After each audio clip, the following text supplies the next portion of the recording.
Chapter 1446. That young man, who looked like a son of an aristocratic family, really had a kind of momentum. His master, who was always serious, would only tell him about this mysterious realm with narrowed eyes when he was in the mood to drink some wine. He also said that a fight between masters was similar to the 4 ways of looking, listening, questioning, and feeling the pulse of a master doctor. Watching the rise and fall of a master's momentum was only the first step, and listening to the master's words was the second step. The next step was to report each other's names and backgrounds to determine whether they were going to fight to the death. Finally, they would not fight unless it was absolutely necessary. At that time, it would most likely be a miserable ending of life and death. Liu Dai did not take it seriously at first. After staying in the western regions for a long time, he was used to drawing his sword at the slightest disagreement. He was used to assassinations, interceptions, and fights where money could not be escaped. Why would he care about what sect or sect you were from? As long as someone's path to money was blocked, even if you were a king, you would have to suffer a blow. Men and women who made a living in the western regions, where no one cared about anything, did not care about life and death. Since they did not even care about life and death, why would they care whether you were a dragon crossing the river or a son of a rich family? If Liu Dai did not cherish the hard-earned martial arts realm and finally had the hope of becoming a grandmaster, he would have recruited dozens of heroes to block the door after today's setback. If he still suffered losses, he would have called the masters on the ranking list in the outer city. If the outer city could not do it, after all, there were the top bodhisattvas in the inner city who cultivated their chi all year round. The western regions had long understood that the western regions belonged to the people of the western regions. Putting internal strife aside, if outsiders wanted to defecate here, no matter how powerful they were in the Central Plains or in Beimang, they would have to pay obediently. Over the past 20 years, Liu Dai had seen a lot of people who had caused a lot of trouble to this big city, and he had even skinned their skin and pulled out their tendons. Just the number of people who died in the hands of him and his brothers were very difficult to deal with. Some died on the belly of a woman, and some were first injured by a knife in a child's sleeve, and then died in a fight with hundreds of people. Liu Dai thought for a moment, and finally suppressed the killing intent that rose in his heart. He waved his hand and called for a trustworthy waiter, and asked the kid to inform the manager of the restaurant that the young man in the B&E rooms could not be touched. The 16 or 17-year-old boy who had already killed people rarely saw Master Lu's gloomy face. He did not dare to act rashly and hurriedly ran to pass on the military intelligence, not forgetting to glance back at Master Lu's stalwart back as he walked down the stairs. In the boy's heart, a man who seemed to be sitting among a pile of bones, drinking wine and enjoying beautiful women was the most indomitable hero in the western regions. Other things aside, when Master Lu went to the high-class brothels to drink wine with prostitutes, the seductive women who usually did not even look them in the eye would always give a big discount when they received money from Master Lu.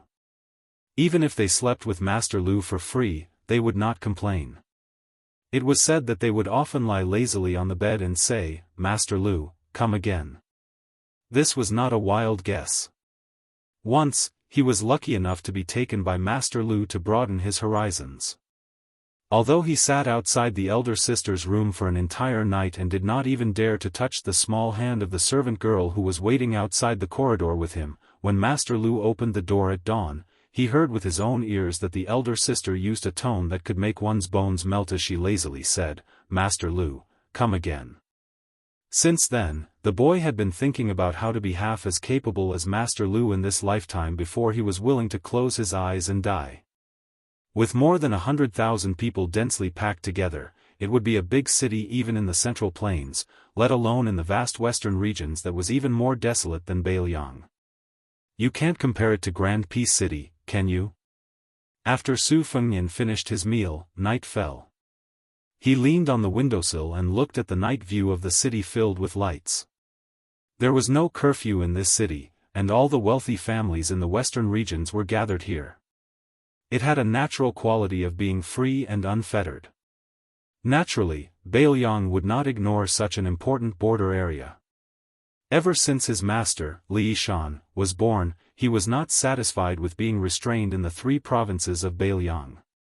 According to the plan at that time, not only the thousands of ambushing soldiers in Mount Qingcheng, but also the western regions, including the refugees in Liuzhou, and even western Shu and Nanzhao, should have become the strategic depth after the smoke of war rose everywhere.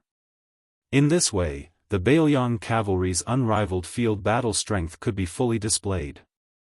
Western Shu would provide the infantry, Nanzhao would provide the soldiers, and the western regions, together with the 3 provinces of Beiliang, would become the strategic depth for the Su family's iron cavalry to gallop.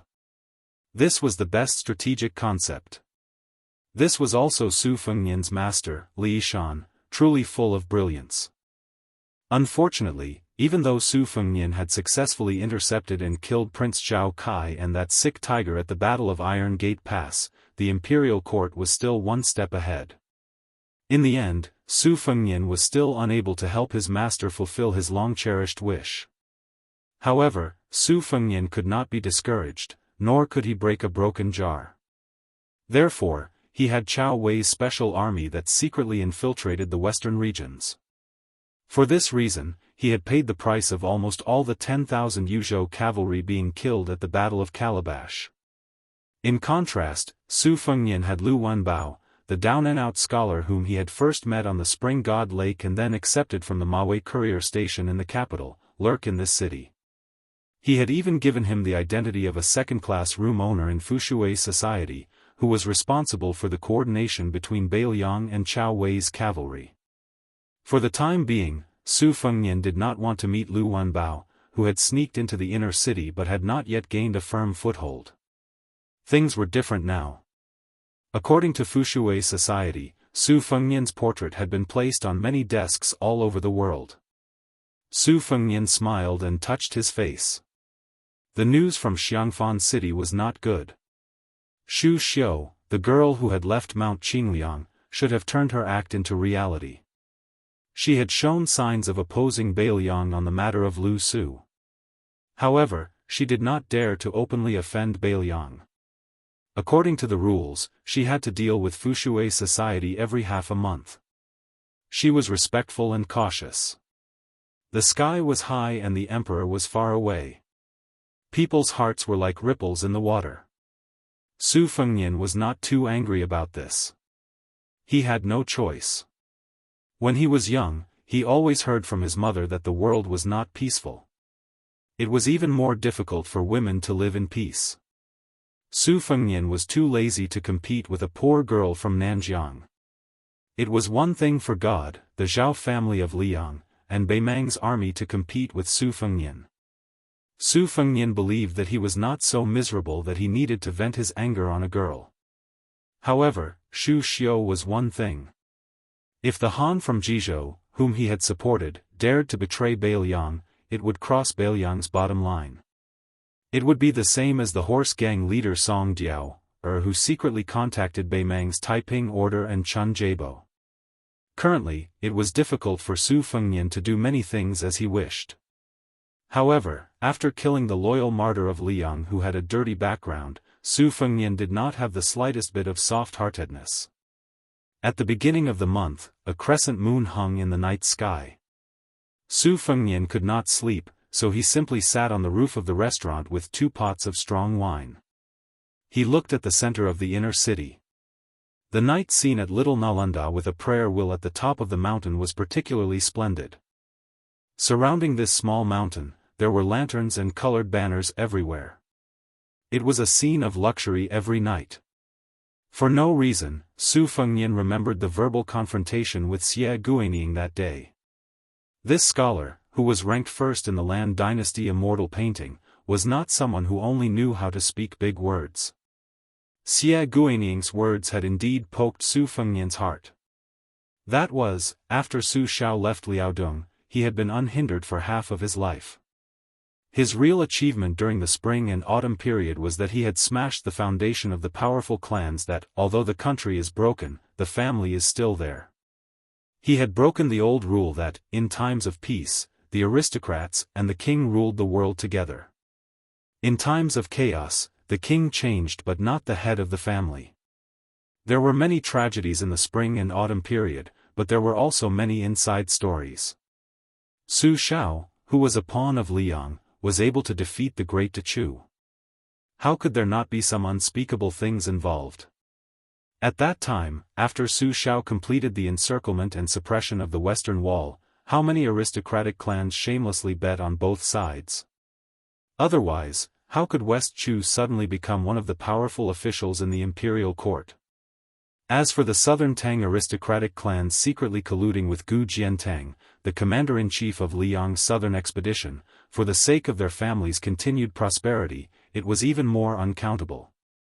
These inside stories that could not see the light of day, the common people, who could only drift along with the general trend, would never know. Perhaps only hundreds or thousands of years later would this dusty past be brought up by the historians of later generations in the vast literature. The history books of the previous dynasty were always the servant girls and maids of the new dynasty, who could apply rouge and splash dirty water at will.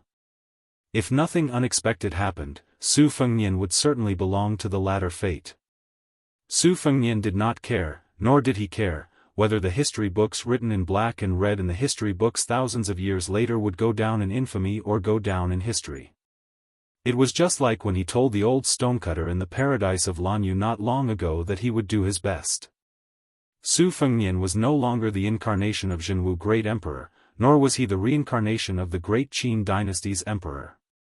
He was just Su Zhao's son.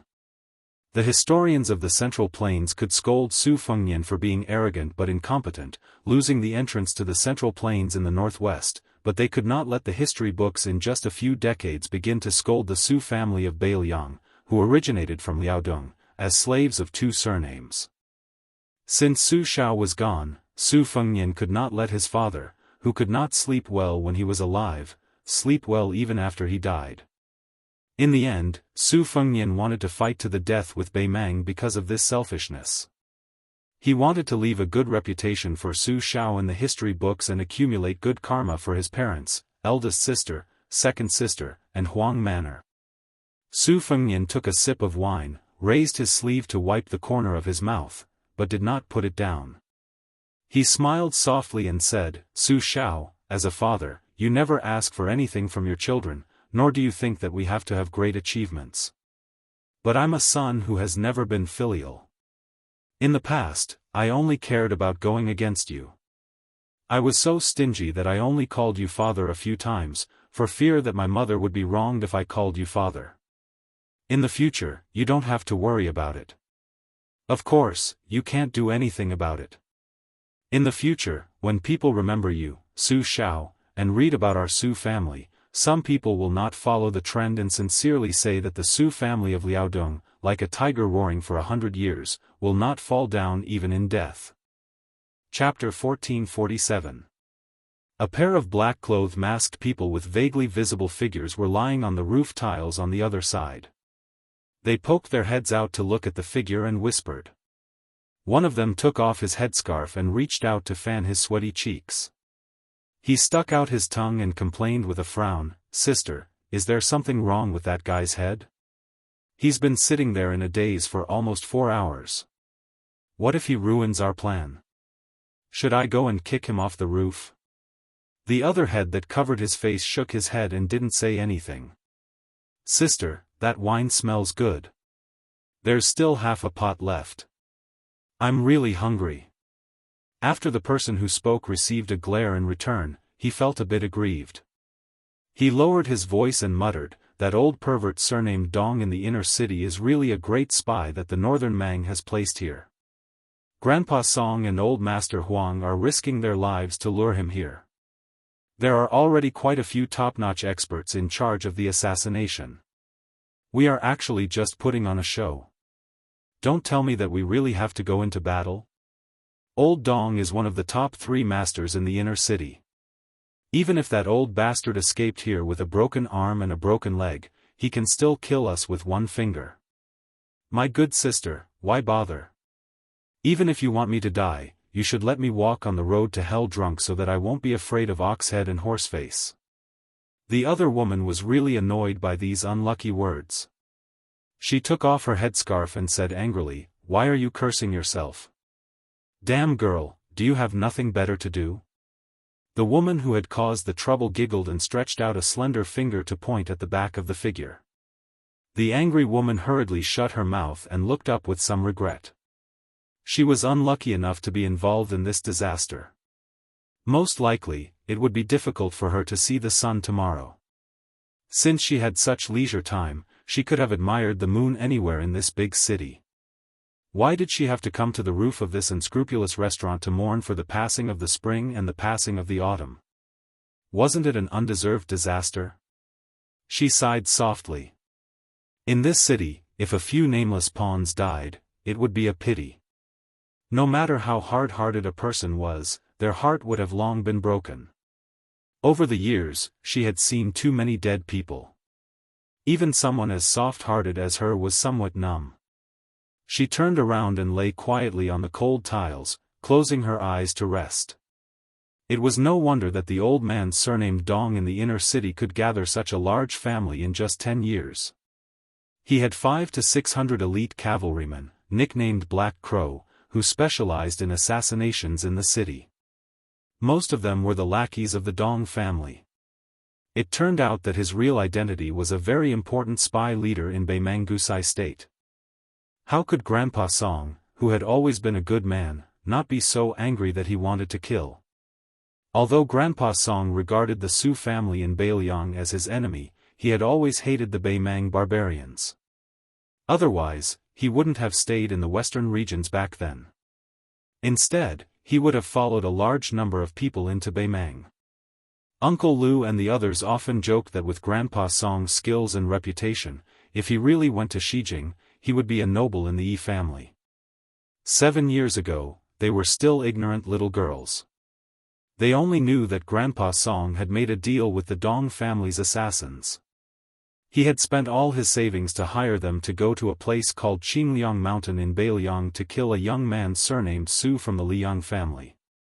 Grandpa Song had gone with them at that time, but for some reason, he had been quiet for several years after he came back.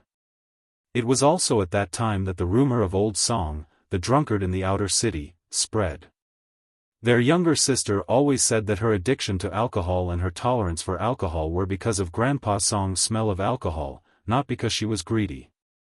This time, if Grandpa Song hadn't insisted on going against the Dong family, the giant in the inner city, Uncle Lu and the others wouldn't have been willing to break this peaceful life that they had earned by enduring humiliation and working hard for more than 10 years.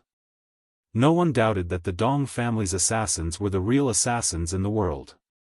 There was once a second-rate assassin of the Dong family who had spent as long as half a year to kill a first-rate master in the outer city who had a personal grudge against him. It was said that the master was almost driven crazy before he died. The Dong family's various ways of training assassins were enough to make an outsider's hair stand on end. The Dong family's assassins also had endless killing methods. The reason for tonight's ending was that an ambitious young man had appeared beside the old thief of the Dong family. She had seen him from afar last year. She couldn't see clearly if he had the horizontal, double pupils that Uncle Lu had mentioned. But at first glance, the young man was indeed very elegant. Her twin sister often talked about him. Although she gnashed her teeth like a little tigress who couldn't wait to eat his flesh every time, she and her sister had a telepathic connection. How could she not know the terrible signs that shouldn't have arisen? Which woman in the world would have such a special look in her eyes when a man was mentioned? She suddenly opened her eyes and grasped the long and narrow saber at her waist. She arched her back and was ready to attack. Her sister was only half a beat slower than her. She also grasped the hilt of her sword. When they were young, they looked like they were made from the same mold. When they grew up, it was difficult to distinguish them. Sometimes, they could even fool Uncle Lu and the others. However, their temperaments were completely different. She practiced with the saber, while her sister practiced with the sword. She liked to be quiet, while her sister was active. Therefore, in the path of martial arts, although her sister was more talented, their masters said that she was better at killing enemies. Grandpa Song, who was ranked 6th on the master list in the outer city, and Master Huang, who was ranked 12th on the master list, both said that they were now close to becoming third-grade martial artists. In the future, they would have a chance to become second-grade master. In this city, there was no such thing as third-grade, second-grade, master, or great master. Ever since the sisters could remember, they had only regarded this city as a novel encouragement from the elders. She suddenly widened her eyes and almost shed tears. Then, a tall figure with sleeves as big as birds' wings moved like lightning. He swept across the roofs with an unstoppable momentum.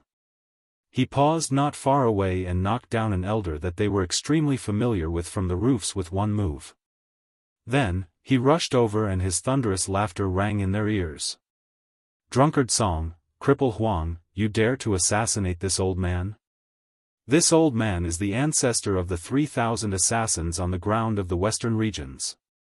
Tonight, this old man will make an exception and not do his old job. He will kill his way here openly so that you brats who don't know the immensity of heaven and earth will know what it means to strike a stone with an egg. By the way, where is the little girl who is known as the twin jade annulus of the western regions hiding? Hurry up and show yourself so that I can teach you that you are still vigorous despite your age. What enemy? After experiencing this old man's meticulous training of women, I will make you call this old man husband on your own within a month." As the hoarse voice resounded through the night sky, they could clearly hear the tremors of the street caused by the hooves of the armored cavalry. In their field of vision, there were no less than 100 bat-like figures following the burly old man. She clenched the hilt of her saber, her face pale. Didn't Grandpa Song say that tonight's assassination would definitely not alarm the Dong family's assassins and cavalry? Moreover, the inner and outer cities had always minded their own business. The Dong family had clearly crossed the line and broken the rules by mobilizing all of their forces. Weren't they afraid that the intertwined forces in the inner and outer cities would unite and attack them tomorrow? The Dong family, which was a colossus in the outer city, was not even as powerful as the King of Hell Sima and the God of Fortunely, let alone monopolizing the inner city. Even a new force that had recently risen in the inner city showed signs of replacing the Dong family, whose assassin business had been declining in recent years. The burly old man who was rushing over naturally saw an eyesore lying on the roof of the restaurant, pretending to be dead. He couldn't stop laughing. How could there be such an idiot in the world who was waiting to be killed?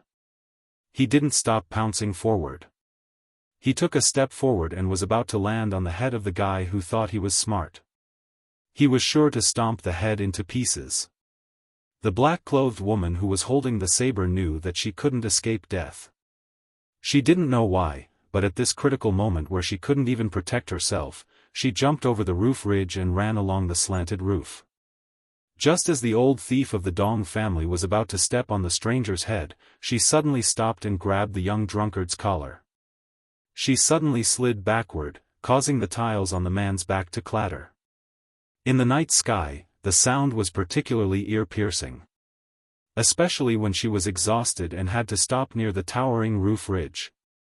Out of the corner of her eye, she saw that the guy didn't forget to hold a wine pot in his hand. She couldn't wait to throw this bastard who wanted wine more than his life to that old bastard of the Dong family. Chapter 1448. The old man from the Dong family was not angry at all. If he really wanted to kill that young man, how could that little girl pull a tooth out of the tiger's mouth with her sloppy skills? The old man was in a good mood because he had finally caught the twin jade annulus of the western region. He was happy to play with them for a while longer. Just as many outsiders said, the rules of this city were very strict. Even with the support of Beimang's Shijing, he was only one of the 3 surnames in the inner city. The Sima family of West Chu and the Li family of Southern Tang had always been above his Dong family. However, after tonight, the King of Hell, Sima Zhen, had gone to see the King of Hell. Then it would no longer be a tripartite balance of power, but a confrontation between 2 powers to divide the inner and outer city. As for Drunkard Song and Cripple Huang, they were all small catalysts for this turbulence. They were nothing more than a smokescreen to deceive the Sima family. He had worked cautiously and conscientiously for more than 10 years but still failed to achieve this result. He had to admit that it was all thanks to that young man from Beimang. Whether it was the young man's background or his skills, no matter how many years Dong Tiling had looked down on the heroes of this city, he could only endure his temper and obediently work as an assistant for that person. There was nothing he could do about it. Who told that person to have such a good father? Dong Tiling couldn't possibly go dig his own father out of his coffin and challenge that person, could he? Of course, if that could make him look like that young man, Dong Tiling really didn't mind digging out his old man's bones. He had lived in this city for a long time in the western region. He had long since gotten used to not recognizing anyone. For example, he was now staring at that pair of beautiful women in their prime. Although the old man couldn't tell who was the older sister and who was the younger sister, he knew that it was one of them who had betrayed everyone together with her cultured and refined Uncle Lu. She couldn't be blamed for anything. Who told her to be blind and fall in love with that young and rich man whose father had a seat in the Beimang royal court? She was even more blinded to think that she could fly together with her lover. As for that one surnamed Lu, he was even less of a surprise. 6 years ago, he had tactfully sought refuge with the Beimang Zhu Yun. Otherwise, how could Dong Tiling think so highly of him? How could he have shared the bed with so many beautiful courtesans in the inner city as his brother-in-law? The old man's lustful eyes swept over them, and he said with a sinister smile, "May I ask which one of you is called Yen Yen?" "Oh, right, it's yen as in swallow, not yen as in wild goose. Your lover asked this old man to pass a message to you. He said that he was sorry for your devotion and was too ashamed to see you, so he asked me to serve you and your sister." The old man laughed and said, "Of course." This old man added the second half of the sentence, "But that's what your lover meant." The woman who had already pulled out her long and narrow saber slowly turned her head and stared blankly at her sister who had thrown away the long sword in her hand. Her sister, Yen Yen, was so heartbroken that she couldn't say any harsh words.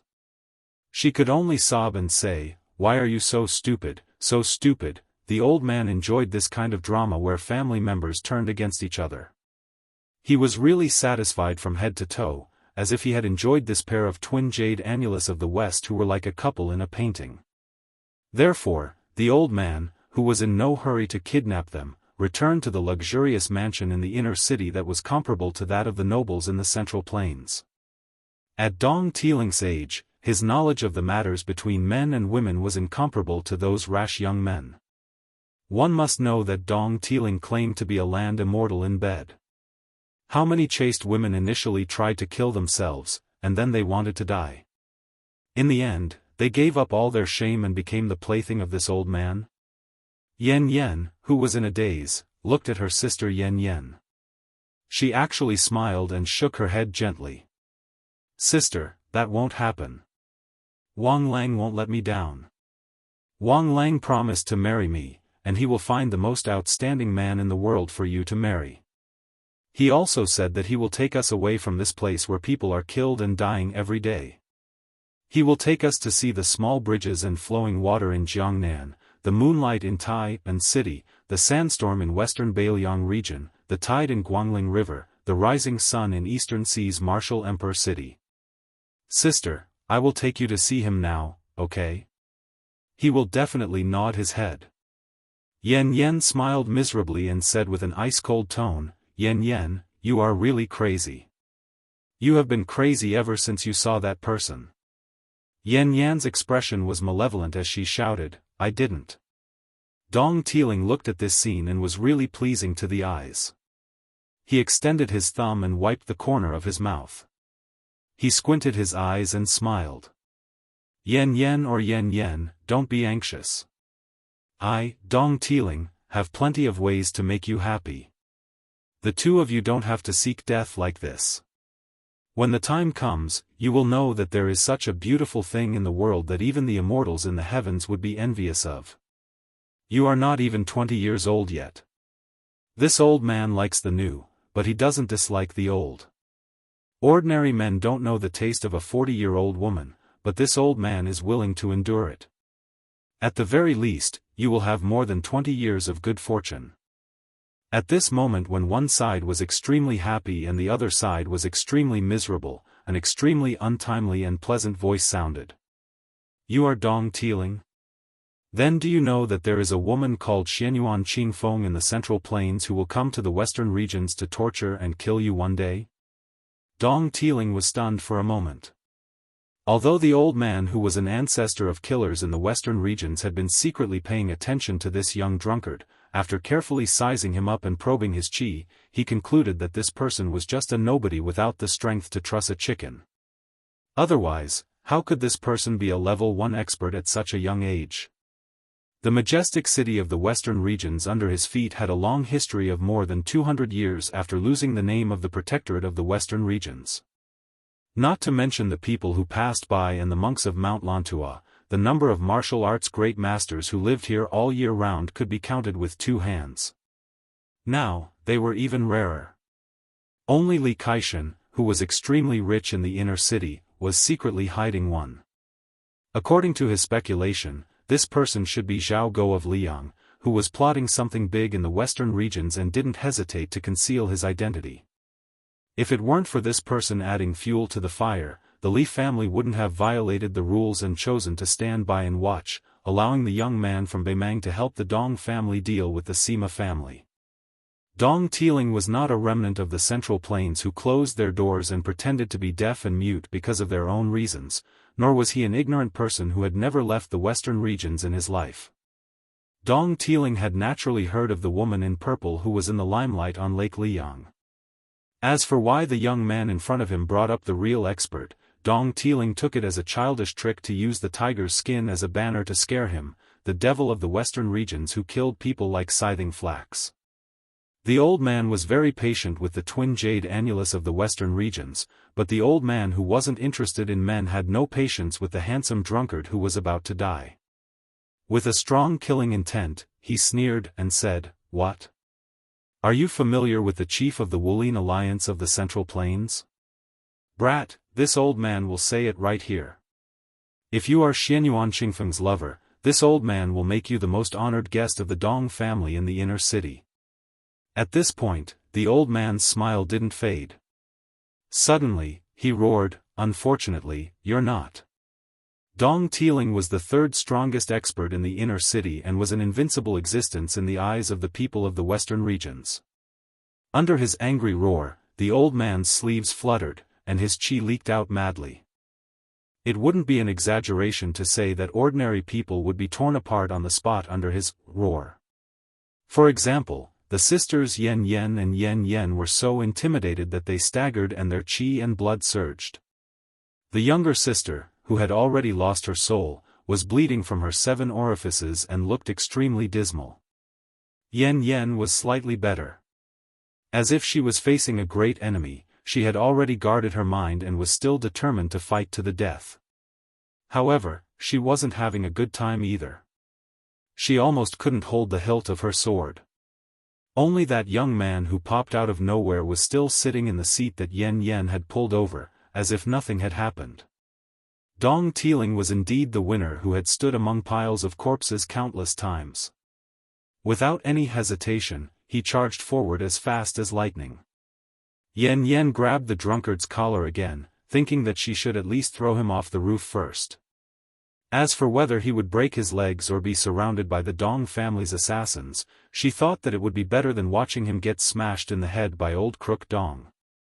However, what happened next was beyond her imagination.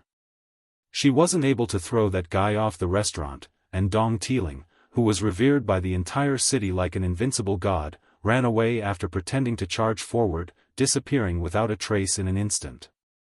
Did he just run away for no reason?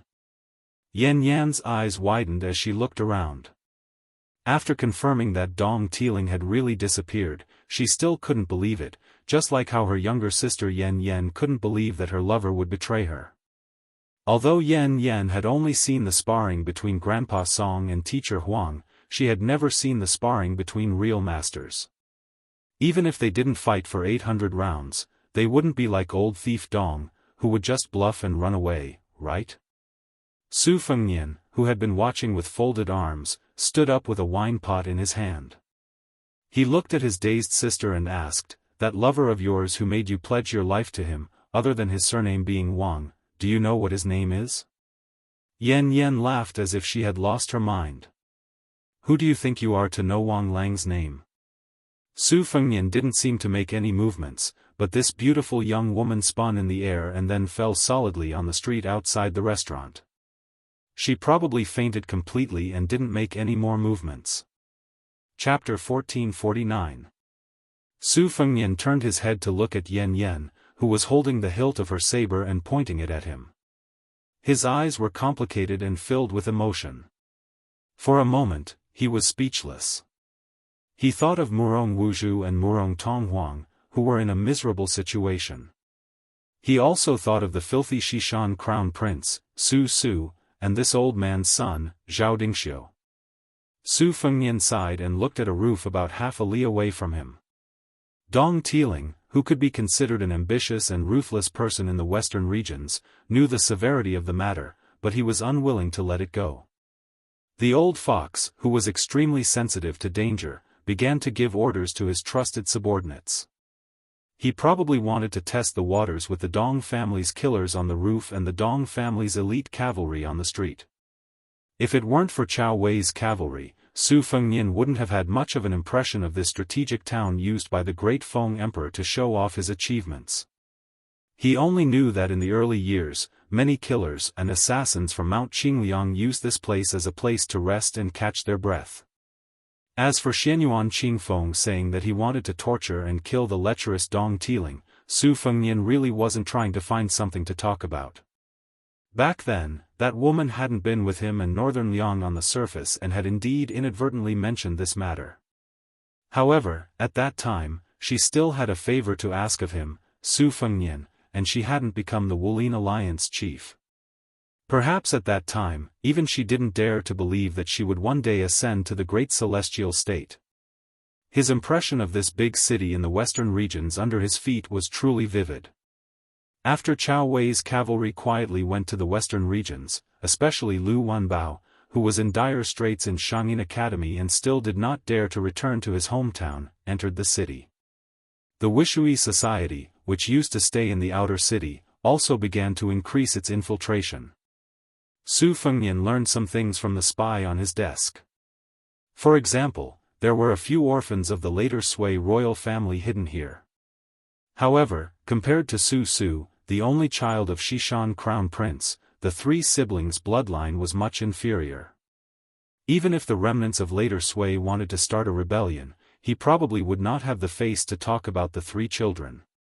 Although the western regions was big and Chao Wei's cavalry was not eye-catching, Su Fengnian and the Wuxia Society still did not dare to let their guard down. In order to attract the attention of the western regions, Su Fengnian remotely controlled the western regions to do a series of good shows. First, he let the female bodhisattva, who was dressed in white, return to Mount Lantua with great fanfare. Then, he let Lu Wenbao stir up trouble in this city.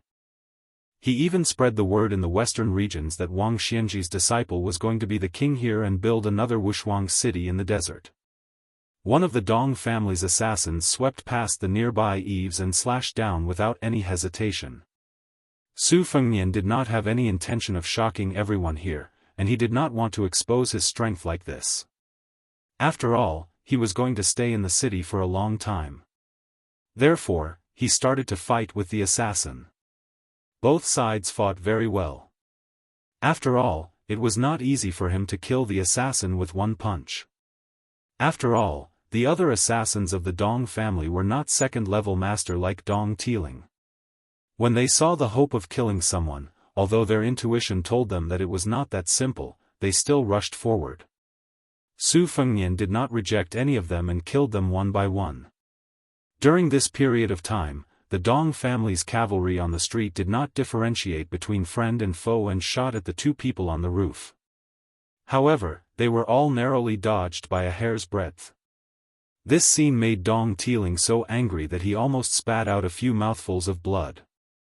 He had seen many people pretending to be top experts, but where did this cunning bastard who was afraid that others would not know that he was an ordinary expert, come from? After losing more than 40 lives, the old man finally felt the pain.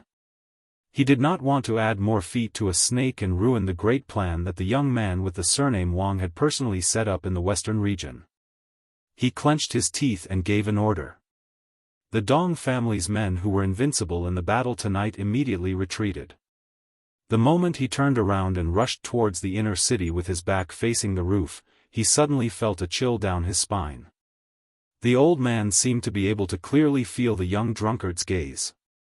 Dong Tiling was very sure that even if this person was not a first-level expert of the younger generation in Liyang, his cultivation level was definitely not far off.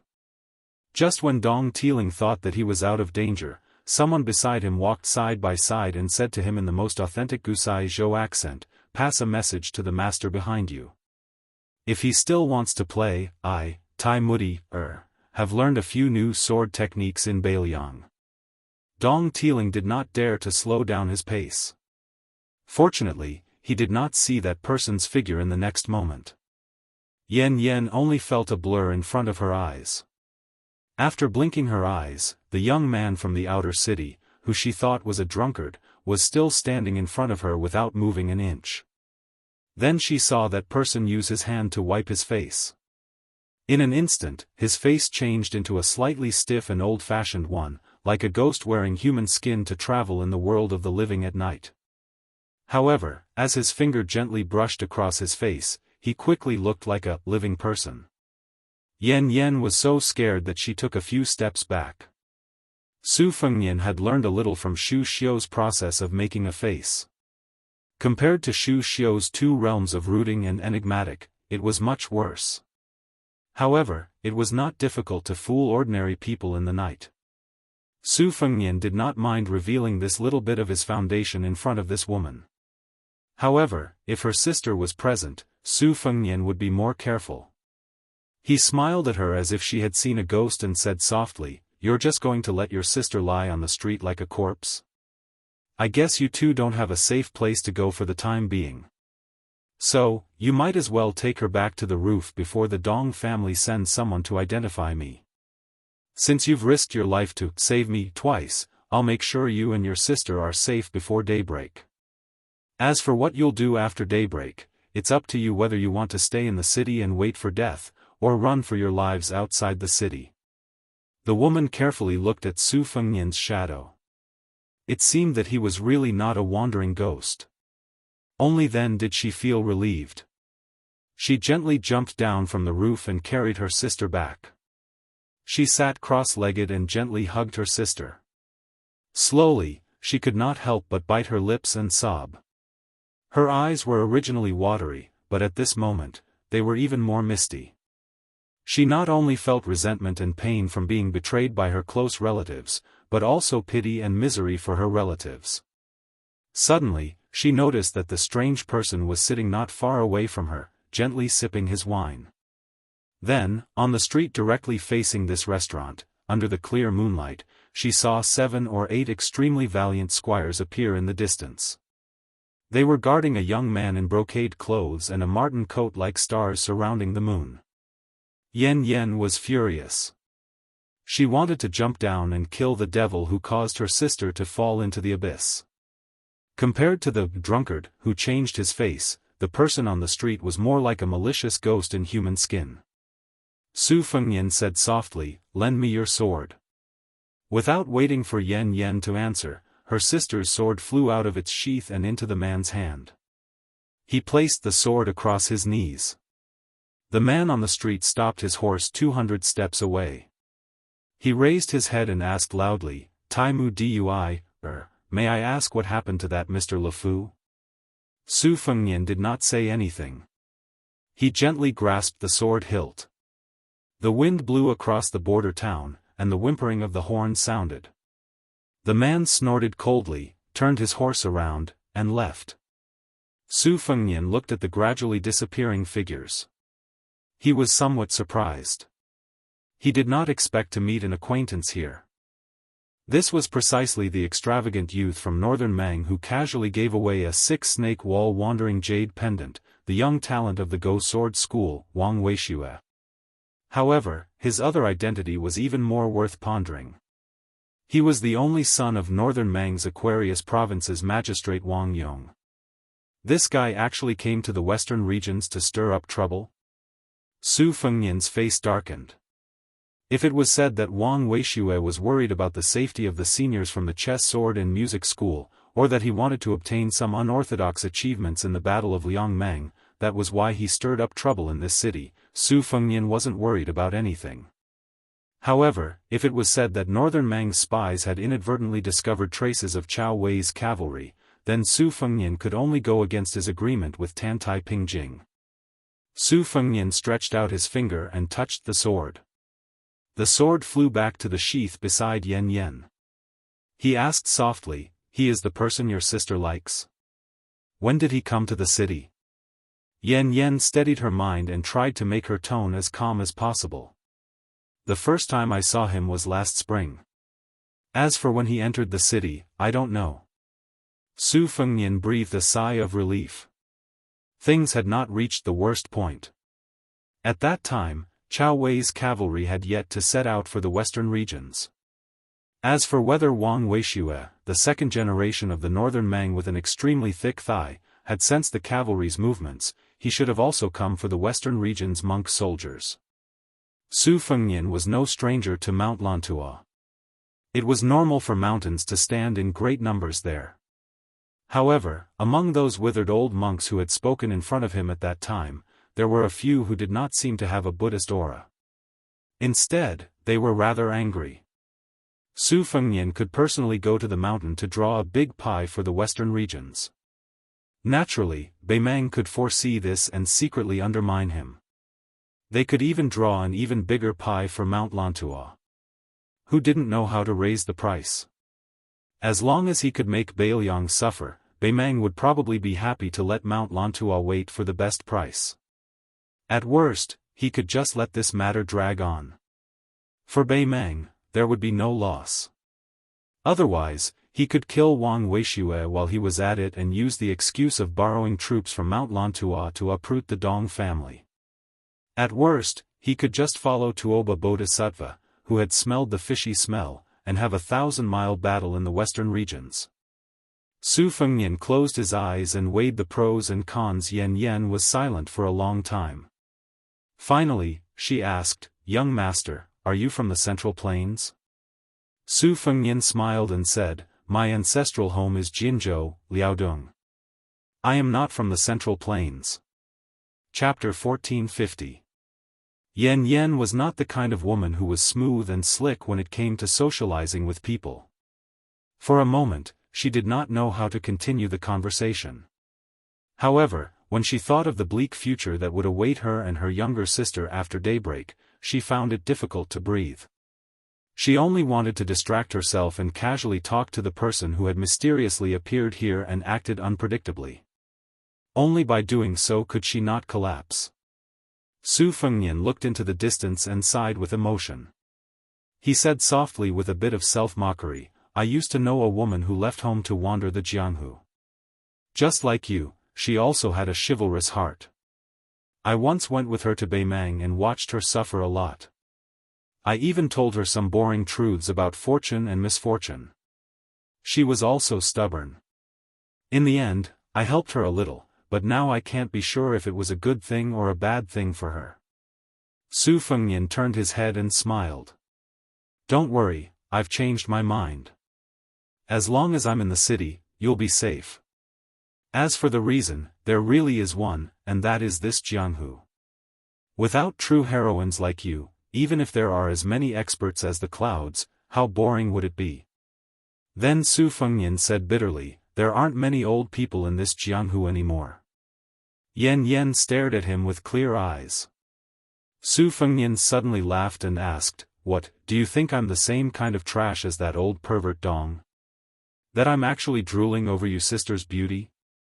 The only difference is that old man likes to use force, while I like to play tricks. Fine, I admit that you've seen through me. You've just escaped from the wolf pack and entered the tiger's den. Why are you crying?" Yen Yen smiled sweetly like a pear blossom in the rain.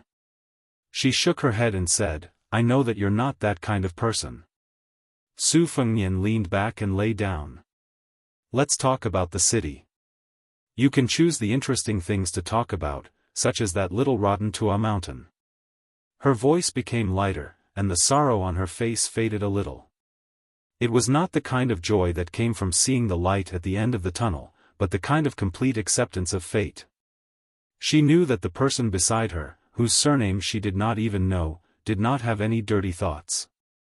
However, she also knew that he was just a passerby in this city, or rather, the place where they grew up. However, she still went along with his words. Young master, you may have heard that there is a prayer wheel on the mountain that no one has ever been able to turn, but you may not know that there is actually an old monk at the foot of the mountain who is nicknamed Zen Master Chicken Soup. He is very interesting.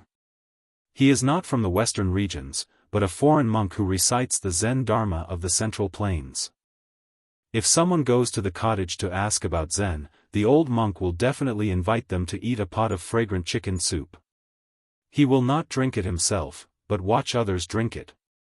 Su Fengnian said softly, in the Central Plains, there is a branch of Zen Buddhism that indeed has this practice of begging the world with alms bowls. They call themselves beggars and only ask for the word truth. A bowl of rice from 1,000 families, traveling 10,000 miles alone, and in the end, this old monk came to the western regions and cooked chicken soup for people to drink? However, I am very curious. Who killed the chicken used to cook the soup? She was stunned for a moment and said helplessly, how would I know? I have never thought about this question. Su Fengnian joked, Miss, you don't seem to have any Buddhist nature. Even if you really meet the monk chicken soup, you will inevitably be called a fool. Perhaps you won't even be able to drink the chicken soup. She was speechless. Su Fengnian smiled and tried to remedy the situation. Then, are there any famous anecdotes that have spread to the outer city where you are? She nodded and said, of course. I heard that many years ago, there was a big horse bandit who killed without batting an eyelid. He swaggered into the inner city and drank the old monk's chicken soup. He asked if such a person could also become a Buddha. The old monk said of course, as long as he put down the butcher's knife. That horse bandit who started by killing people laughed and said that he never used a knife to kill people because he thought it was troublesome. He always used both hands to kill his enemies. What kind of butcher's knife did he have? Guess what the old monk said? He said, pick up the butcher's knife first and then put it down. Guess what? Many years later, that horse bandit really brought a knife back to the foot of the mountain and threw it away in front of the old monk. He cried and said that he wanted to put it down. Later, that horse bandit who was more than 50 years old picked up the knife again, shaved his head and put it down. From then on, he became a monk by the old monk's side and devoted himself to Buddha. Su Fengnian said softly, he put down this and that, this side and that side, this shore and that shore, this life and that life, he really did put it down. She said in surprise, young master, you really believe in this matter? In fact, even I don't really believe it. That guy who was getting more and more difficult to understand didn't say anything, so she continued, I also heard that the old monk liked to sing a song called Falling Lotus Flower. The song didn't have a name at first, but there were more than 100 lyrics. Half of them were Falling Lotus Flower. That's why the inner and outer cities gave it the name Falling Lotus Flower. Then someone went to drink the chicken soup and asked the old monk if the falling lotus flower had fallen since he had been practicing Zen for decades. The old monk regretfully told the visitor who seemed to be deliberately making things difficult that the lotus flower in his heart hadn't fallen, but when it finally fell one day, he would be able to practice Zen and then he would no longer cook the chicken soup. The latest interesting news in the outer city was that there was a foreigner who broke into the inner city and reached the foot of the mountain. He didn't drink the chicken soup and only asked the old monk if he was the same as his master, a celestial being in the world. It was very strange. She talked to herself and didn't notice that the young master's face became gloomy and uncertain after hearing the last part. She also didn't notice that there was an empty-handed man on the roof. Su Fengnian sat up and didn't look at the person who abandoned his sword and carried the corpse to a mountain in the western region. That person sneered and said, "Now I know that you are really smart. My master defeated him, and you defeated my master. It should be your turn to be suppressed by the newcomer, so you would rather not be the most powerful person in the world. You simply gave up your own fate and became one of the more stable 4 great grandmasters." Su Fengnian smiled faintly and said, "You are wrong about one thing. Back then, your master didn't defeat him, and I also didn't defeat your master. The two of them just didn't care about the Jianghu they were in, or the Jianghu in the eyes of outsiders. The truth is just as you think.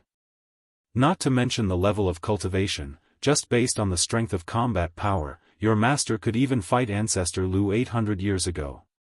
Even if the 9 people of Wu Ping joined forces to fight, your master could still kill whoever he wanted.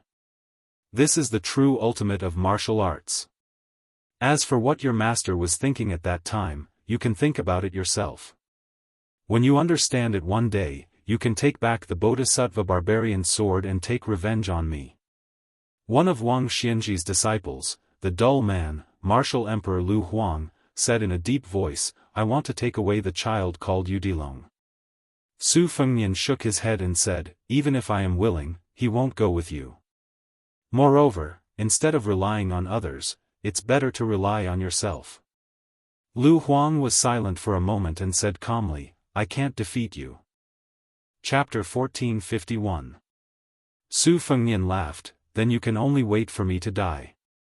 As for whether you stay in the western regions or go to Beiliang, it's up to you. As long as you don't rely on Beimang, I don't care." Lu Huang, who was originally staying in this city, disappeared in a flash. Su Fengnian was silent. In the 100 years of Jianghu, there were only 2 people in the same era who reached the peak one after the other.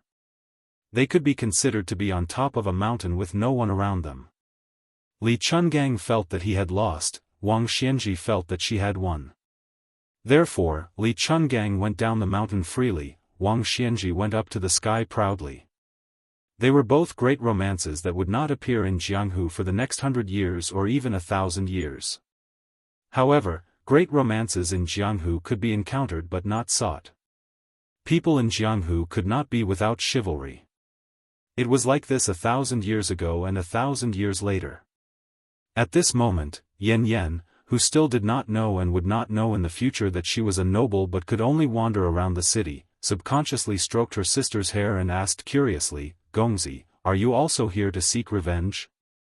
Su Fengnian glanced at her, shook his head and laughed, "My enemy is not here, but there are indeed many people here who see me as an enemy. Maybe one of your elders is like this." Yan Yan did not take it seriously, only said miserably, "Grandpa Song and the others who should have enjoyed their old age are all dead. The elder who should have died the most will have a good life in the future." Su Fengnian laughed, "This is like some people who are clearly awake but are actually sleeping like a dead person." Yan Yan did not lower her head and did not look at her sister who was awake but pretending to be asleep. Her clothes were soaked by Yan Yan's tears. Su Fengnian didn't look at the infatuated girl who had been slapped down the building by him. "Yan Yan, take her and leave this place. Go out and take a look. Go around the chaos of Beiliang and go to Shishu to see the Sea of Bamboos. Then, go along the Guangling River to Jiangnan of the Central Plains. Then, go north to Nanjiang. Finally, when the world is no longer at war, you can go to the biggest city in the world. When someone feels that he has really let down those old people, you can come back here and kowtow to their graves." Yan Yan sat there and nodded heavily. "Thank you, young master. It's a pity that I can't repay you." Su Fengnian looked at her and said with a gentle smile, "You can repay me. In the future, if you accidentally become a heroine or fairy that countless Jianghu heroes admire, you can mention that it was a Beiliang barbarian with the surname Su who persuaded you to enter Jianghu. If you can say one more thing, that guy is much more handsome than all of you, then it will be perfect." Yan Yan was suddenly speechless and her face turned slightly red. She was pregnant with her sister who had caused a great disaster. She looked coldly at this strange man whose words were sometimes solemn and sometimes frivolous. To her, all men in the world were heartless and could be killed. But when she saw Su Fengnian raise his hand, she immediately shrank her head and hid in her sister's arms. A lover's heartache was heartache. And this bastard slap was heartache. Both were very painful. Su Fengnian sneered. I knew it would be impossible to reason with a woman like you. You only remember to hit but not to remember. But there are also benefits to having no conscience. In the future, when you go to Liang Lake, help your sister be more careful. When you're inexperienced, thinking the worst of people isn't a good thing, but it's not a bad thing in the end.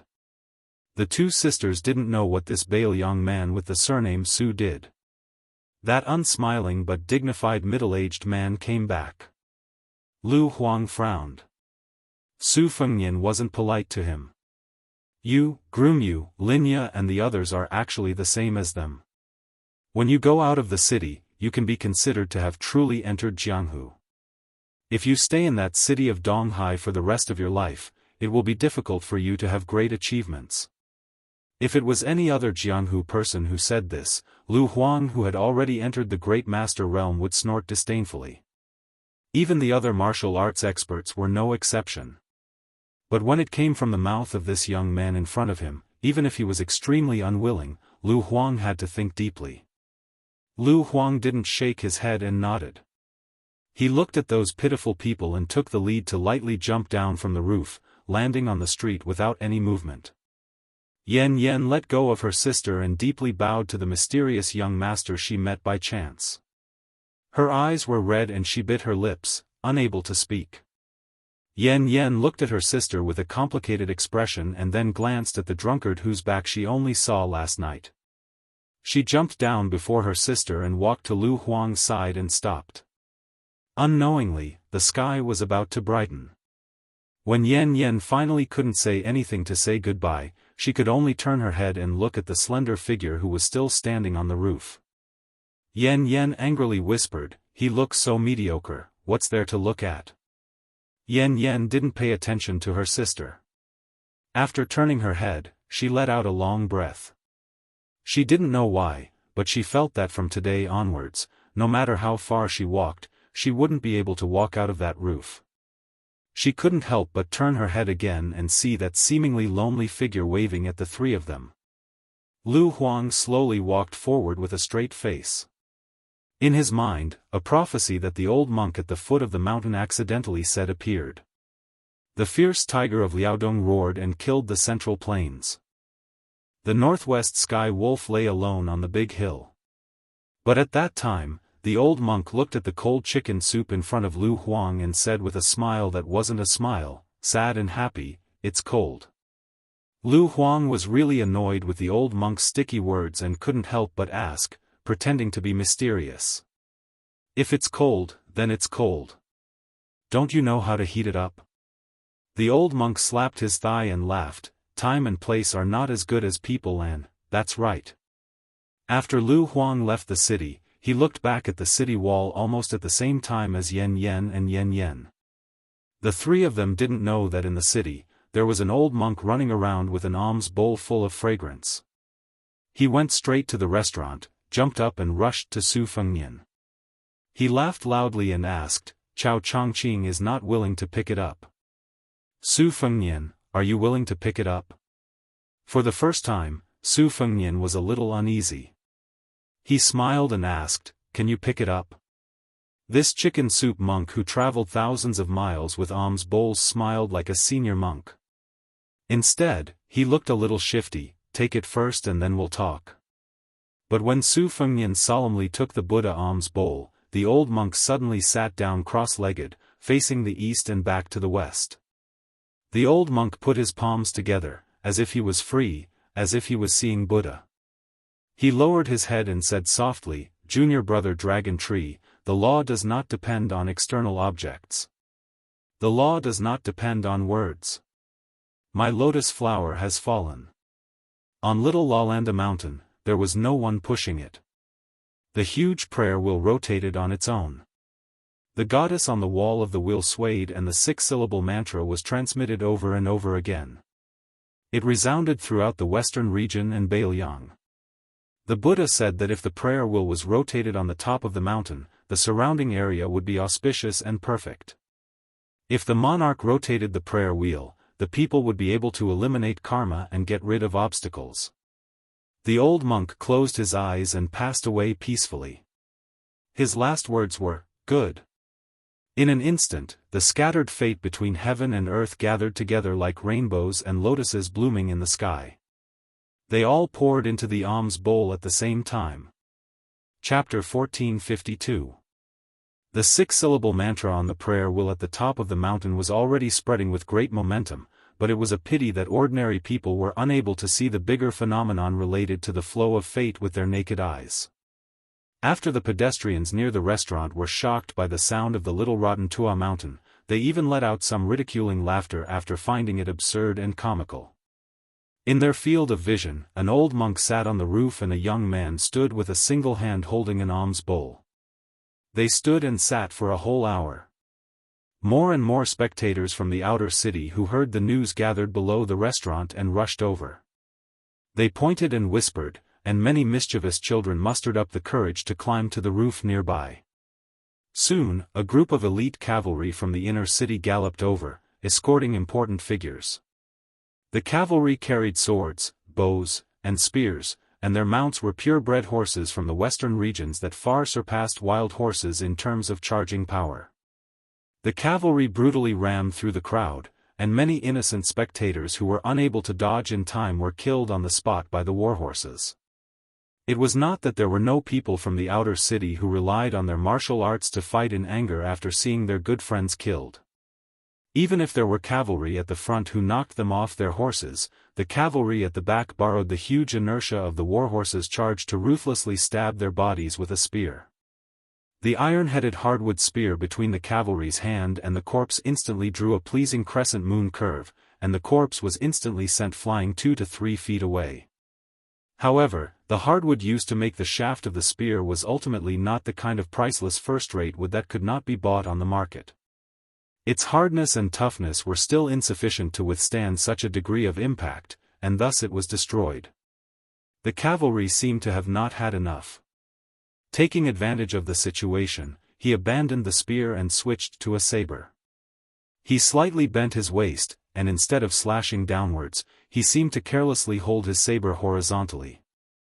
Just like that, he spurred his horse towards a man from the outer city who was running wildly. There was no need for him to use any strength.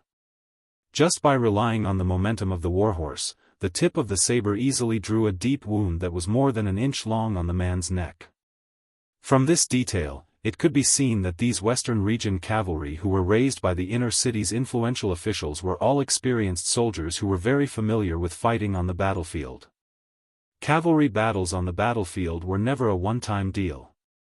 If they wanted to live to the end, they had to know how to use the least amount of strength to achieve the greatest results. The Western region didn't lack good horses, but craftsmen and ironware were scarce. Moreover, the hardwood used to make good spears was strictly restricted by the Bailiang frontier army and the Liang imperial court, so it was very difficult to obtain. This greatly limited the combat strength of the Western region cavalry. Although they could take a step back and choose the second best option, except for the strong who were equipped with fine iron spears, most of the rest were disposable spears. Even if they could be used as throwing spears, it was enough to deal with Jianghu people. Once they were faced with a genuine cavalry army, they would definitely be unable to handle it. As early as 20 years ago, there was a bloody lesson. At the end of the spring and autumn period, this city once had a cavalry army of more than 5,000 people. They were invincible in the western region. At that time, a certain ambitious and ruthless overlord in the city had the intention of annexing the 3 towns of Linyao and relying on them as provisions. Then he would point his spear at the cool land and occupy the high ground of the world, coveting the central plains. Unexpectedly, the Su family, who at that time was a feudal vassal of Bailiang, only sent out 3,000 cavalry and almost completely annihilated the 5,000 Western Region cavalry. Only a few hundred managed to escape, while the other side's casualties were less than 500. Those escapees still had lingering fears and nagged for many years. They all said that the cavalry army of the Su family was really King Iron Cavalry. Those 2,000 cavalry soldiers were actually equipped with armor for both men and horses. Not to mention the men, even the warhorses had armor. Moreover, the cavalry army's iron spears were enough to support multiple charges. The so-called iron spears made of ash wood were really too soft in comparison. As a result, over the past 20 years, even after the large families in this city who had too much money and nowhere to spend it had obtained a cavalry army, they only dared to close their doors and make small fuss. They absolutely did not dare to find trouble with the Bailiang Frontier Army. After the Bailiang Frontier Army formed a custom for small groups of cavalry to enter the land of refugees to practice martial arts so that they could become white horse crossbowmen, there were people who led 800 elite cavalry to the present Liuzhou to fish in troubled waters. At the beginning, they relied on their advantage in numbers to surround and kill 30 to 40 Bailiang barbarians. However, very soon, they suffered a cruel and ruthless retaliation. At that time, the commander of the Lai Torch Cavalry, Hu Kuei, who had not yet become the Lingzhou provincial governor, and the deputy general of Huda City, Lu Jinu, each led 1,000 light cavalry and slaughtered their way into Liuzhou. After slaughtering the 800 cavalry of the western regions, they hung their heads one by one on the tip of their spears and rushed all the way to this city that was 1,000 li away from Liangzhou. The reason many people in the city did not know of this tragedy was because the person who went to Liuzhou on his own initiative to pick a fight had more than 40 clansmen and more than 900 retainers in the city were all wiped out by the other forces in the inner city in one night. He then took his head and went 30 li out of the city to ask for forgiveness from the Bailiang Frontier Army. They originally thought that this action was sincere enough and would be enough to settle the matter peacefully. Unexpectedly, Hu Kuei, who had single-handedly created the Bailiang White Horse Crossbowmen, when the two sides were in a standoff, especially when Lu Jinu had almost agreed to lead the army back to Bailiang, he brazenly launched an attack without any sense of morality. He slaughtered the 3,000 cavalry in the city that the family heads had only pulled out to bolster their courage. If it were not for Lu Jinu charging into the battle formation and intercepting Hu Kuei who was in the middle of a massacre, perhaps the situation in the city would be completely different right now. Su Fengnian did not pay attention to the spectators on the streets. After carrying the body of the chicken soup monk, he carried the alms bowl with one hand and flew toward the center of the inner city. He then buried the old monk near the hut at the foot of the mountain and placed the Buddha bowl on the grave. Su Fengnian began to wait for the person who was about to arrive. Tuoba Bodhisattva. In the second year of Xiangfu, at the end of spring when the sun was gradually warming up and causing people to sleep and have heavy thoughts, the capital suddenly held two ceremonies that did not conform to the rules of etiquette. This caused the Ministry of Rites, the Directorate of Rites, the Prefect, the Minister of Rites, and the Divine Palace Supervisor who was in charge of the affairs of the Imperial Ancestral Temple to be in a panic. Everyone was extremely tired.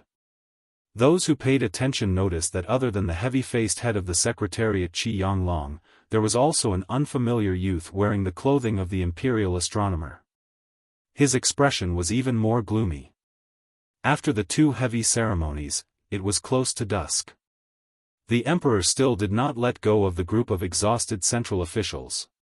He moved the small court meeting to the military council hall of the Ministry of War of the Six Ministries. The high officials of the two provinces under the Hall of Governmental Affairs and all of the purple-robed officials of the six ministries were not left out. When the emperor and the two elders, Qi Yanglong and Huan Wen, entered the hall hand in hand, there was a giant sand table on the main table that covered the lower reaches of the Guangling River. Other than that, there were also dozens of exquisite molds of warships. The young emperor, who walked quickly, did not wait for everyone to bow. He waved his hand to indicate that they were excused and walked straight to the molds. The Minister of War, Liu Baijie, gave a look to Gao Tingshu, the manager of the Wushuan Department for Purging Officials. This second-ranked official, who had become famous after the Ministry of War's observation of politics, quickly moistened his throat. He took 2 steps forward and introduced the comparison of the strength of the 2 Guangling navy to the emperor. Reporting to your majesty, at this time the Prince of Guangling's navy has 80,000 people. There are 3 types of large-sized warships, Huanglong, Fengyi, and Fuyao, totaling 35 ships. There are 7 types of medium-sized warships, including Menguo, Maotu, and Xiandeng, totaling 140 ships. There are also 12 types of small-sized ships, Sima boats, and scouts, totaling about 400 ships. The West Chu Navy has 56,000 people and around 700 warships. However, there are only 18 large-sized warships and only 70 or so medium-sized warships like Menguo and Maotu. There are even no less than 200 crudely modified fishing boats mixed in. Their military strength is not at an advantage. In addition, the 40,000 Qingzhou Navy is personally led by the King of Jing and has begun to move down the river. The Navy vanguard has already successfully controlled the area where the Guangling River and Bailu Lake intersect. Very soon, they will be able to surround the West Chu Navy. Chapter 1453. Emperor Zhao Zhuan did not make a sound. He was not a son of heaven who would slack off in governance. He was very familiar with the Guangling Dao War. Right now, there was only one thing that made it difficult for him to choose. Should he let the 2 navies at the front and back delay the opportunity and first help the 10,000 tigers and wolves of the southern border cross the Guangling River? Or should he take advantage of the West Chu Navy taking the initiative to fight a decisive battle with the Guangling Navy and have the Qingzhou Navy quickly enter the empty area at the western end of Bailu Lake so that they could fight a more secure pincer battle on the eastern side of Bailu Lake and not fall into a situation where the West Chu Navy would attack them one by one? Of course, as long as the Nanjiang soldiers successfully crossed the Guangling River, Song Li, who had just entered the capital not long ago, had destroyed most of the West Chu soldiers. Then, on the land of West Chu, the 100,000 elite Nanjiang soldiers would be unstoppable. They even had the hope of surrounding the capital of West Chu. However, from the start, the Guangling rebellion was not a battle purely for victory. Once the 100,000 soldiers of Nanjiang surrounded the capital of West Chu without losing a single soldier, then the victory on Bailu Lake would become an unnecessary battle. If Nanjiang only destroyed the country before the court, that was fine. The worst result was that it was far beyond what the court could bear. If the Guangling Navy and the Qingzhou Navy lost to the West Chu Navy personally led by Cao Chongqing, if Xiao Bing, who was a border king like Su Xiao in the past, had ill intentions and disobeyed the situation, then could the southern expedition commander Lu Shengxiang, who only had tens of thousands of men and horses, stop the wolves of Nanjiang that had been in battle for a long time? What was even more terrifying was that the southern border and West Chu were colluding and heading north together. In that case, Li Yang could only have Gu Jiantang divide his troops between the 2 Liao border armies and head south to protect Graydon City. The northern Mang had never fought smoothly on the 2 fronts of northern Liang and Yuliang to begin with, and there were also close to 200,000 soldiers stationed outside the 2 Liao lines of defense. Could it be that he, Zhao Zhuan, really had to stand on top of Graydon City and see the northern Mang barbarians and the barbarians of the southern border at the same time? However, all these deductions were built on the premise of the worst-case scenario. Therefore, Zhao Zhuan felt some regret in the depths of his heart. Back then, he had listened to the opinions of the head of the Secretariat Qi Yanglong and the Minister of War Lu Baijie and refused to send troops to Western Shu. Was it wrong? After all, there were only 10,000 Shu soldiers. Even if Chen Zhibao personally led them, how much merit could they take away on the Guangling Road? Could 10,000 people besiege West Chu's capital? Although it was the young emperor's original intention to not have the king of Shu come out of Shu, when the battle situation became muddy, it was hard to avoid some well-hidden anger. Zhao Zhuan, an emperor who had everything going smoothly, lacked experience in making decisions. After all, he was not as good as the previous emperor and could not be compared to his grandfather who had spent most of his life fighting on horseback. At this time, Zhao Zhuan found the Tangxi sword immortal Lu Baijie, who he could not order around as he pleased, more and more of an eyesore. If not for the fact that the two assistant ministers of the Ministry of War, Su Gong and Tang Taihuang, were new faces in Great and City, Song Li's experience was too shallow, and those old generals with merit had either died in battle or died of old age, the emperor would have had Lu Baijie leave the Ministry of War a long time ago. Yuan Guo was immediately preparing to head to the vassal state to be the new Jiedu deputy of the court. Lu Baijie should have been in the ranks, but Qi Yanglong and Tantanan, the two main officials, both expressed their intentions that this matter was inappropriate, which was why it was delayed. Ever since he ascended the throne, Zhao Zhuan had his own calculations. In his view, the previous emperor should not have followed Yuan Benshi and Zhang Jiulu's wishes and released Chen Zhibao like a tiger back to the mountain. He should have firmly nailed him to the position of Minister of War. At the very most, he would have given him a military achievement in the Guangling battle. Taking a step back, the same tens of thousands of soldiers. The court did not believe that Chen Zhibao could contend against the Nanjiang army. Perhaps no one doubted that as long as Chen Zhibao remained in the capital as the Minister of War, the Nanjiang army would not have any thoughts of rebellion. It was not that Zhao Zhuan did not understand the previous emperor's original intentions in placing Chen Zhibao in western Shu. However, Zhao Zhuan was not someone who blindly admired and trusted this adopted son of Su Shao. He had a deep suspicion of this white-clothed military saint. Furthermore, as the new monarch, Zhao Zhuan had to admit that the previous emperor and Chen Zhibao had a relationship. Everyone knew that the previous emperor did not have a good impression of all of Beiliang, but he favored Chen Zhibao greatly. Back then, he had almost bestowed the title of king of a different surname on that young man before he was even a year old. Later on, he even had him replace Gu Jiantang as the Minister of War. In the end, he was 10 years late and still let Chen Zhibao become the king of Shu. After Su Zhao's death, he became the only remaining king of a different surname. Zhao Zhuan, on the other hand, did not have such a relationship between monarch and subject. The only people who had such a relationship with him were people like Chen Wang, Tang Taihuang, and Song Li, who were still a little below the level of top civil and military officials. The emperor was silent for a long time, so the entire hall could only be silent. Gao Tingshu spoke a few thousand words until his mouth was dry and his tongue was dry.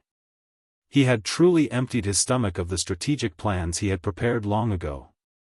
He no longer dared to boast and digress in front of the central officials. After carefully glancing at Lu Baijie, who was the backbone of the Ministry of War, he received a look of affirmation. Gao Tingshu thus shut his mouth and did not add to the painting of a snake with feet. The emperor finally broke the silence and said a few words of encouragement and praise to this new official of the Ministry of War who had many stories in the capital. It could be said that this was in the emperor's heart. All of the important officials in the hall smiled as they looked at this handsome young man with the nickname of Tian Jade Tree. Only the assistant minister of the Ministry of Rights, Jean Lanting, had a hidden and complicated gaze. The emperor then left the Zhejian and went to the new location of the Hanlin Academy, which was neighbors to the two yamens of the Hall of Governmental Affairs. Today, there was a tea party in the Hanlin Academy. As expected, the emperor saw Chen Wang, Sun Yin, Yan Qiji, Fan Zhangho, Li Jifu, and Song Kelly. Of course, there were more than these 6 people in the courtyard. There were dozens of young and old men in the Hanlin Academy, but no matter how they gathered together, they still could not be seen by the emperor at a glance.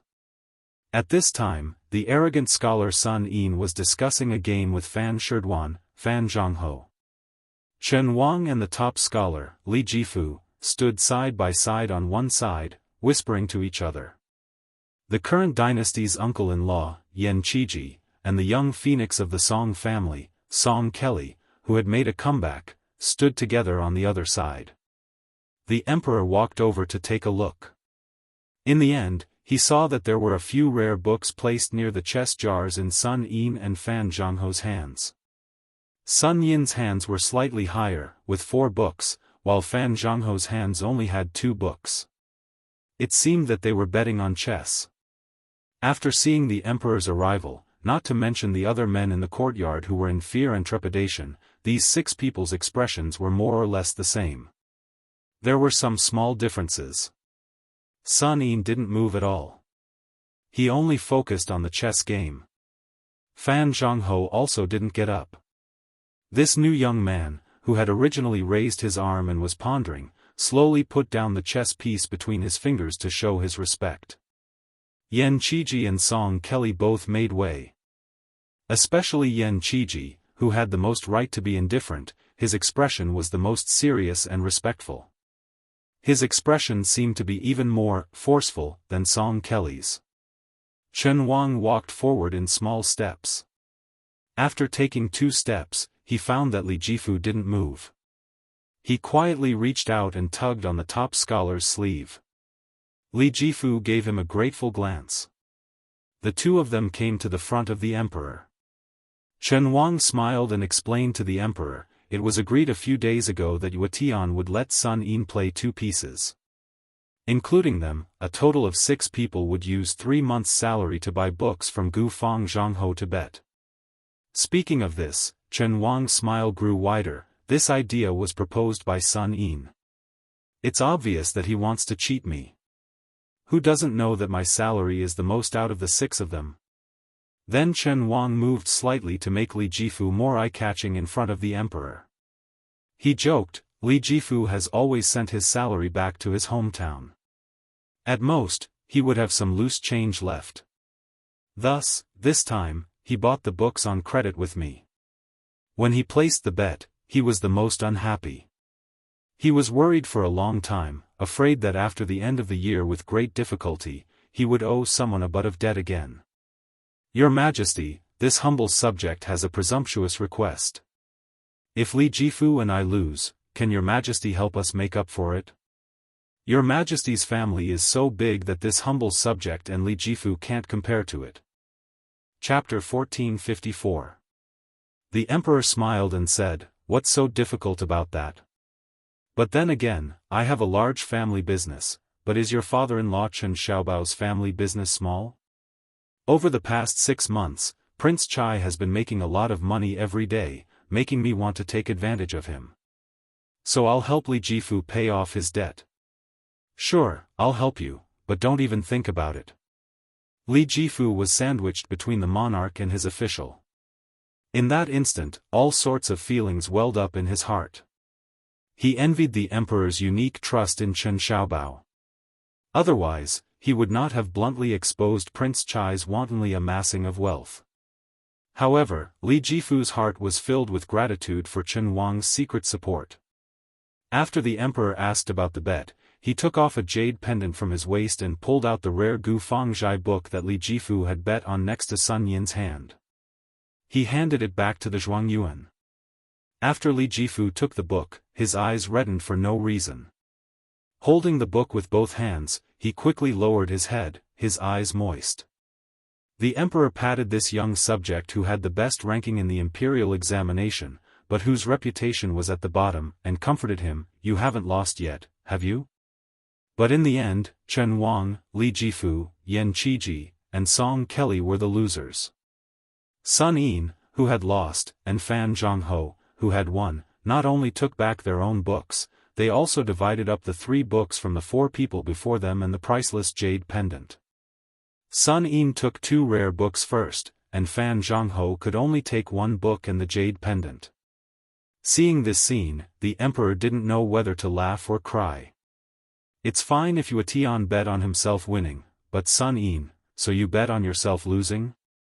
Sun Yin smiled faintly. Playing chess and betting are 2 different things. The emperor looked at the number 1 chess master of the dynasty, Fan Zhongho, and said helplessly, the dignified Fan Sherdan is willing to negotiate with this scoundrel? Fan Zhongho stood up and smiled, Your Majesty, the 2 sides are actually equal in strength, and the outcome will depend on the will of the heavens. The emperor joked, everyone says that when you, Fan Yue Tian, play chess, you seem to have the help of a celestial being behind you. So, in the future, when you play chess with Sun Yin, you must bring me along. I will bet on one of the books in the 6 libraries. Dusk gradually approached. Under the emperor's personal instructions, the eunuchs brought in many jars of fine wine from the palace. However, the emperor called for Chen Wang, Sun Yin, and his brother-in-law, Yan Qiji. The 4 of them walked out of the noisy courtyard together. The emperor turned his head to Sun Yin, who had lost the game but won the prize, and casually asked, "I only heard that there was a note. Why did you let me start?" Sun Yin replied, "No matter how many posts I post, I can't beat Fan Jianghu. If the disparity is too great, there's no point in betting." The emperor nodded and said, "Alcohol tolerance, chess ability, poetry, and taste are 3 things. After reaching a certain level, to take another step forward is as difficult as ascending to the heavens. It can be said that it was determined in one's previous life, and is not something that can be increased or decreased by human strength." Chen Wang said in a soft voice, "This is just like the Guangling Road War. If the West Chu evildoers did not place 2 or 3 pieces on the chessboard first, no one would have personally gone up or placed a bet." The emperor sighed and said somewhat helplessly, "The reason I pulled you 2 along is because you, Chen Wang, have always been optimistic about the Guangling War, while Sun Yin is the complete opposite. Today, I want to hear your inner thoughts. You 2 speak. No matter how shocking your words are, I will calm my heart and think carefully. The quarrels in the imperial court are inevitably mixed in with all kinds of related interests, but you 2 are not the same." Sun Yin glanced at Chen Wang. The latter gently extended his hand, indicating for Sun Yin to speak first. Sun Yin did not hold back. With a kind of boldness, he said, "Your Majesty is worried that after the Nanjiang army crosses the river and encircles West Chu's capital, it will become too big to be shaken. Even if it doesn't rebel, it will be enough to raise the price and demand an exorbitant price from the imperial court, to the point of becoming a second Beiliang frontier army, right? Furthermore, the same structure, different situation. Back in Beiliang, Su Shao, for whatever reason, did not divide the river to rule. However, the Prince of Yanqi, Zhao Bing, has painstakingly operated in Nanjiang for more than a decade. Whether or not he will make a different choice, who knows? Your Majesty doesn't want to give the initiative to others and give it to the illusory human heart and the will of heaven, right?" The emperor hesitated, then nodded. "Yes." Sun Yin smiled. "There are 3 ways to break the situation. First, Your Majesty needs to publicly disapprove of the Ministry of War's muddle-headedness and be furious. You need to have the current Minister of War, Liu Baijie, resign and leave the capital to serve as the Jidushi of Nanjiang or Guangling. In short, you need to be able to see the deputy commander of the Nanjiang army, Wu Zhongshuan. You need to move him emotionally, reason with him, and promise him benefits. As for the 2 things, Sun Yin doesn't need to say much. Presumably, with Tangxi Sword Immortal's grace and cultivation, she is more than qualified. However, the word benefits will require Your Majesty to cut your flesh. The pain is not something a jade pendant on your waist can compare to." The emperor frowned. "Is a Jidushi enough?" Sun Yin boldly sneered. The emperor said softly, "Promise that Wu Zhongshuan will enter the capital and become the Minister of War in the future?" Sun Yin laughed coldly. The emperor asked, "Is my Liang going to have another prince with a different surname?" Sun Yin asked back, "Why not? How can the future prince with a different surname be mentioned in the same breath as the Prince of Liang and Prince of Shu? How can the imperial court not be able to handle him? Wu Zhongshuan is already 60 years old, his 3 sons are mediocre and unaccomplished. How many years can he, Wu Zhongshuan, be the vassal prince?" The emperor nodded, but did not say anything. Sun Yin continued, "Secondly, after Liu Baijie stepped down as the Minister of War, allow the Prince of Shu to take 10,000 elite troops out of the country. Moreover, issue an imperial decree to take the title of Minister of War and rush to Guangling Road to quell the rebellion. It is possible to allow Chen Zhibao to give half of the Qingzhou navy under the command of the King of Jing and, Zhao Sun, to him. Chen Zhibao cannot wield great power, but at the same time, he cannot not wield it. If his military power is too heavy, it will be difficult to suppress his ambition. If he does not wield the least bit of military power, he will be resentful and have the intention to rebel.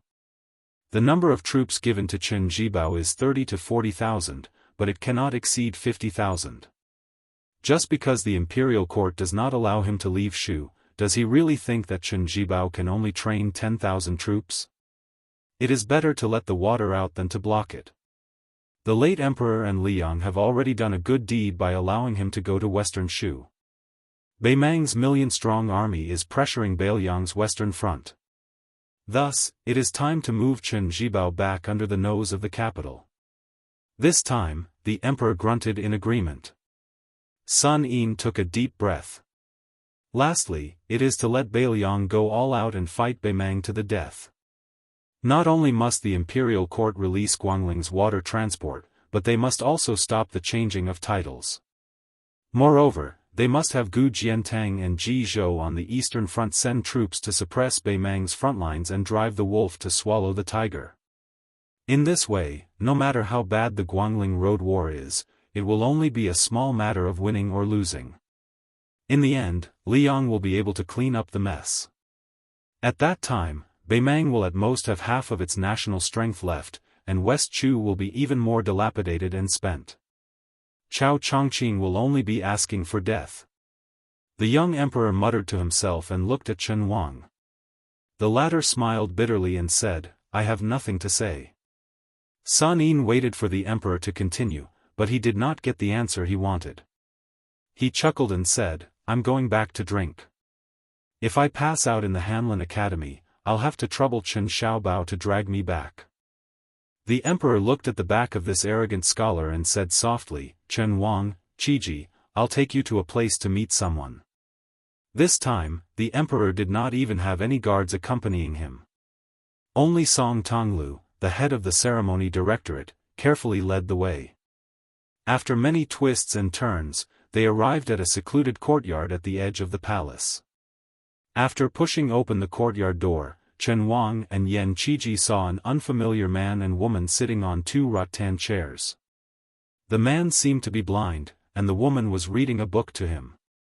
Even though Chen Wang and Yan Qiji were close to the emperor, they were still left at the courtyard door with Song Tonglu. The emperor walked in alone and had a short conversation with the blind young man. When the emperor got up and walked back to the courtyard door, he was not as serious as before. His face was more relaxed and relaxed. Chen Wang smiled and said, "Congratulations, Your Majesty. You have one more schemer." The emperor laughed heartily and said, "Chen Xiaobao is not any worse than him. They're just two different people. Sun Yin is not a worldly person, but he practices the wild fox Zen. The scholar surnamed Lu in the courtyard is a true worldly person, a wild fox spirit. But to truly rule the country and pacify the world, it still depends on you, Chen Wang." In the courtyard, the blind Lu Su was lying on a rattan chair. The female warrior of Jing and Palace, whose real name was Lu Lingbao, knelt in front of the emperor for not long. When she got up, her face was full of confusion. Lu Su asked softly, "Are you wondering why I want to kill Beiliang?" The woman who had followed Mr. Lu all the way smiled and said, "You must have your reasons." Lu Su opened his eyes, as if he wanted to see with his own eyes this world where no one was free. Chapter 1455. Su Fengnian knew that there would be a battle between him and Tuoba Bodhisattva, but he did not expect it to be so soon. Su Fengnian helped the old monk who gave him the Buddha bowl to bury him. He piled up the grave, erected a monument, and used his finger as a knife to carve the words, "Grave of the Monk in Chicken Soup." He wanted to add an epitaph, but he did not know the content of the song called Falling Lotus, so he could only give up. After doing all this, Su Fengnian had no choice but to look for two suitable weapons. However, after hesitating for a long time, he realized that this trivial matter was unusually difficult. Su Fengnian even had the leisure to squat in front of the grave and sigh. In the past, Only by risking one's life could one be qualified to gamble with one's life. For example, when he faced the devil Xie Ling from the Duck-Head Green Inn, Tuoba Chunsun who had 2 powerful retainers, Diwu Raccoon, Yang Taisui, and the others, as well as when he faced Huang Qing with Sword Aura and a Beimang True Dragon, Su Fengnian did not think much about it. In fact, he did not have time to think deeply about it. It was like a battle between a cavalry and a scout, where life and death were decided. As for the human cat Han Shengxian and Wang Xianji, Su Fengnian had enough time to plan. However, those calculations seemed to be on the edge and he did not dare to be distracted. The only exception was the fight with Tuoba Bodhisattva. Once the fight was unavoidable and there was a few hours to half a day of leisurely travel, Su Fengnian did not have any complicated feelings. Instead, he felt somewhat relaxed, as if he was waiting for a friend he had never met before. Presumably, after seeing Tuoba Bodhisattva for the first time, Su Fengnian guessed that he might not be able to hold back his laughter and say, "You're here." Then, Su Fengnian thought that this question did not display the demeanor of a master. As one of the 4 grandmasters of the world, since the 2 of them were going to fight to the death, there was an 80 to 90% chance that one of them would die. Since they were going to fight to the death upon meeting, shouldn't there be a more heroic greeting? For example, Tuoba Bodhisattva, you've been the second in the world for decades, so you're going to die with this laughable title? Or perhaps they could bring 2 jars of wine over and drink before the fight. However, the spy report did not mention whether Tuoba Bodhisattva drank or not. What if this guy did not drink at all? Could he tell him not to fight first and wait for him to drink before fighting? However, Su Fengnian did not have the capacity to finish 2 jars of wine in 2 breaths. Wandering alone in front of the thatched cottage tomb, Su Fengnian suddenly had a flash of inspiration. He felt that he could really fight with wine. Even if Tuoba Bodhisattva did not drink, he could just say that whoever died, the living would offer a jar of wine to the deceased as a farewell. This kind of speech not only had the air of an expert, but also the spirit of an expert who lived and died like a guest traveling far away. The 6-jewel Bodhisattva on Mount Lantua, who had heard the news, saw the young lord squatting there and laughing secretly. She was dumbfounded. What was going on? Don't you know that the entire Lantua mountain is about to explode? She calmed herself down and said with a cold face, the first group of 20,000 monk soldiers near Lantua mountain can be gathered in 2 days and rushed to Liuzhou. Su Fengnian walked into the thatched cottage and brought 2 small wooden stools under the eaves. He threw one to her and the 2 of them sat together in the afterglow of the setting sun. He smiled and said, "You guys are really insincere. The prayer wheel has already been pushed, but you still want to wait for me to defeat Tuoba Bodhisattva before sending the troops?" The 6-jewel Bodhisattva did not hide anything. 1 generation after another, at most 300 to 400 years of life. But do you know how long Lantua mountain has existed in the world? Su Fengnian stared at her face that seemed to be unmarked by time. Back then, the top 10 aristocratic families of the spring and autumn period also thought the same. They always felt that the throne of the country could be broken, but the family's incense could not be extinguished. I originally thought that the monks of Lantua mountain would be more worldly. She sneered and said, "If they were worldly, why would our Lantua mountain care about you, king of Bailiang? Why would we get involved in this mess? Don't push your luck." Su Fengnian shook his head and said, "Who said that worldly affairs means closing the door and hiding in the outer mountains of sky beyond mountain and not caring about the secular world? Your Lantua mountain's worldly affairs are very impressive, and I am convinced. But the Wudong Daoist monks left the mountain to cultivate, and the 2 Zen temples cultivate Buddhism for a day, which I admire even more. Whether it was Wudong's Immortal or Liangchan temple's Buddha, it was just the scenery on the other side of the river. They had also found ferries. They would cross the river as many feet as they could, and they would carry as many people as they could. Moreover, they never accepted money from others, nor did they mind drowning. They only wanted to carry 1 more person. No wonder the useless monk wanted to leave Lantua mountain. If he stayed on the mountain, he would only be Lu Songtao for the rest of his life. The six-jewel Bodhisattva said expressionlessly, "How can the 1,000-year Lantua Mountain's dharma be destroyed by a few words from Su Fengnian? At the end of the day, you are still thinking about the tens of thousands of monk soldiers. Stop pretending." Su Fengnian sighed and said, "Our paths are different, and we speak the same language." The six-jewel Bodhisattva frowned and said, "Tuoba Bodhisattva is on his way here, aren't you going to run? You have only absorbed the remaining spring and autumn fate, do you really think you have recovered to your peak state?" Su Fengnian rolled his eyes and said, "I am the only one holding a lantern in this pitch-black night. Do you think Tuoba Bodhisattva is blind? The east is Bailiang's territory, and I can't run there. Go north to Gusai Prefecture. I think the Beimang Empress and the Taiping Commandant will treat me with good wine and meat. Or is the west further west? What's the point? As for the south? Chen Zhibao and Xie Guining should have smelled the fishy smell." Su Fengnian's expression was calm. "Why run? Let's fight first. It's not like I will definitely lose or die. Besides, I have always wanted to be in Jianghu.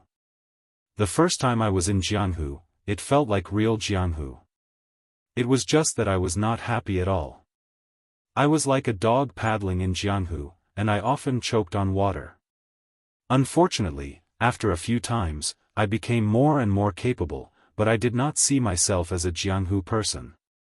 This time, I plan to walk Jianghu for myself. I will not paddle across the river, nor cross the lake by boat. I want to float across freely." The six-pearl Bodhisattva glanced at the inconspicuous grave where the chicken soup monk was buried and said indifferently, "If you die in the west at the hands of Tuoba Bodhisattva, it might be difficult for others to collect your corpse." Su Fengnian said seriously, "A child's words carry no harm." The six-pearl Bodhisattva looked at the imposing manor in the east that ordinary people could not see. "Tuoba Bodhisattva is in a hurry to kill you." Su Fengnian did not look at the magnificent scene. There would be plenty of opportunities to admire it later. Perhaps Su Fengnian could not bear not to look at it. He would vomit if he looked. Su Fengnian said to himself, "After Li Chungang returned to Jianghu, the old man went with me back to Bailiang for a while before we left. Before we left, he used 2 words to describe Jianghu people. He said that Wang Mingyin, who was ranked 11th in the world, was calm and steady, like a mighty river in front of him.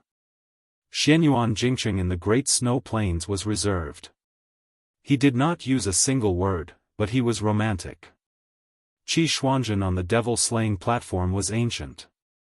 The moon rose from the east, and the cool breeze followed.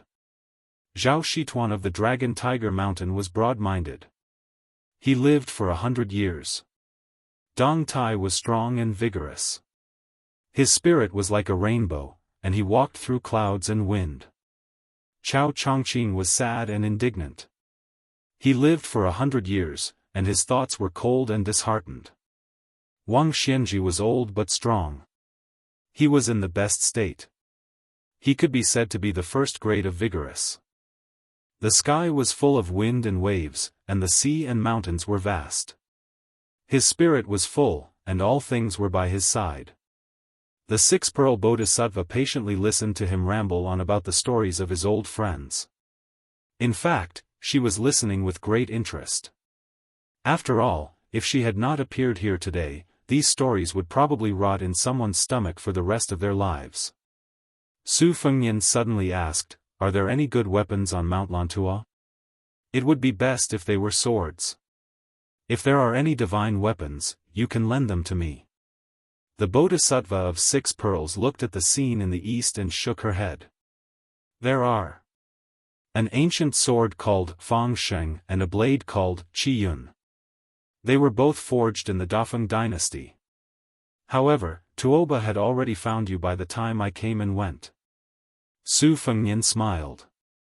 "At most, I'll let Tuoba wait for you to arrive before starting the fight. If he doesn't agree, I'll run toward Mount Lantua. I'll be able to wait for you to get the sword." "Oh right, while I'm fighting with Tuoba, help me keep an eye on Wang Weishue, who is currently in the Dong family in the inner city. As long as he doesn't leave the western region, you don't have to interfere." The Bodhisattva of 6 pearls stood up slowly. Her gaze was complicated. "Why don't you disperse your fate energy? Tuoba will lose his target. You don't have to fight this battle." Su Fengnian said helplessly, "How long has it been since the old monk was buried? Aren't you afraid that he'll jump out and smash your face with a bowl?" "You're not afraid, but I am. Moreover, my intuition tells me that if we fight here today, it might be more advantageous and have a higher chance of winning than if we fight in the future. If we avoid him now, even if we recover our cultivation in the future, our state of mind will be weaker." She sneered. "In the end, you, Su Fengnian, still want to take advantage of the vast battlefield in the western region to fight to your heart's content. What intuition are you talking about?" Su Fengnian smiled awkwardly.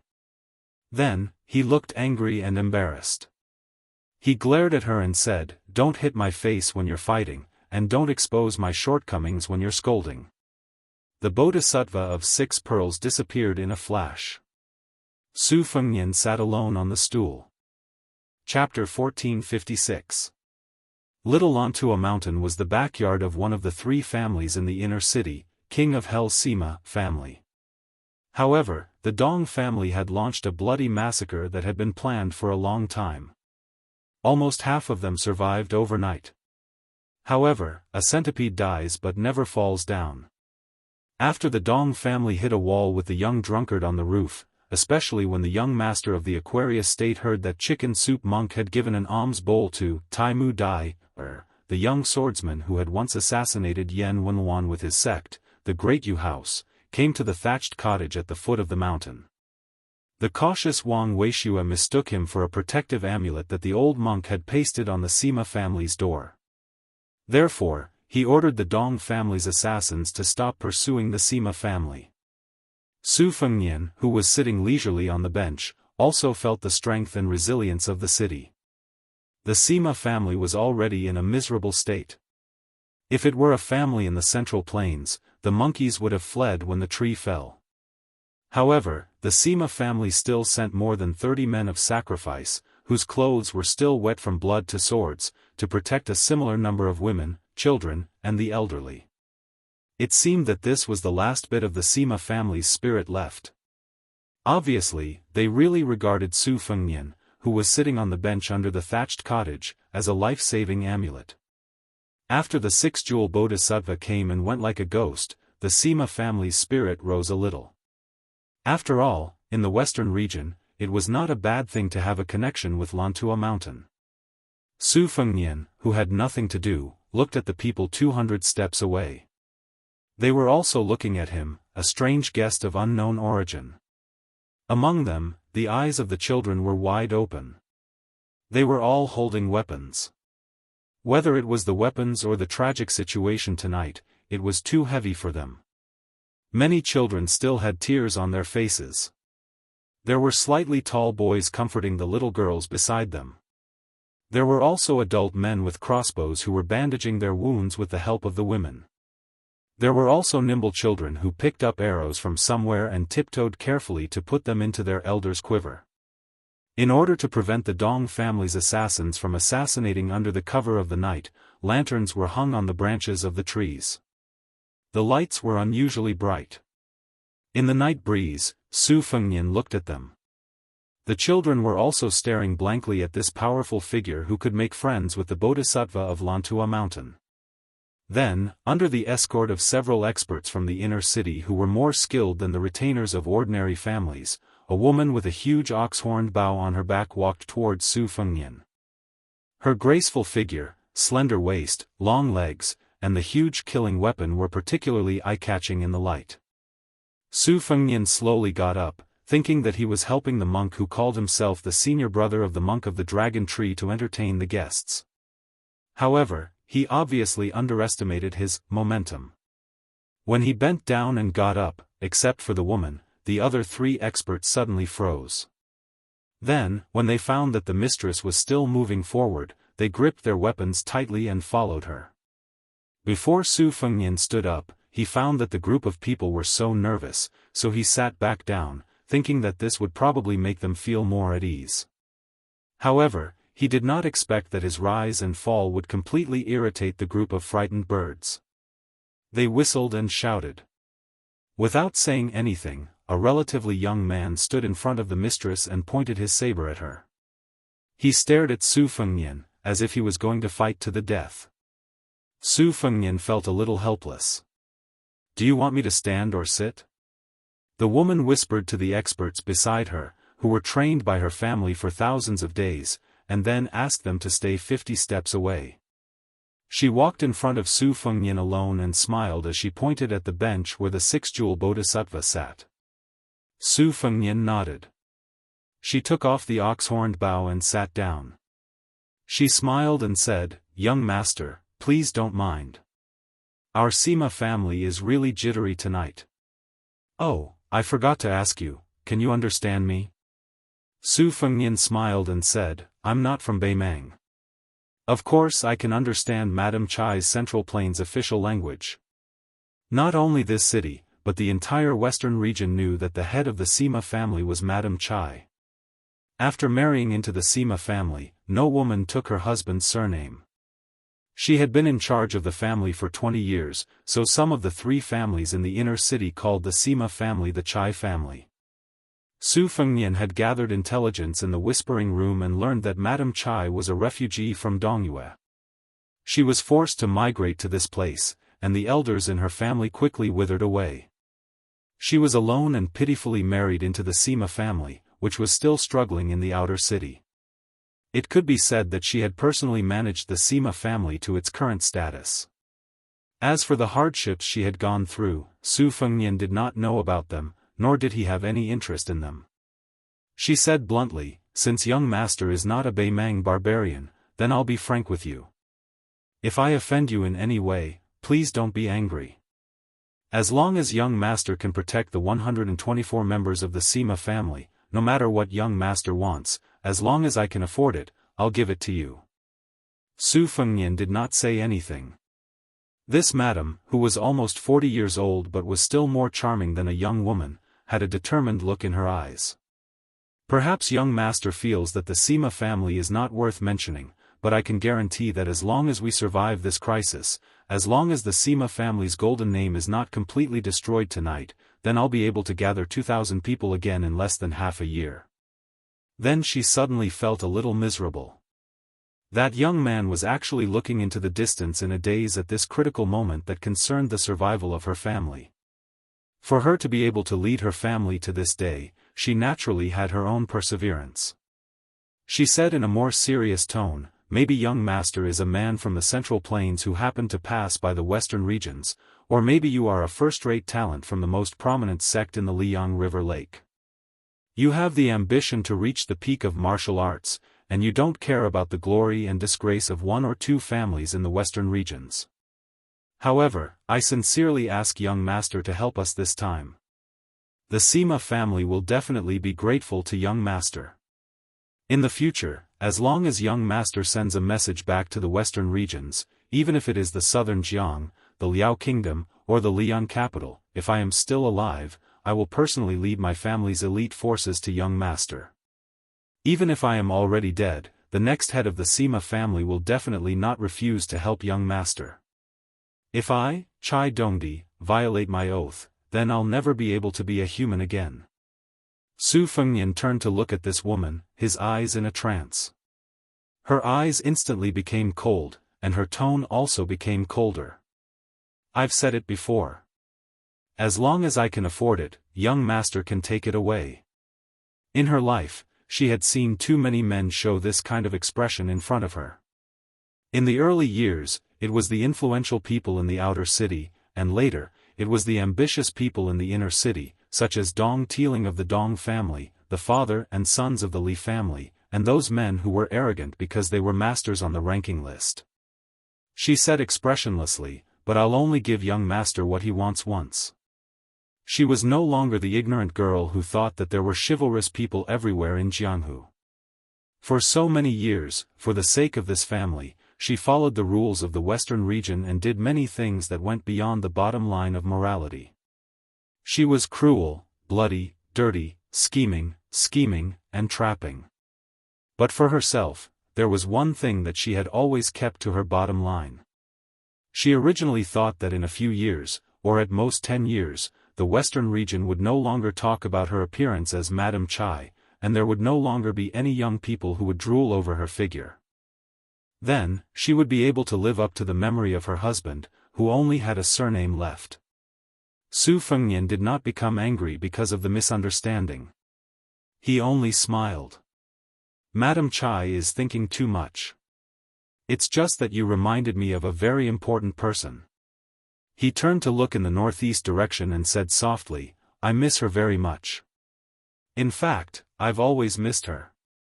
She was stunned on the spot as she looked at the side of his face that was filled with warmth. She could see that this man's longing at this moment could not be faked.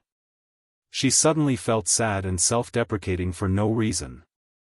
The things that appeared on his face were the most extravagant things in the Western region. She, a woman who had rebuked the winds and clouds of the Western region for 20 years, had never felt this way before. Su Fengnian retracted his gaze and smiled. The person I'm waiting for hasn't arrived yet, so I do have some time left. Instead of sitting here in a daze, I might as well make a deal with you. Even someone as calm as her could not help but reveal a pleasantly surprised expression. However, the young man's next words made her feel as if she had been struck by lightning. Madame Chai, is there really only one time?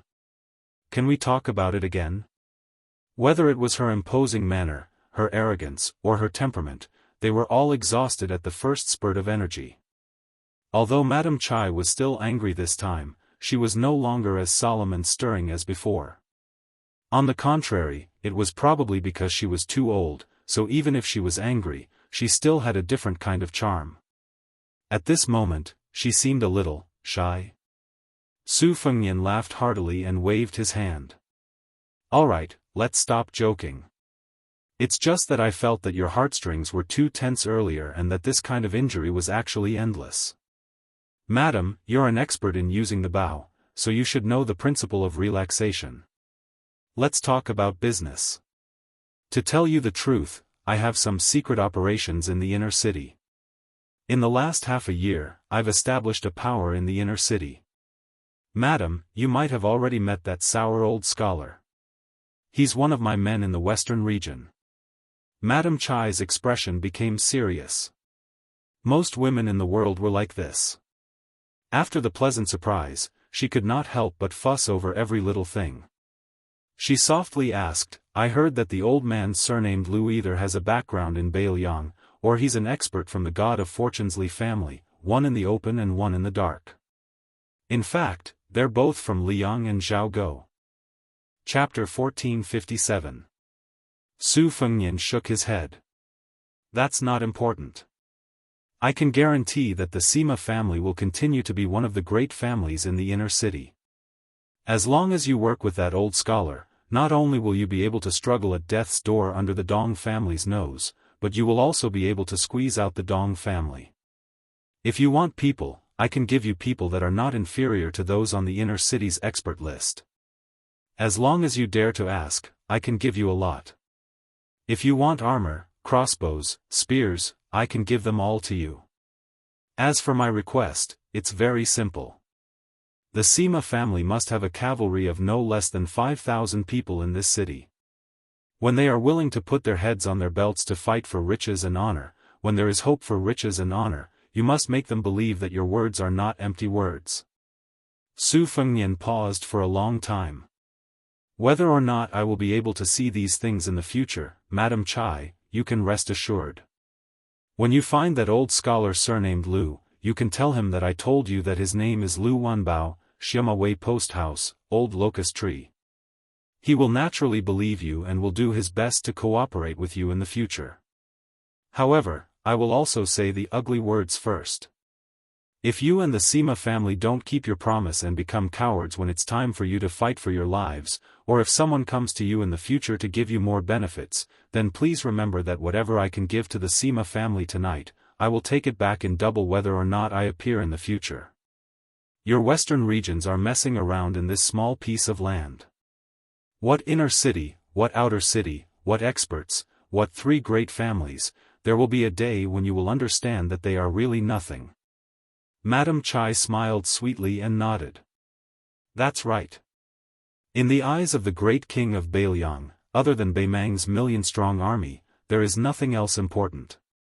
Other than the emperor of Liang and the empress of Beimang, there is no one else important, right? Su Fengnian was surprised. You guessed it? She was silent for a moment, then smiled. I was just making things up. Your Highness must only be so easily tricked in front of insignificant women, right? Su Fengnian didn't deny anything. He couldn't help but laugh. It's not good to hold grudges. It was Madame Chai's turn to be stunned. Are you really the king of Beiliang? Su Fengnian joked back, what? You're too easy to talk to. You don't look like a border king with authority? Or is it that he can sit on a small stool and chat with Madame for half a day? No matter how I look at him, he doesn't look like an expert. Madame Chai blinked her eyes. Didn't they say that His Highness is extremely handsome? There are quite a few well-informed young girls in the inner city who are extremely curious about the prince. There are also a few in our Sima family who used to practice the sword, but when they heard that the prince started out by practicing the saber, they foolishly went to practice the saber. I've been nagging about His Highness's name all day. Even my ears are about to grow calluses. Su Fengnian was speechless. He stretched out a finger and tapped the space between his eyebrows. He smiled bitterly. Women. Madame Chai looked at the distant family members who had survived the turmoil and calmly said, there's a girl called Sima Bishui. She vowed that she would go to Beiliang to find that guy called Su Fengnian if she could one day master a peerless saber technique. Even if she couldn't become his wife, she could become his confidant. Many people made fun of her, but she didn't have any talent. She just buried herself in practicing the saber. Su Fengnian softly said, and then she died. She nodded and said in a calm voice, that's right. She couldn't kill anyone and didn't want to be humiliated, so she killed herself with a saber. She stabbed her abdomen and didn't lightly slit her neck. If she had died in the latter way, those men wouldn't have let her off. In our western regions, such simple fools, especially women, don't live long. Even if they're lucky enough to survive, they won't live happily. Su Fengnian followed her line of sight and looked at the group of people who were laughing and talking without worry. He sighed with emotion. There'll be a day when the world will be peaceful. When that time comes, your western regions will also be filled with the sound of books. Children won't be thinking about how to survive every day. Instead, they'll be thinking about how to study hard and obtain scholarly honors. In the future, there'll also be willow trees and men and women who will meet at dusk. Young people will do what they should have done when they were young. In the future, there'll be rattan chairs for old people to lie on and bask in the sun. They'll slowly recall the heroic deeds they were proud of and the things they regretted. When their lives come to an end, they'll be able to peacefully pass on their unfulfilled wishes to their children and grandchildren. Madame Chai gently shook her head with a smile. It was as if she couldn't believe that the soil under her feet was soaked with blood and that such a beautiful scene of paradise would one day appear. However, she subconsciously reached out to stroke a strand of messy black hair and gently tucked it behind her ear. However, she suddenly straightened her body and tightly gripped the horn bough by her feet. In front of her sharp eyes, there seemed to be traces of ripples as thin as strands of hair. In the distance, there was a muffled and oppressive sound. The three experts in the inner city looked around in panic. In the end, they could only see the scene closest to them. It was a large tree with dense branches and leaves. A corpse wearing tight black clothes fell from the tree. It must be known that there were 3 large lanterns hanging on the tree. It was obvious that the people in the Sima family didn't find any trace of this person from beginning to end. However, What really made the three experts in the inner city feel their hands and feet go cold was that they simply couldn't see the young man sitting on the small bench. He looked harmless and gentle, but when he killed people, he didn't leave a trace. A great master. He was definitely a great master that even the top three experts in the inner city, Dong Tiling, paled in comparison. Because Madame Chai was close to the water, and because she was an expert in the inner city who was ranked just below Dong Tiling, she could barely see the mysterious ripples. She roughly knew that in the Liyang River Lake, the martial man realm was divided into 9 levels. The second level was considered to be a great master in the Central Plains. She barely stood on the threshold of the second level and saw a bit of the spectacular scene in the inner city. She used to think that if she could put down her family's affairs and focus on martial arts, then it would be easy for her to become one of the top 3 experts in the inner city. She might even be able to compete with the legendary first-level experts in the Liyang River Lake. As for the previous 10 people in the martial arts evaluation and the recent 14 people in the martial arts evaluation and the 4 great masters, she didn't have any idea what they were. She only knew that they were very strong. It was like looking at a mountain from afar. You know that the mountain peak was very high, but you can't imagine how high it was until you get close. Then, the young man beside her, whose identity she was still doubtful about, opened the door to the first level for her in a slightly stingy and obscure way. Then, she suddenly realized that in the eyes of the small group of true martial arts masters, the first-level experts who considered themselves to be extraordinary, were no different from ants. Then, even the children of the Sima family could see a strange scene. From the shadows in the distance, a ghostly figure suddenly appeared, running as fast as thunder with an aggressive aura. They thought that it was an expert from the Dong family who came to kill people in broad daylight, and that it might even be the infamous Dong Tiling himself. But soon, everyone was confused. The expert with a very strong figure did not seem to be here to cause trouble, but was pushed here by someone. He seemed to be avoiding something invisible, except for the period when he was constantly approaching the thatched cottage. At the same time, his footsteps were disorderly, and he flapped around in all directions. He was in a very sorry state. Obviously, no one was fighting with him, but he made a few dazzling front, back, and side somersaults. In short, there were all kinds of somersaults. He was originally a very strong expert, but in the end, he was reduced to a sideshow in the eyes of the children of the Sima family. When he was about 30 steps away from the thatched cottage, he finally stopped to catch his breath. At this time, Madame Chai finally saw the old man. He was actually the god of wealthy families' most honorable consecrator.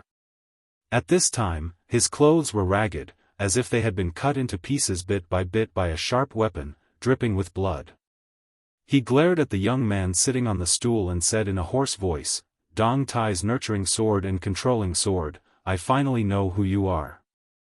Su Fengnian looked at Zhao Go, one of the founding members of Liyang. "The only reason you're still alive is because you had a colleague in Azure City. Before he died, he said a few words, which was equivalent to him dying in your place.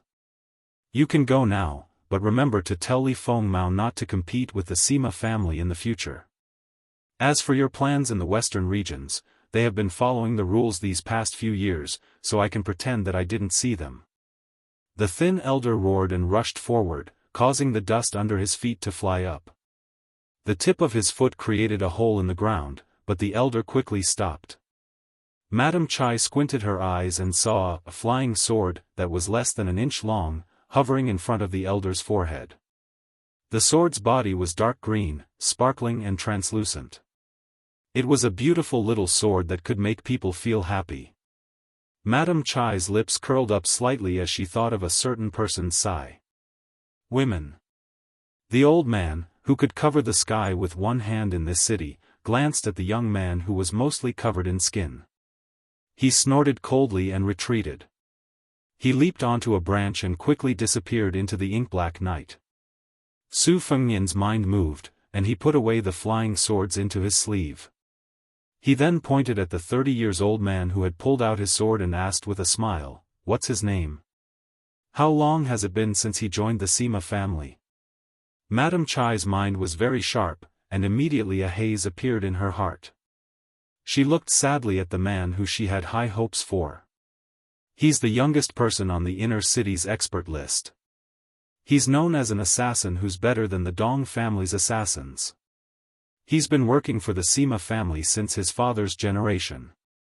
It's probably because a man's heart is not content, or because he doesn't want his descendants to be someone else's servant.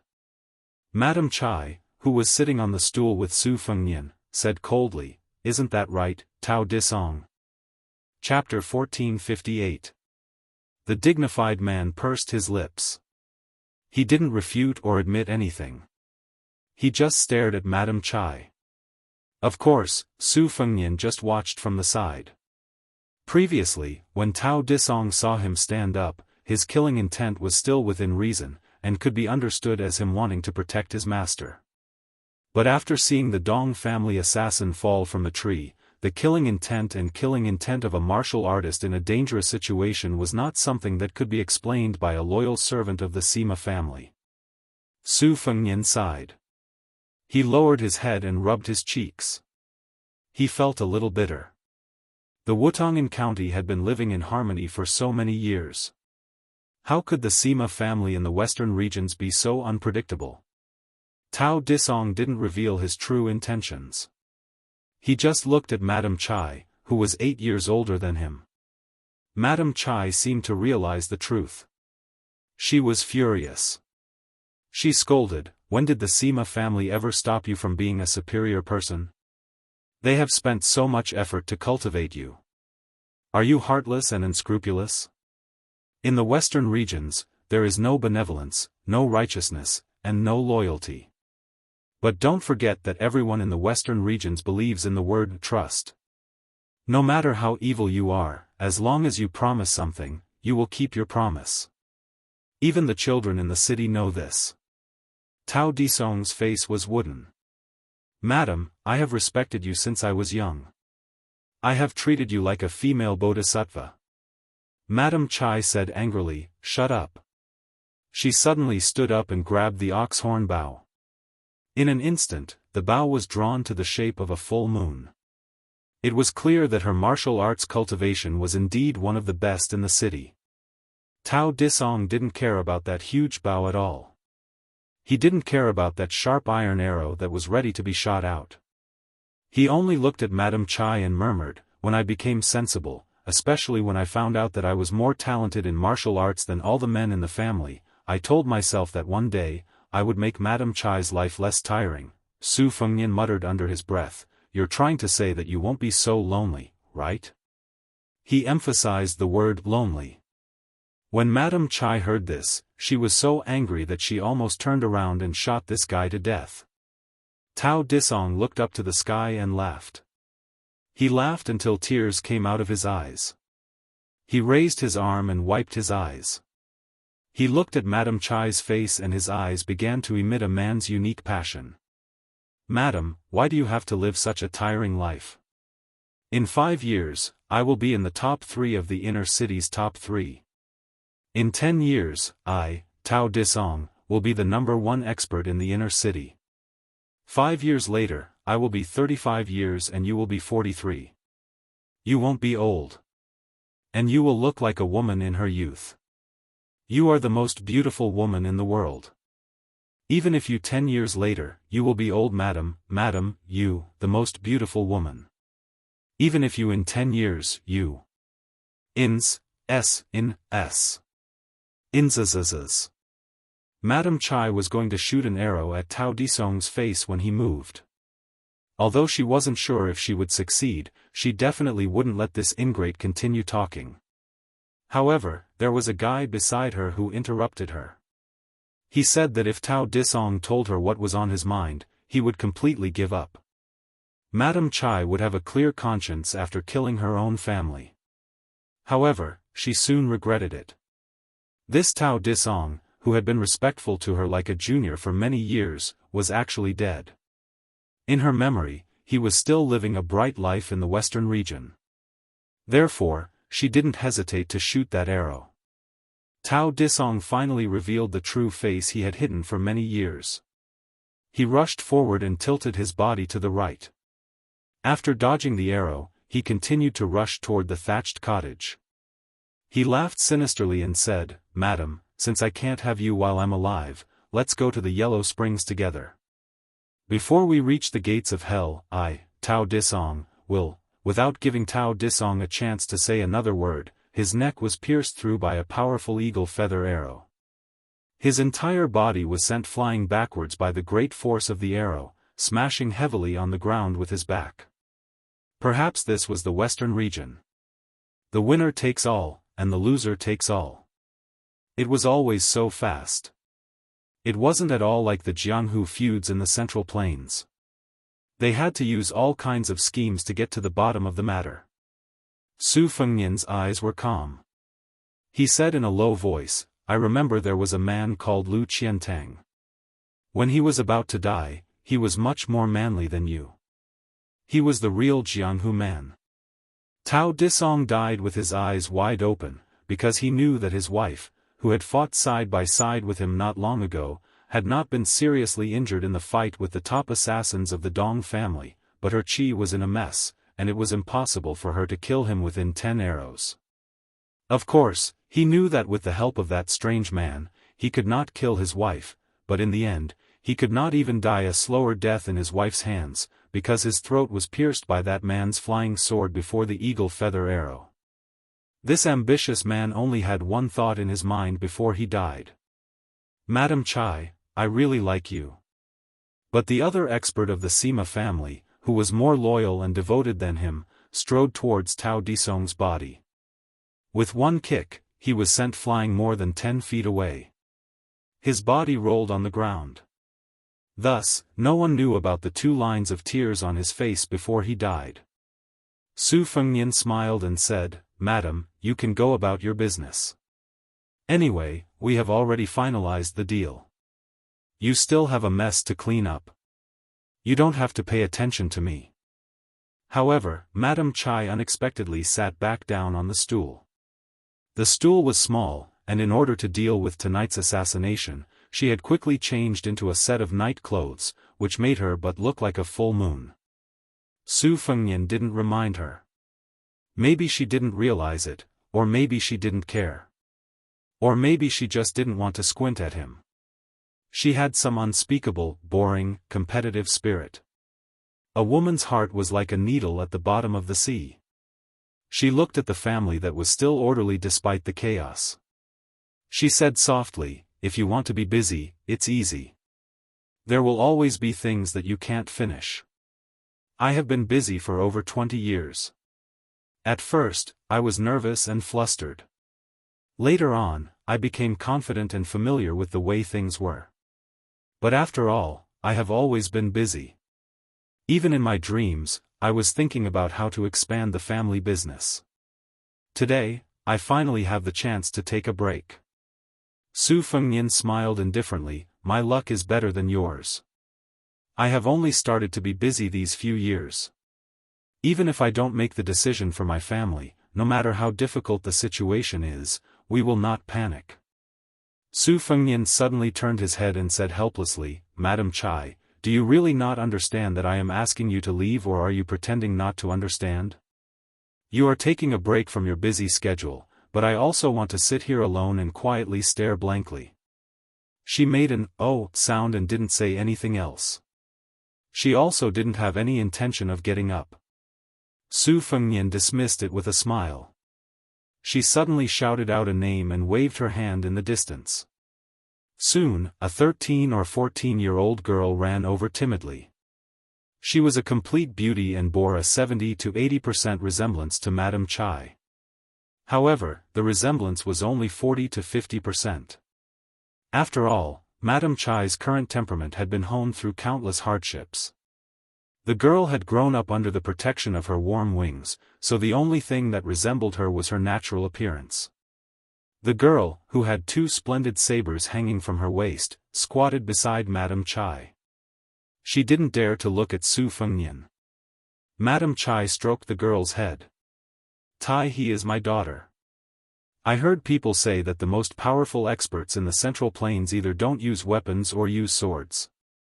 She only started practicing sabers at the end of last year and only found this pair of sabers after rummaging through the weapon storage at home. Tai He, look, this young master is the one you're looking for. Didn't you quarrel with your best friend over who should be the wife of that person before the new year? Now, you've taken the initiative earlier than that stupid girl from the Li family. Let me tell you, this is a once-in-a-lifetime opportunity. If you miss this village, there won't be this shop again. The young girl suddenly raised her head and widened her eyes. Him? Madame Chai nodded with a smile. She glanced at the young man who was laughing involuntarily from the corner of her eyes. There was a hint of schadenfreude hidden in her eyes. The girl suddenly turned her head and instantly turned back. Her face was full of resentment and suspicion. You don't look like him at all. Su Fengnian smiled bitterly. He thought to himself, could this Tai Madai's face be similar to mine? However, it's best if they don't look like each other. Do I really have to deal with this stupid girl from the western region and have a conversation with her that says, you are Su Fengnian, yes, really, and, of course it's real. Su Fengnian felt his scalp go numb when he thought of this. At the same time, he couldn't help but laugh. Old man Li, with your arrogant personality when you were young, you must have been even more annoyed than me back then, right? Madame Chai added fuel to the fire and whispered, silly girl, it's really him. He's wearing a fake face. Otherwise, do you think that person would swagger into the western region? Do you think I'm lying to you? Su Fengnian covered his forehead with his hand. No one would have thought that this girl would cry out without any warning. If it weren't for Madame Chai gently covering the girl's mouth, she would have wailed without restraint. She stopped crying with great difficulty and turned her head again. She looked at Su Fengnian seriously and sobbed, Big Sister Bisui really liked you. The naive girl quickly added in a sobbing tone, Big Sister Bisui also liked you a lot, but she died today. Can you help me write a few words? When I visit her grave in the future, I'll burn it for her, okay? Madame Chai sighed softly. There was a pleading look in her eyes. Su Fengnian smiled and said, but we don't have a pen and ink right now. Then, the seemingly weak girl cut off a piece of her sleeve and handed it to Su Fengnian. She then asked him to extend his hand. Finally, she used her right hand to cut open a large wound on her left palm. Blood flowed onto Su Fengnian's palm. Chapter 1459. Madame Chai didn't hide the pride on her face. My daughter's temperament is naturally like mine. She won't lose to the fiercest man in the western regions. Su Fengnian raised his arm and blood flowed down his fingertips. He wrote the name Sima Bishui on the sleeve. The young girl hurriedly said, add your name too. He had no choice but to add the 3 words Su Fengnian. The young girl treasured the sleeve that only had 2 names written on it. Looking at the bloody words, she couldn't help but sob. However, she quickly wiped her tears with her arm and pitifully looked at Su Fengnian. Why don't you write one for me too? Without waiting for Su Fengnian to speak, she began to cut her clothes in one breath. Then, she made a cut on her other hand. Su Fengnian hurriedly stopped her. He didn't know whether to laugh or cry. All right. I'm afraid of you. Just give me the sleeve. Su Fengnian took the sleeve. His right index finger gently poked the pad of his left middle finger. He wrote, Su Fengnian, Sima Tieha, on the sleeve. The young girl stretched her neck and stared at the sleeve. She softly said, in between the 2 names, add the word gift. Su Fengnian added another word. With the 2 sleeves in her hands, the young girl was satisfied. She carefully put away the sleeve book and solemnly thanked Su Fengnian. Only then did she stand up and leave.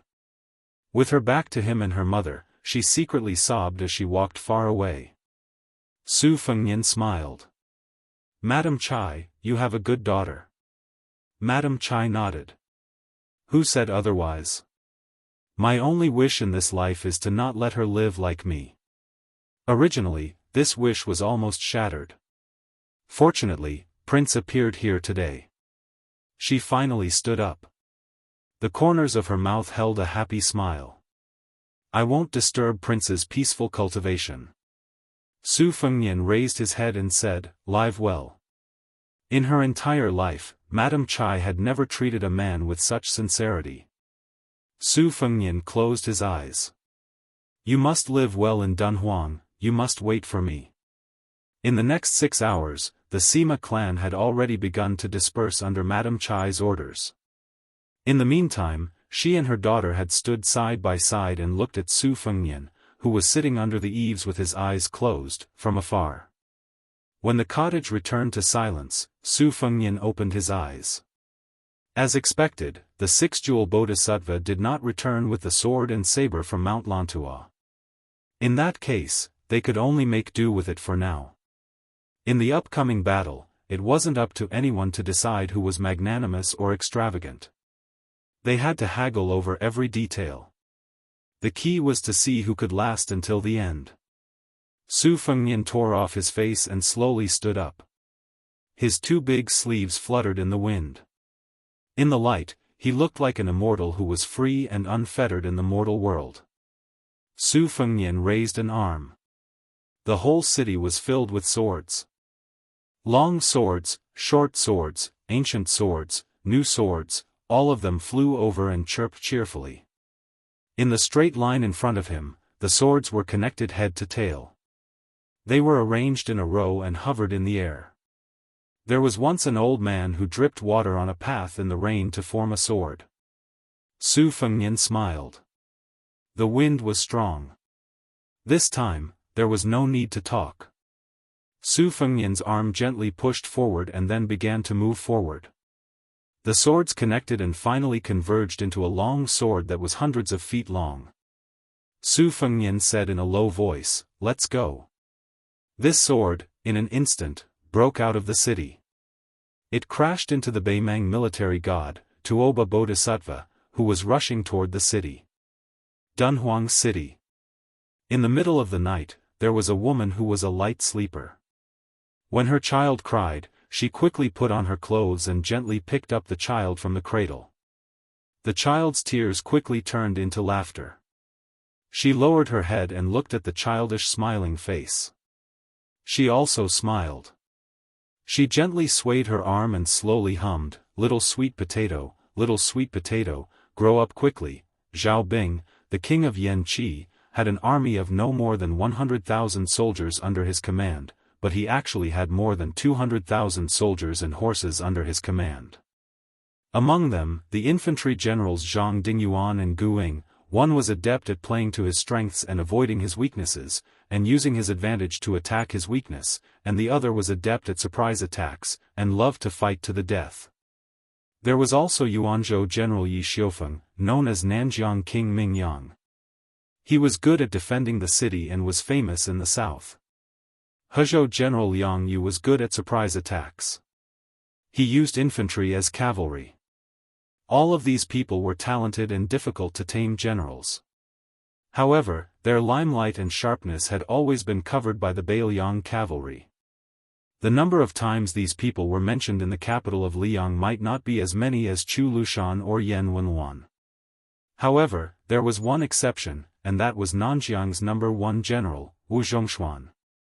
This old general not only commanded half of the soldiers and horses in the north of Nanjiang, but he also had the only cavalry in Nanjiang.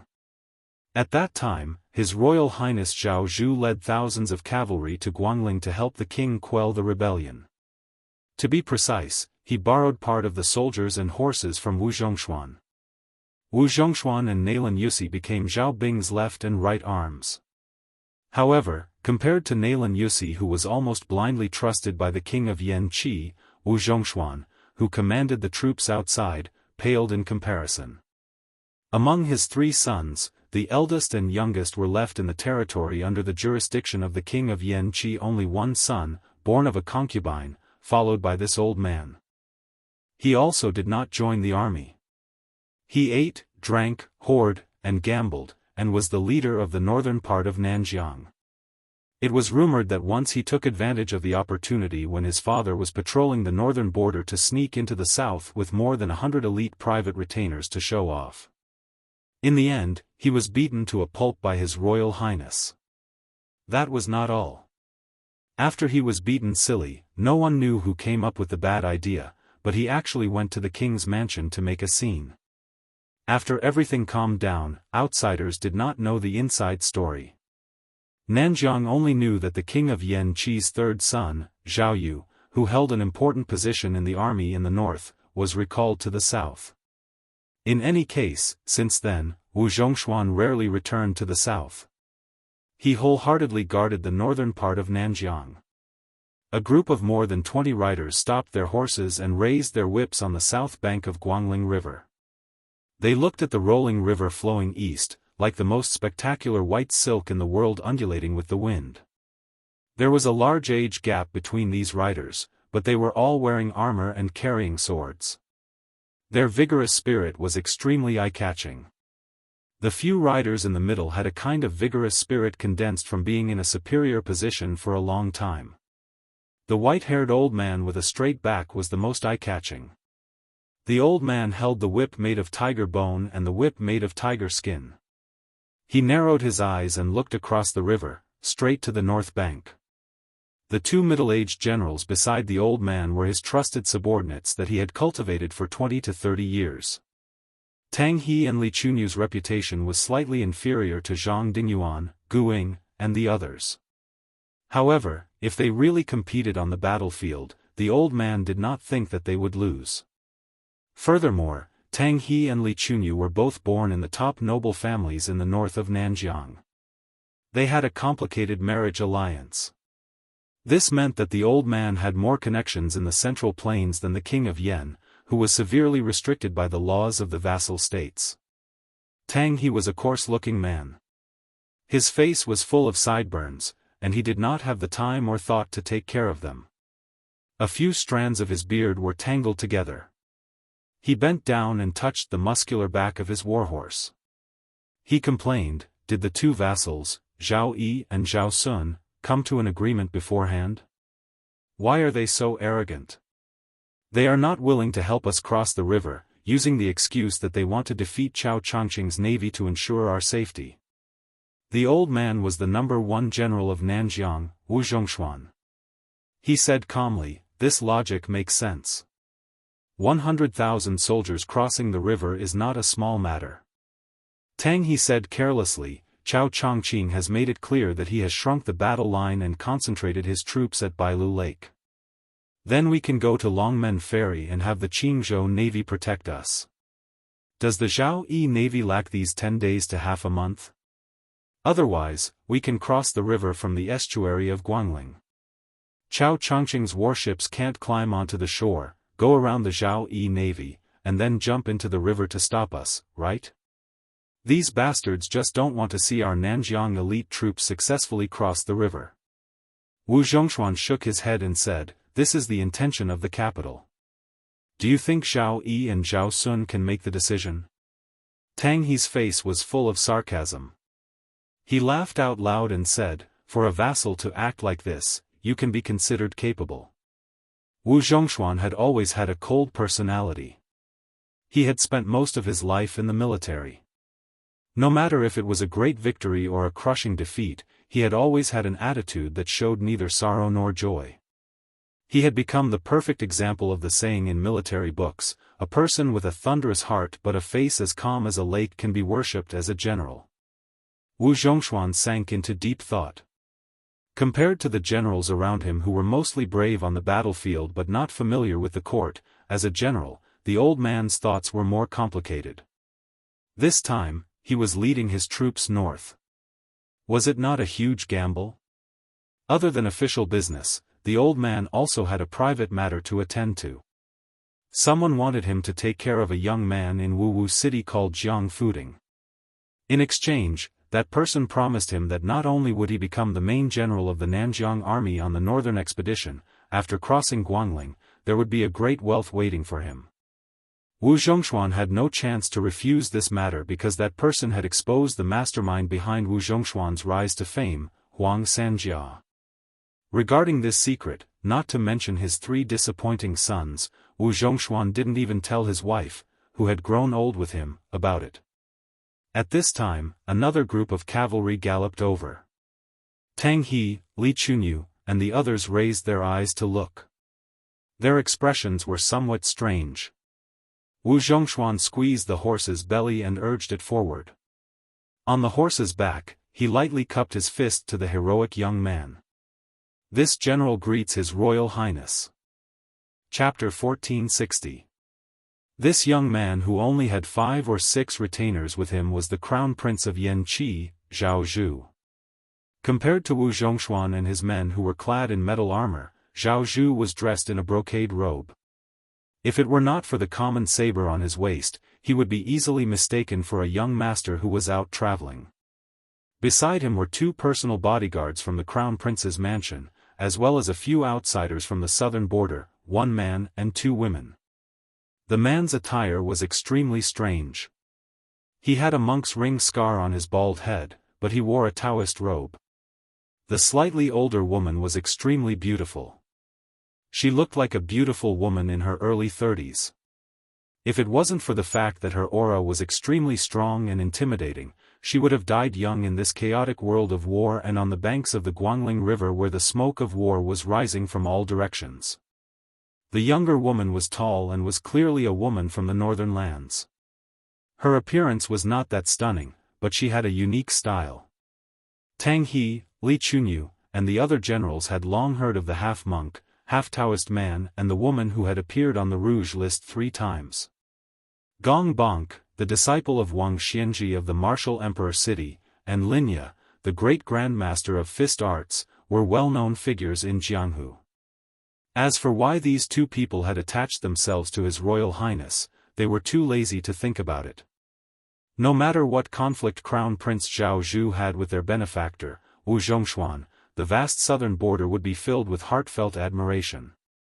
His Royal Highness had joined the army at a young age and had killed almost 10 people in the land of the Berserk miasma. He had built countless fortresses of various sizes. Before the rise of the young man surnamed Su in Bailiang, the people of the southern border were incomparably proud. They liked to say to outsiders that they had produced the Crown Prince of the Crown Prince who was most proficient in both the pen and the sword. Zhao Zhu smiled brightly and returned a fist salute. "Thank you for your hard work, General." Wu Zhongshuan's mouth twitched. This was probably considered a smile. Zhao Zhu turned his head to look at the river and asked softly, "What is the movement between Zhao Sun and Zhao Yi?" Zhao Zhu was, after all, the commander-in-chief of the northern expedition in name. Wu Zhongshuan was only the deputy commander-in-chief, assisting His Royal Highness, who had disappointed Li Yang greatly. Wu Zhongshuan said in a low voice, "The Qingzhou Navy went east along the river. At the Wubwa Lake Pass, Longdu, and the west of Bailu Lake Zhuji, to block the return route. Furthermore, the Qingzhou Navy's division of the Navy is Zhao Sun. Qingzhou is definitely an expert who is guiding Zhao. As for Zhao Yi's half of the Guangling Navy, on the vast Bailu Lake, the large warships are more powerful. Now that the ships are in formation, they are like cavalry on land. Chao Chongqing's West Chu Navy has few soldiers and small ships to begin with. Encountering such a formation, not only is it difficult to attack from the front and difficult to attack from the back, even their original advantage of being small and nimble has disappeared." Zhao Zhu nodded and seemed to ask casually, "In the late spring, what is the weather like at Bailu Lake? What is the wind direction?" Wu Zhongshuan was stunned. Not only was this old general who had never personally participated in a large naval battle, the other generals were also stumped. Linya, the female Wu Dao grandmaster who once carried a cauldron to smash the slow-moving sword that entered the city at Suaxia Valley, smiled and said, "The strategists of the Spring Snow House who have been living by the Guangling River all year round aren't all good-for-nothings." Zhao Zhu sighed and said, "Then now it all depends on whether Chao Chongqing can turn the tide with his strength alone." Gong Bonk rubbed his bald head. "It will be difficult. The best swordsman in the capital, Qi Jiajia, has arrived. Chai Ching Shan of the Dongyue sword pool will also not be absent. It is said that the woman surnamed Xianyuan from Mount Hui will also help. In addition to Zhao Go, who has turned out in full force, killing Chao Chongqing is out of the question. But if we talk about blocking a few of them, it will not be difficult. Wu Zhongshuan's cavalry unit bid farewell and left. Zhao Zhu remained on the riverbank for a long time. He shook his head and lowered his head to look. The saber at his waist was tied with a thin string to a worn-out money pouch. His Royal Highness muttered to himself, "If there is a day when the country belongs to me, Zhao Zhu, and the Jianghu belongs to you, Su Fengnian, then it will not be in vain that we two brothers met at Dantong Pass." He reached out and grabbed the cloth pouch that he had sewn and mended many times. He gritted his teeth and said in a low voice, "The one surnamed Su, no matter what difficulties you encounter, don't die. You are the only brother I will recognize in my life. Don't try to be a hero. If worst comes to worst, you can come to my place. You have to know that the little beggar who was so poor that his pocket could not even make a sound is now richer than anyone else." The northern barbarians saw beautiful silk, but they did not believe that it was made from silk spun by insects. The scholars of the Central Plains did not believe that there were yurts in the grasslands that could accommodate 1,000 people. The people of the world did not go to Guangling River, but they did not believe that there were large boats on the river that could accommodate 20,000 people. In the middle of Bailu Lake, a majestic ship that was 30 to 40 feet above the water's surface sailed alone on the lake. Looking at the direction of the ship's bow, it was heading toward the West Chu Navy. A large flag with the character, Jiang, flapped in the wind. A beautiful woman with a purple sword case on her back stood on the railing of the third floor. Her clothes fluttered in the wind, making her look like a fairy. The surface of the lake was vast. Suddenly, a small boat appeared in the distance. It got closer and closer until it was a few hundred feet away from the ship. A woman in white sat at the bow of the boat. A red string was tied around her wrist and a wine pot was hanging. Behind her stood a person in a red robe with large sleeves. The woman with the sword on her back and the woman in white looked at each other at almost the same time. It was just a glance and they did not look at each other anymore. The world did not know that this meeting had been separated by a full 800 years. The woman in white Luo Yang retracted her gaze. She raised her head and drank a mouthful of wine. She smiled lazily and said, "After so many years, I still find it annoying." On the other side, Jiang and I reached out and pressed down on the sword case. Only then did the sword in the case stop crying. In the big city of the West regions that stood thousands of miles above the yellow sand. When the sword was about to leave the city, the short man with a wooden face and long arms like an ape no longer suppressed the shockingly abundant qi in his body. His body suddenly expanded, and only then did he return to his normal stature. The long sword rushed forward in a line. He reached out his palm and hit the tip of the first sword. He twisted his wrist. The thousands of flying swords in the line all flew in a circle. After the long sword that pierced through the thick city wall spun for a while, it blasted a hole as big as a basket on the city wall. In the next moment, Tuoba Bodhisattva, who was charging forward, slammed his palm on the city wall. The whole city was in an uproar as if there was an earthquake. The 160 swords that went out of the city to welcome the guest were all shattered inch by inch. The 70 swords that were still connected with qi in the city were also shattered by Tuoba Bodhisattva's palm. Walking on the lonely street in the city, Su Fengnian waved his sleeve. The long sword changed into a thunder whip that was used by immortals to suppress otherworldly items. Purple lightning lingered around the long whip. The long whip fiercely slashed on the inner city wall. The qi knife cut through the wall like tofu and shot toward Tuoba Bodhisattva. The #1 martial artist in Beimang, who rarely fought for many years, strode forward and directly broke through the city wall. After entering the city, he grabbed the upstanding qi that looked like a long whip but was actually the essence of the sword will and tore it apart. His other hand slapped out casually. The broken pieces of the city wall that didn't have time to fall to the ground disappeared in a flash. Su Fengnian put 2 fingers together and gently drew. The long whip with purple qi that didn't weaken at all quickly bent and retracted. It smashed the huge rock that broke through the air. Under the whip, a bottomless ravine was torn out on the street. In the next moment, Tuoba Bodhisattva's left foot stepped on the tip of the sword. The whole sword began to shake. Su Fengnian whispered, "Disperse." The remaining 700 flying swords seemed to have understood human nature. They acted on their own and danced wildly. After the movement, there was silence. The 700 flying swords stopped in the air and formed a semicircular formation. The 700 flying swords pointed directly at Tuoba Bodhisattva on the ground. This stop was just a moment. The rain of swords fell rapidly. It was like a rainstorm falling from the sky.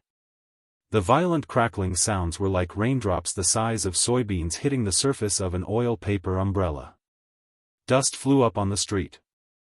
Su Fengnian kicked Tuoba Bodhisattva's chest, telling him to leave the city from where he entered.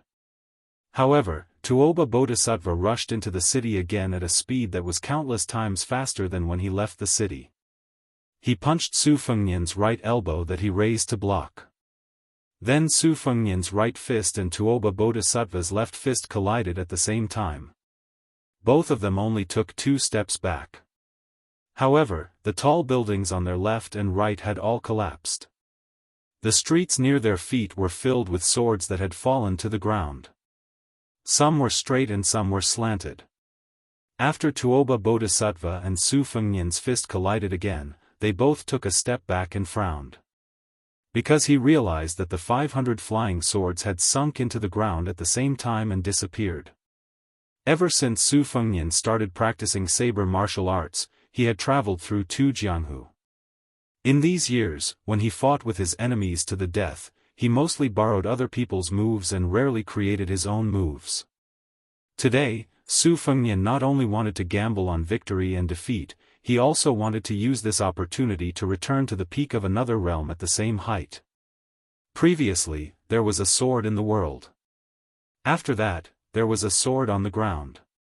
After Su Fengnian took 3 steps back, a rolling earth dragon formed by flying swords broke out of the ground and pounced on Tuoba Bodhisattva. His momentum was strong, his strength was great, and his qi was long. It was not something that the one-line sword that had left the city could compare to. Tuoba Bodhisattva was actually forced out of the city. After this sword, Su Fengnian's state of mind also improved a little. He walked out of the city in a carefree manner. It was a pity that no one saw him. If the arrogant old man with the sheepskin fur coat was still alive, he would also cheer and applaud. If old Huang was still alive, he would definitely grin and give him a thumbs up with his missing front teeth. If some wanderer who had traveled the Jianghu with Su Fengnian with a wooden sword could also see this, he would most likely say some words of dissatisfaction, but in his heart, he would be happier than anyone else. Su Fengnian looked into the distance. It was as if he was looking at the Jianghu. This Jianghu where there was only him and was somewhat lonely. Chapter 1461. Tuoba Bodhisattva was knocked out of the city by the rolling sword of the earth dragon. Su Fengnian was also knocked out of the city and temporarily took the initiative. It was like a Liangmang battle where Tuoba Bodhisattva attacked the city while Su Fengnian defended the city. In the end, Su Fengnian still forgot to bring 2 pots of wine. There were more than 1,000 swords in the city. After knocking Tuoba Bodhisattva out of the city again, there were only about 100 swords left. They formed 2 parallel circles around Su Fengnian like 2 snakes biting each other's tails. If Tuoba Bodhisattva wanted to get close to Su Fengnian, he would have to cross these 2 moats. After Tuoba Bodhisattva stood still, he was not in a hurry to get back at him. His gaze followed the 2 sword circles as he patted the dust off his chest. After a while, Tuoba Bodhisattva stepped forward. At the same time, the sword river that was as tall as Su Fengnian's waist expanded. However, Su Fengnian looked above his head. The second sword river that was at the same height as his chest tilted and blocked in front of Su Fengnian. The next moment, Tuoba Bodhisattva's figure appeared above Su Fengnian's head. He opened his 5 fingers and accurately grasped the key sword that was the eye of the formation in the torrent of sword aura. When the long river of sword formation was slightly stagnant, Tuoba Bodhisattva took the opportunity to stab down. Su Fengnian had one hand behind his back and the other hand in front of him gently shook his sleeve. More than 40 flying swords appeared on the sword bodies like red snakes that were as thin as needles. When Tuoba Bodhisattva broke through the formation and stabbed down with his sword, Su Fengnian gently moved 2 steps to the right and controlled more than 40 flying swords to hover behind Tuoba Bodhisattva. Then, he stretched out the hand behind him and dodged the attack. He pressed his palm on Tuoba Bodhisattva's chest, who had not yet landed on the ground, and pushed back with his palm, pushing Tuoba Bodhisattva more than 10 feet away. During this time, Tuoba Bodhisattva's back kept colliding with more than 40 sharp swords. The sound of the flying swords shattering was like a landslide, and the red snakes that coiled around the swords turned into fine powder. Since the beginning of the battle, Su Fengnian, who had the upper hand, did not have the slightest complacency on his face. In his field of vision, the tall man who had been pushed back 3 times in a row still had his clothes intact. It should be known that he had almost used brute force to withstand the one-line sword, the earth sword, and the last push of more than 50 flying swords. This meant that his 3 consecutive sword chi had not broken through the man's gang chi. Of course, Su Fengnian was also far from being at the stage where he was going all out. Both of them seemed to be cautiously and reserved, testing their skills. Since they did not have the confidence to kill in one blow, they would slowly grind it out. It was just that when ordinary martial artists tested each other in the arena, both of them liked to go around in circles and would not punch for a long time. As one of the 4 great grandmasters, Su Fengnian and Tuoba's small test of their skills should be shocking to the world. Bodhisattva Tuoba was still holding onto the sword that belonged to an unknown swordsman in the city. He lowered his head and looked at it. There were red threads circling around the sword. It was the floating sword aura left behind by Su Fengnian. It was also the unique supreme art of the mysterious finger-killing celestial phenomenon from Han Diao Temple in Liang. Tuoba slightly increased the strength of his 5 fingers holding the sword. The tiny red snakes parasitized on the sword trembled for a while before disappearing in a puff of smoke in an instant. Tuoba did not break the sword directly. Instead, he gently tossed it back to Su Fengnian. This silent action was extremely conceited. You, Su Fengnian, have crossed paths with the 2 sword gods of Liyang, Li Chungang and Dong Tai. Now that both sword will and sword art can be said to be one of the best in the world, then you can show it to your heart's content. I, Tuoba, will take it all. Su Fengnian did not make any move. After dispersing the 2 sword rivers, more than 100 swords fell in the distance around the 2 of them. They just happened to be inserted into the ground in a big circle, like a thunder pool. In front of Su Fengnian, only the sword that Tuoba had tossed over was left. It hovered on one side of his shoulder, the tip of the sword pointing directly at Tuoba. Tuoba twitched the corner of his mouth. Finally, you are no longer using chi to control the sword. Is it finally worthy for you to hold the sword with your own hands? What an arrogant attitude. Su Fengnian smiled and raised his arm to hold the sword. However, he did not make any reasonable sword movements. Instead, he had already pulled out the sword when he held it. The sword chi burst forth, and the spirit reached the rainbow. A wisp of sword chi, as thick as a dragon's waist, rushed toward Tuoba's face. The latter opened his 5 fingers and casually patted on the aggressive sword chi. The vigorous sword chi exploded in front of him, and it was incomparably brilliant. In an instant, both of Bodhisattva Tuoba's feet were rooted to the ground. His body tilted to the right as though he was about to fall but didn't. A ray of light and shadow flashed past his heart where he originally stood, and a thunderous boom erupted 1,000 feet away. It turned out that Su Fengnian had tossed out the sword. He was the Bao, and the sword was the arrow. At that time, before Su Fengnian rushed to the west of Qingsang City to fight with the sword Qi, Lu Gui's army had once used ballistas and huge arrows to block the purple Qi from the east. The arrows were said to have the monstrous power of sword immortal. When he was young, he read a poem that said, "It's better to get the form than the momentum, and it's better to get the momentum than the rhythm." Therefore, there was a saying that the spirit could be written with the form to be vivid. Su Fengnian naturally did not reach the realm of Confucian sage. However, after meeting Xianyuan Jingcheng, Chao Chongqing, and Xie Guinying, he had long understood a truth. The book not only contained the Yen Ruyu's golden house, but also the celestial state. When Tuoba dodged the arrow, he went to the edge of the thunder pool and quickly pulled out a sword from the ground. He swung his arm and drew a semicircle. Then, he threw another sword at Tuoba. The power of the arrow was comparable to the Earth Immortal sword.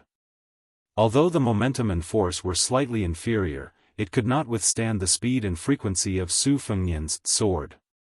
Regardless of whether the arrow missed or whether Tuoba dodged, Su Fengnian was like a diligent old farmer who was harvesting crops in autumn.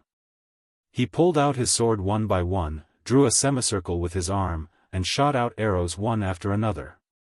Su Fengnian knew the root of the problem. This was just a rough immortal's flying sword. It could not be used to take a head from 1,000 miles away. To deal with Tuoba, if he wanted to cause a certain amount of damage, it could not exceed 800 feet. The center of the thunder pool where Tuoba was just within the range of this attack. Since Bodhisattva Tuoba had shown that he was willing to be the target, Su Fengnian did not mind at all to let this guy fail miserably at such an easy task. More than 100 immortals' flying swords were strung together like a string of arrows. As expected, Tuoba did not deliberately leave the thunder pool. After dodging more than 60 Earth Immortals' flying swords, he was probably a little angry. After that, more than 30 flying swords that were as fast as lightning were mostly smashed by his fists. However, the last 2 swords were only smashed by him. Su Fengnian also used up all his arrows in one breath. The two people's positions did not change. Su Fengnian still had his back to the city, and Tuoba still faced the city gate. Su Fengnian's right arm that had thrown away the sword trembled slightly, but he did not rub it. It was not that he did not want to, but that he could not. He changed his chi at the same time as Bodhisattva Tuoba. However, although the timing of their chi was exactly the same, Bodhisattva Tuoba was still faster than Su Fengnian by a hair's breadth. The seemingly negligible hair's breadth was often the difference between life and death in a fight between great grandmasters. Chapter 1462. When a martial artist ascended to the celestial state, it was like a giant ladder resonating with heaven and earth. It was also like a river connecting to the sea. Logically speaking, as long as there was a chance to breathe, chi could be continuously absorbed from heaven and earth. This was the real reason why there was a saying in the ancient book, as long as the saint is alive, the thief will not stop. However, in a battle between celestial state and above, even if there was a chance to breathe and a person's state could transcend the mortal world, he was still a mortal with a 7-foot body. After all, there was a limit to the accumulation of energy in the body. Usually, there would be excess energy to replenish. This was also why Su Fengnian used the secret flying sword technique of the Wu family's sword tomb. He wanted to use his own will to exchange for Tuoba Bodhisattva's chi and physical strength. However, it was a pity that the speed of Tuoba Bodhisattva's first breath was still faster than his. He had created more than 100 fairy swords with the addition of his fourth sword grip. Su Fengnian quickly raised his arm and blocked his forehead with his elbow. The next moment, he was knocked against the city wall. He did not lean against the tall city wall with his back. Instead, he changed his posture in the process of flying. His feet landed on the ground. After touching the wall, he quickly bent to reduce the force. Su Fengnian squatted on the wall. Under his feet was the wall that was cracked like a spider web. Su Fengnian did not retreat. He suddenly straightened his legs and shot towards Tuoba Bodhisattva.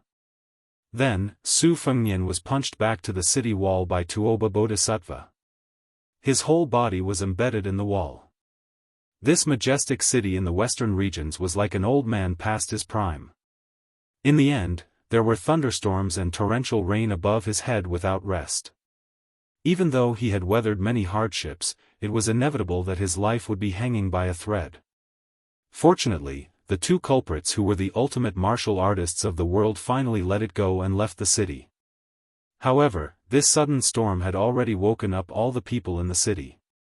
Many busybodies who were not afraid of death followed the sound and rushed to the city wall. However, when the boldest group of people tried to climb up the city wall to take a closer look, they were knocked to the ground by an invisible and majestic chi. 4 or 5 people who were not skilled in martial arts and did not have enough internal energy were knocked to the ground. Blood burst out from their bodies and they died on the spot, lying in a pool of blood. As for the rest of the fellows who were lucky enough to survive, they only wished that their parents hadn't given them an extra pair of legs. They didn't even bother to wipe off the scarlet blood that continuously flowed out from their 7 orifices as they fled back into the city. They only wanted to get as far away from the gates of hell as possible. This group of people ran through the night streets with their faces covered in blood like malicious ghosts, scaring the busybodies behind them into quickly dispelling any thoughts of joining in on the fun. Then, these miserable fellows suddenly heard a whistling sound above their heads. Under the strong wind, all of them were lifted off the ground and fell heavily to the ground. It was unknown whether they were dead or alive. It was not easy for ordinary people to watch such a fight between immortals. Even if they wanted to clap their hands and cheer from the other side, it would depend on whether they had the luck to do so. It turned out that after Su Fengnian had sunk into the wall, Tuoba Bodhisattva had completely smashed the thick wall out of it. After Tuoba Bodhisattva entered the city, he slowed down his footsteps. If Bailiang wanted to guard the city gate for the central plains, then obediently lock yourself in the gate. How dare you go out of the city to fight? Did you really think that Bailiang's million-strong army was weak?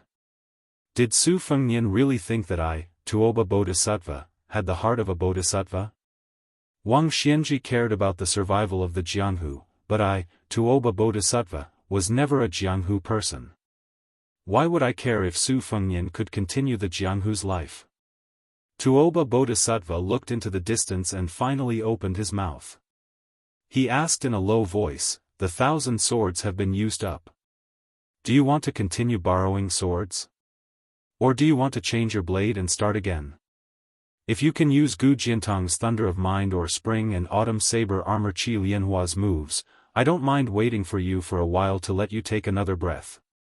It was obvious that Tuoba Bodhisattva wanted to use Su Fengnian, who was a great master of the Liang Wulin, to challenge the entire Liang Jianghu. That was why he was so patient and took the beating. Su Fengnian stopped at the city gate between the outer city and the inner city. Not only were his sleeves fluttering in the wind and rain, but his entire robe was fluttering in the wind and rain. It seemed to have offset Tuoba Bodhisattva's fist aura and did not hurt his body. Tuoba Bodhisattva's voice was not loud, but the eardrums of everyone in the inner and outer city were vibrating. Every word entered their ears, even if they covered their ears, it was futile. A flash of white light rushed over from Mount Lantua. She happened to hear Tuoba Bodhisattva's words outside the city. It was the 6-pearl Bodhisattva. Her face was pale. She did not dare to delay for a moment and only took 2 breaths. At this moment, she suddenly stood still and threw a sword high up in her hand. She wanted to hand it over to the young man who was as bright as a firefly in the night sky of the western region. However, she was already at the end of her rope and could not control the sword after throwing it. She did not throw it to Su Fengnian's side but instead nailed it to the top of the inner city wall behind Su Fengnian with a distorted trajectory. As for the other saber in her hand, she could not throw it out for the time being with a pale face.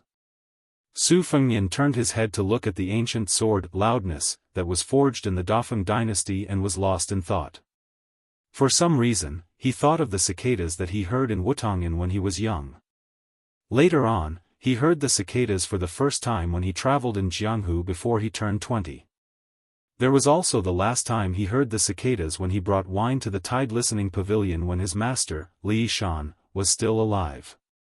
The autumn wind was chilling and the cicadas were mournful on the high branches. The first level, the world thought it was noisy. The second level, the world thought it was sad. The third level, the world sang songs of admiration and loudness, for the world.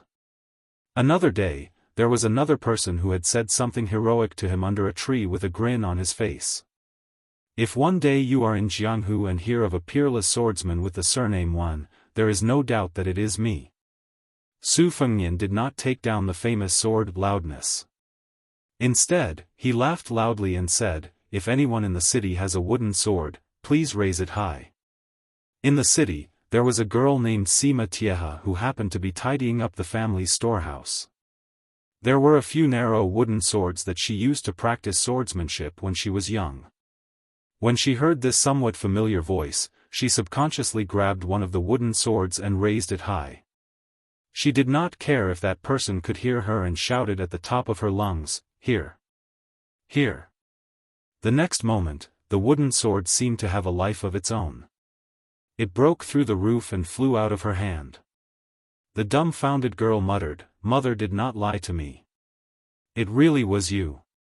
Then the girl was somewhat resentful, "But at that time I really did not look handsome." Su Fengnian held the wooden sword and walked towards Tuoba Bodhisattva. The world is full of melancholy, the world is not happy. What harm is there? I have the pleasure sword. Su Fengnian's face was full of smiles. "Brother, you turned around and left Jianghu. Whether you are willing or not, I will walk a part of it for you." This night, at this moment, the entire city only heard one sentence. Tuoba Bodhisattva. I, Su Fengnian, have a sword that I learned from the swordsmen of the Central Plains, Wenhua. This sword, please leave the city. They had never heard of some Wenhua, they did not even know about Liang River Lake. However, the king of Beiliang, Su Fengnian, and Beimang's god of war, Tuoba Bodhisattva, these two great names were certainly like thunder in their ears.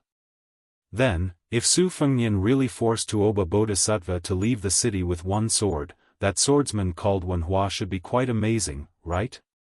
Chapter 1463. Facing Tuoba Bodhisattva, Su Fengnian held the inconspicuous wooden sword and waved it gently. This was a stance used by many swordsmen in the world. Even a fledgling swordsman who had just held a 3-foot sword for the first time could use it. However, Tuoba Bodhisattva's expression was more serious than when he faced the magnificent 4 swords earlier. Su Fengnian took half a step forward with his left foot, followed by 1 step with his right foot. Then, his left foot took the distance of 2 steps, and his right foot took the distance of 4 steps, and so on. Su Fengnian's steps became bigger and bigger, and the last step was like a long sweep across the sky. This was the same move used by Lu Haoshi, the gatekeeper of Great Peace City, to attack the white-robed Luo Yang. However, the wooden sword was still the same wooden sword. It did not contain any profound sword will, nor did it emit any sword aura. Tuoba Bodhisattva, who did not move, could not help but show a puzzled expression. Of course, he did not think that Su Fengnian was bluffing. This person was still far from being exhausted. Therefore, when Su Fengnian rushed to Tuoba Bodhisattva with the sword in one hand, this was also the first time that Su Fengnian, who played to his strengths and avoided his weaknesses after tonight's battle, took the initiative to engage in close combat. Tuoba Bodhisattva retreating hundreds of feet. His gaze was not on Su Fengnian, but on the simple wooden sword that Su Fengnian held in his hand like a horse dragging a spear. Tuoba Bodhisattva was waiting for Su Fengnian to make a move. When he really raised his sword, there was no perfect move in the world, and Wang Xianji was no exception. However, Wang Xianji's strong physique and strong will made him the undisputed #1 person in the world. Wang Xianji could use a simple punch to defeat all his opponents. It was not because of how brilliant his moves were. Wang Xianji did not care about fancy moves, it was because he wanted to crush his opponents. Tuoba Bodhisattva did not think that Su Fengnian, who was badly injured, had the ability to do so. Otherwise, he would not have schemed so much after the battle. Tuoba Bodhisattva was confident that as long as Su Fengnian used his sword, he would be able to break it. The only difference was that he would need to spend some effort. Today, in Liang and Beimang, the only sword that could force Tuoba Bodhisattva to avoid was the sword of the Peach Blossom Sword God of Sword Dong Tai. The sword. Even if Su Fengnian had mastered all kinds of sword moves through a comprehensive study, turning something rotten into something magical and reaching the pinnacle of swordsmanship, he still hadn't completely reached the position where Li Chungang once stood and where Deng Taya stood today. If Su Fengnian had reached the level of Lu Dongxian, the first person in 1,000 years, Tuoba Bodhisattva would not have come to this city to humiliate himself. Tuoba Bodhisattva walked leisurely and allowed Su Fengnian to approach him with his sword. He retreated again and again. However, Tuoba Bodhisattva's bottom line was clear. He would not leave the city. Before the city gate, as long as Su Fengnian did not use his sword, he would not attack. Tuoba Bodhisattva patiently waited for his opponent to reveal what Su Fengnian had up his sleeve. During this time, Tuoba Bodhisattva was still paying attention to the wooden sword. It was not that Tuoba Bodhisattva could not attack immediately after Su Fengnian spoke. However, the more Su Fengnian held the sword, the more he looked like an incompetent swordsman who had just stepped into Jianghu. Tuoba Bodhisattva was naturally more curious. Even after Su Fengnian had taken 16 steps, he still did not sense the slightest Grandmaster's aura from the wooden sword. As a result, Tuoba Bodhisattva could not help but think. Could it be that this sword was just for show from the beginning to the end? Was it just to help the swordsman from the Central Plains named Wenhua become famous in the western region and spread the word? Or could it be that Su Fengnian was playing some boring trick of having the sword in his hand but not the sword in his heart? The reason why Tuoba Bodhisattva could hold back his temper and not attack was because he wanted to pave the way for the inevitable second battle between himself and Dong Tai in the future. The more Su Fengnian used his sword, the greater Tuoba Bodhisattva's chances of winning. In Beimang, it was an indisputable fact that the way of the sword had withered. How could a loftier sword energy satisfy Tuoba Bodhisattva's appetite? Before leaving the city, Tuoba Bodhisattva still had 2 chances to retreat. However, Su Fengnian still had no intention of using his sword. This made Tuoba Bodhisattva vaguely angry. Could it be that this Su Fengnian relied on a broken wooden sword that did not even have a scabbard to scare him out of the city? Therefore, Tuoba Bodhisattva no longer showed weakness and retreated step by step. The tip of his right foot took root on the ground of the street. With a heavy twist, he crushed the stone floor. His left foot suddenly stepped forward.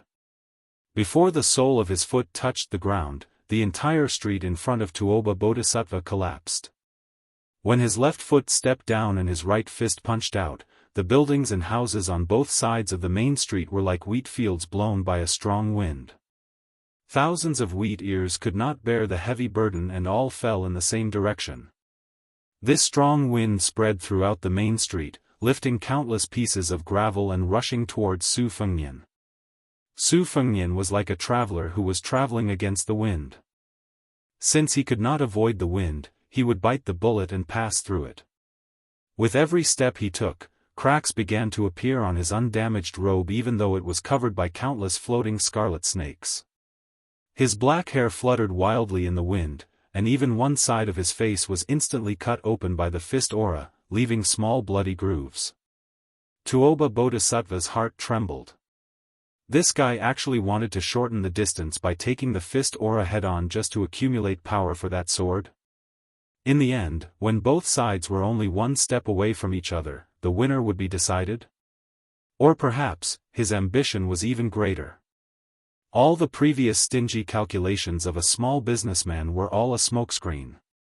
In fact, he had been lying in ambush all along. Did he want this sword to decide life and death? Previously, there were two swords that were separated into under the heavens and on the earth. Later, there were the dazzling 100 swords of the earth immortal that were separated into inner and outer distance. Until now, there had been no signs of this still sword. Could it be that he would only stop after deciding life and death? Just as he expected, the wooden sword in Su Fengnian's hand pointed towards the ground. Generally speaking, the truth of the world could not escape the 4 words of neutrality and peace. If it was simplified, it would probably be the doctrine of the mean that Confucianism advocated. Buddhism had no self, Taoism had no action. It was probably the same with different approaches to achieve the same result. However, at this moment, Tuoba Bodhisattva saw the complicated and turbulent will of this wooden sword that was twisted but still did not release any sword aura. Unwillingness, depression, resentment, grief. I feel very unjust in my heart. Su Fengnian casually raised the wooden sword and pointed the sword at Tuoba Bodhisattva. There was no reason to speak of. The man and the sword, collided directly with each other in an extremely illogical manner. This wooden sword had the meaning of the Jianghu. Resolute and resolute. It was like a crazy gambler who had taken out his life savings and spent a lot of money to decide victory and defeat with God. Chapter 1464. Many years ago, there was a rich young man who was full of ambition for the first time in Jianghu. Unfortunately, it could not be considered a leisurely journey. He did not meet any fairy with fluttering clothes, nor did he meet any chivalrous heroes. He could only be considered to be at the bottom of Jianghu, which was like a rotten quagmire. Even 3 meals a day were a problem. That Jianghu trip was a complete mess. Then, he met a wooden sword ranger who sympathized with him. It could be said that no discord, no concord. When he was stealing melons, he met a fellow traveler. At first, both of them were scared half to death. After that, they became companions. Relying on the knowledge he had accumulated at home in his early years, he always liked to use some of the great principles he had read in books or heard from others to poke at the narrow-minded and shabby ranger. His words seemed to be sincere, but in reality, he mischievously told the guy who always liked to use his clothes to carefully wipe his wooden sword that all the famous swordsmen in the world valued their swords. However, that kind of value, in the final analysis, was because of the sword intent that extended from the 3-foot-long sword in the hand. Which first-class swordsman valued the sword more than the person? If that guy really could not refute, he would only say, "That's someone else's sword. It's none of your business. It's not mine." If he was really forced, he would become angry out of humiliation and hold the wooden sword, threatening, "Do you really think that I don't have a few trump cards in Jianghu?" He would often provoke him by saying, "Come at me if you have the ability." In the end, he would definitely be chased by that guy with the wooden sword. He would say things like, "Monkey plucks peach, black tiger plucks heart," and so on. In fact, he was just using the wooden sword to scare people. What really annoyed him was that there were several times when he was squatting on the ground in the wilderness, to his heart's content. That guy would always jump out at the wrong time and say that he wanted to show him a new set of peerless swordsmanship. As long as he did not praise people until his mouth was dry, that bastard who took advantage of people's difficulties would definitely not stop practicing his swordsmanship. That time when they traveled the Jianghu together, in short, it was during the martial arts competition for a spouse. That guy had rushed up to the arena in high spirits and was beaten down dejectedly. After that, not only did he have to carry that guy out of the arena amidst laughter and rolling eyes, he also had to be responsible for being that guy's practice target. Only then could that bastard, who was determined to become the world's #1 swordsman, regain his composure and continue to be in high spirits. Then, he would go to other places to be beaten. That guy had too many small problems. When he met Gu Liang, who fell in love with him at first sight, he always had to pretend to be her study companion. He always had to lie that the scrawny horse was his mount. If he asked the village women for a few bowls of water to quench his thirst, that guy with a smoking throat would not have the consciousness to repay the kindness of a drop of water. On the contrary, he might even burn the bridge after crossing the river. When he risked his body to be taken advantage of by the village women, he would loudly ask if the man in the house was dead. If he was not dead, he would quickly come out to see the wild man stealing his wife. There were several times when they were almost beaten to death by groups of farmers carrying hoes in the village. Every time he was humiliated or tactfully rejected by the woman he liked, that guy would lose his soul and lie on the ground like a corpse. He did not know whether that guy was heartbroken or not. Anyway, as a spectator, he was really tired. 1 or 2 times was fine, but why didn't he learn his lesson after 17 or 18 times? You used king straw rope to hang a wooden sword on your waist. Every time you squatted by the water, you would ask me and old Huang if I was handsome or not. You would roll your eyes and nod helplessly when you saw us. Do you really think that you are handsome and suave?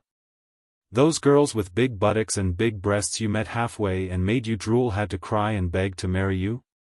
In this day and age, young ladies who are slightly more well-off have discerning eyes.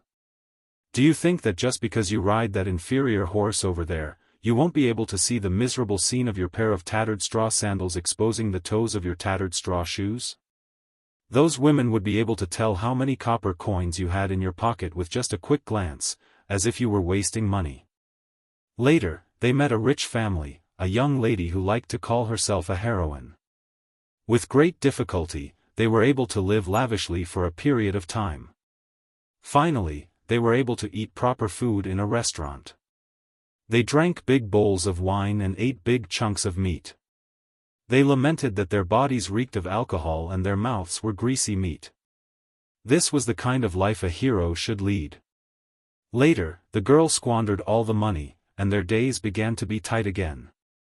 They thought that you would be depressed for a long time, but they did not expect that you would eat the sour dried beans that you stole from the village's grain-drying field. You also said that you tasted the long-lost meat aroma. There was no banquet in the world that lasted forever. First, you said a few words to the girl and gave her half a bag of copper coins that you had secretly saved. After that, you pretended to be a man. That night, you were so distressed that you could not sleep. She teased you and asked you if you wanted to come back.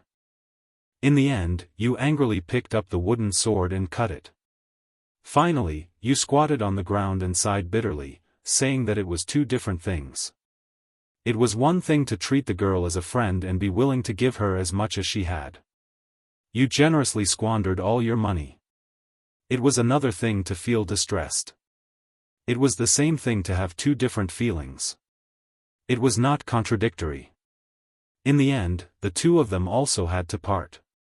That night, sitting on the stone steps of the ruined temple, the nameless wanderer hugged the wooden sword and said that he did not have any savings left.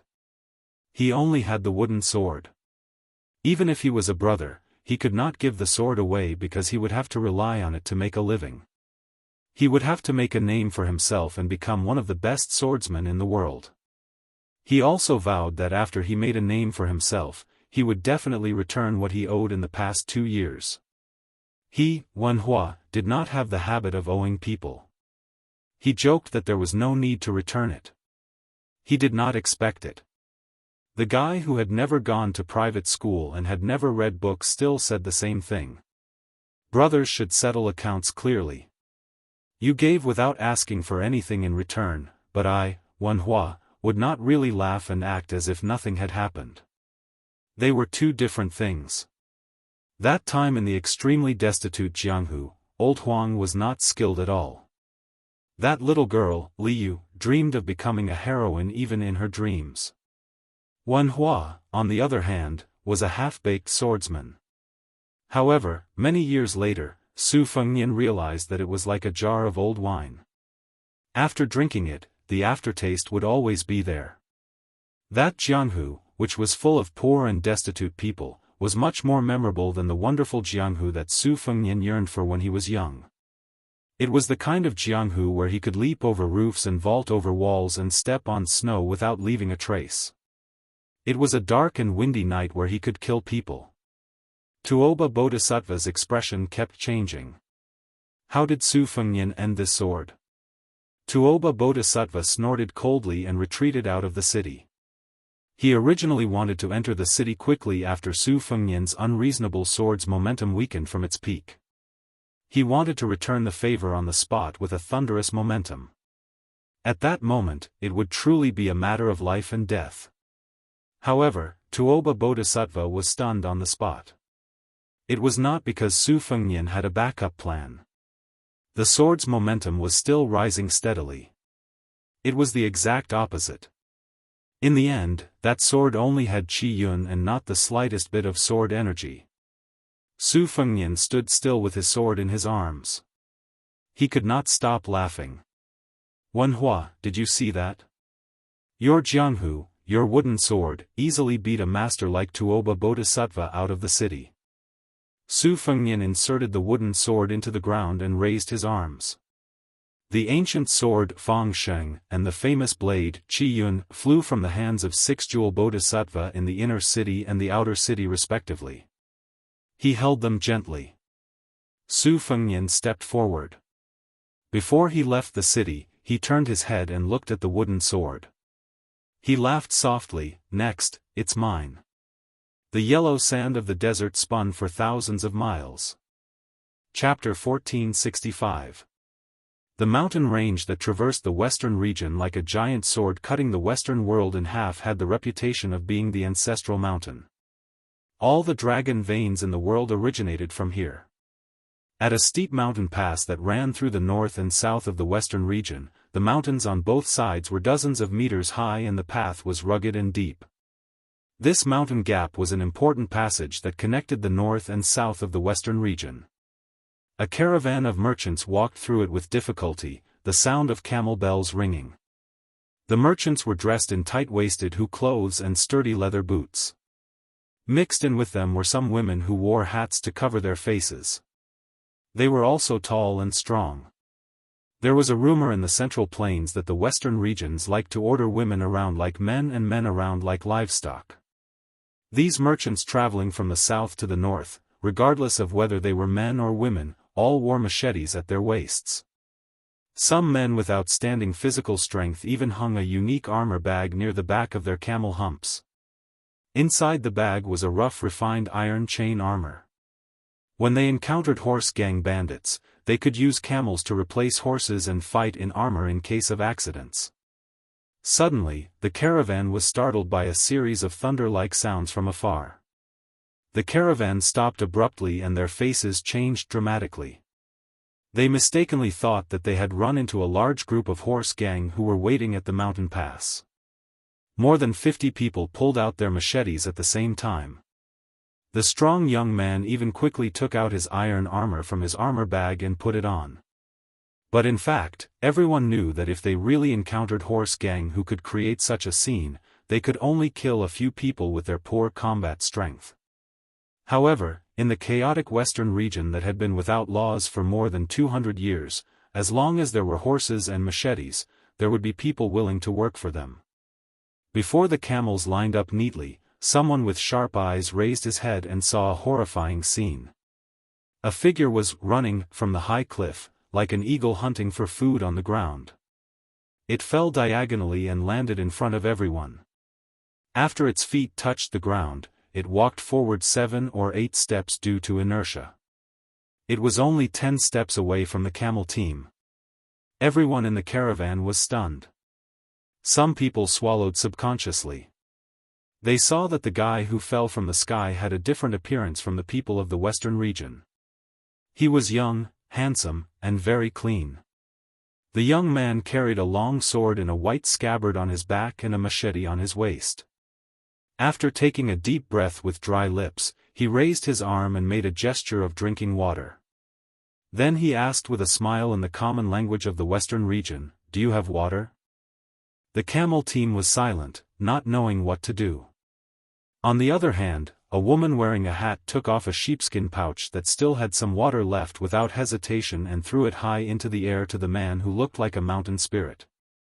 The young man with the sword and saber expressed his gratitude and quickly leaped out. After catching the water bag in the air, he looked back and grinned.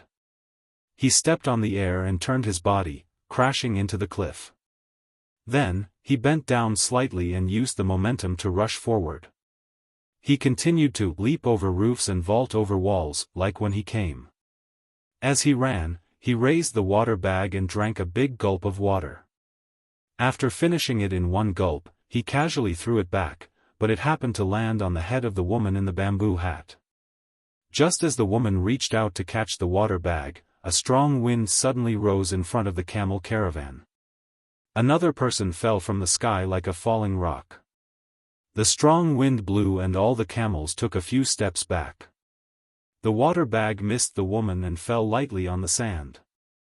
Without waiting for the crowd to see the person's face clearly, he rose from the ground and disappeared in a flash. Many years later, a rumor about an immortal borrowing water spread throughout the western regions. Hundreds of miles to the south of the mountain range, near dusk, two separatist forces that had dominated the southern part of the western regions for many years fought fiercely over a woman whose beauty spread far and wide. Both sides had more than 2,000 horses and fought at the famous Emerald Lake in the western regions. It was said that after a young king of Bailiang became famous, the inferior party hoped to use the beautiful woman in their tribe to exchange for 300 sets of iron armor and 1,000 sets of bows from Bailiang, which was the best in the world, so they could dominate the southern part of the western regions.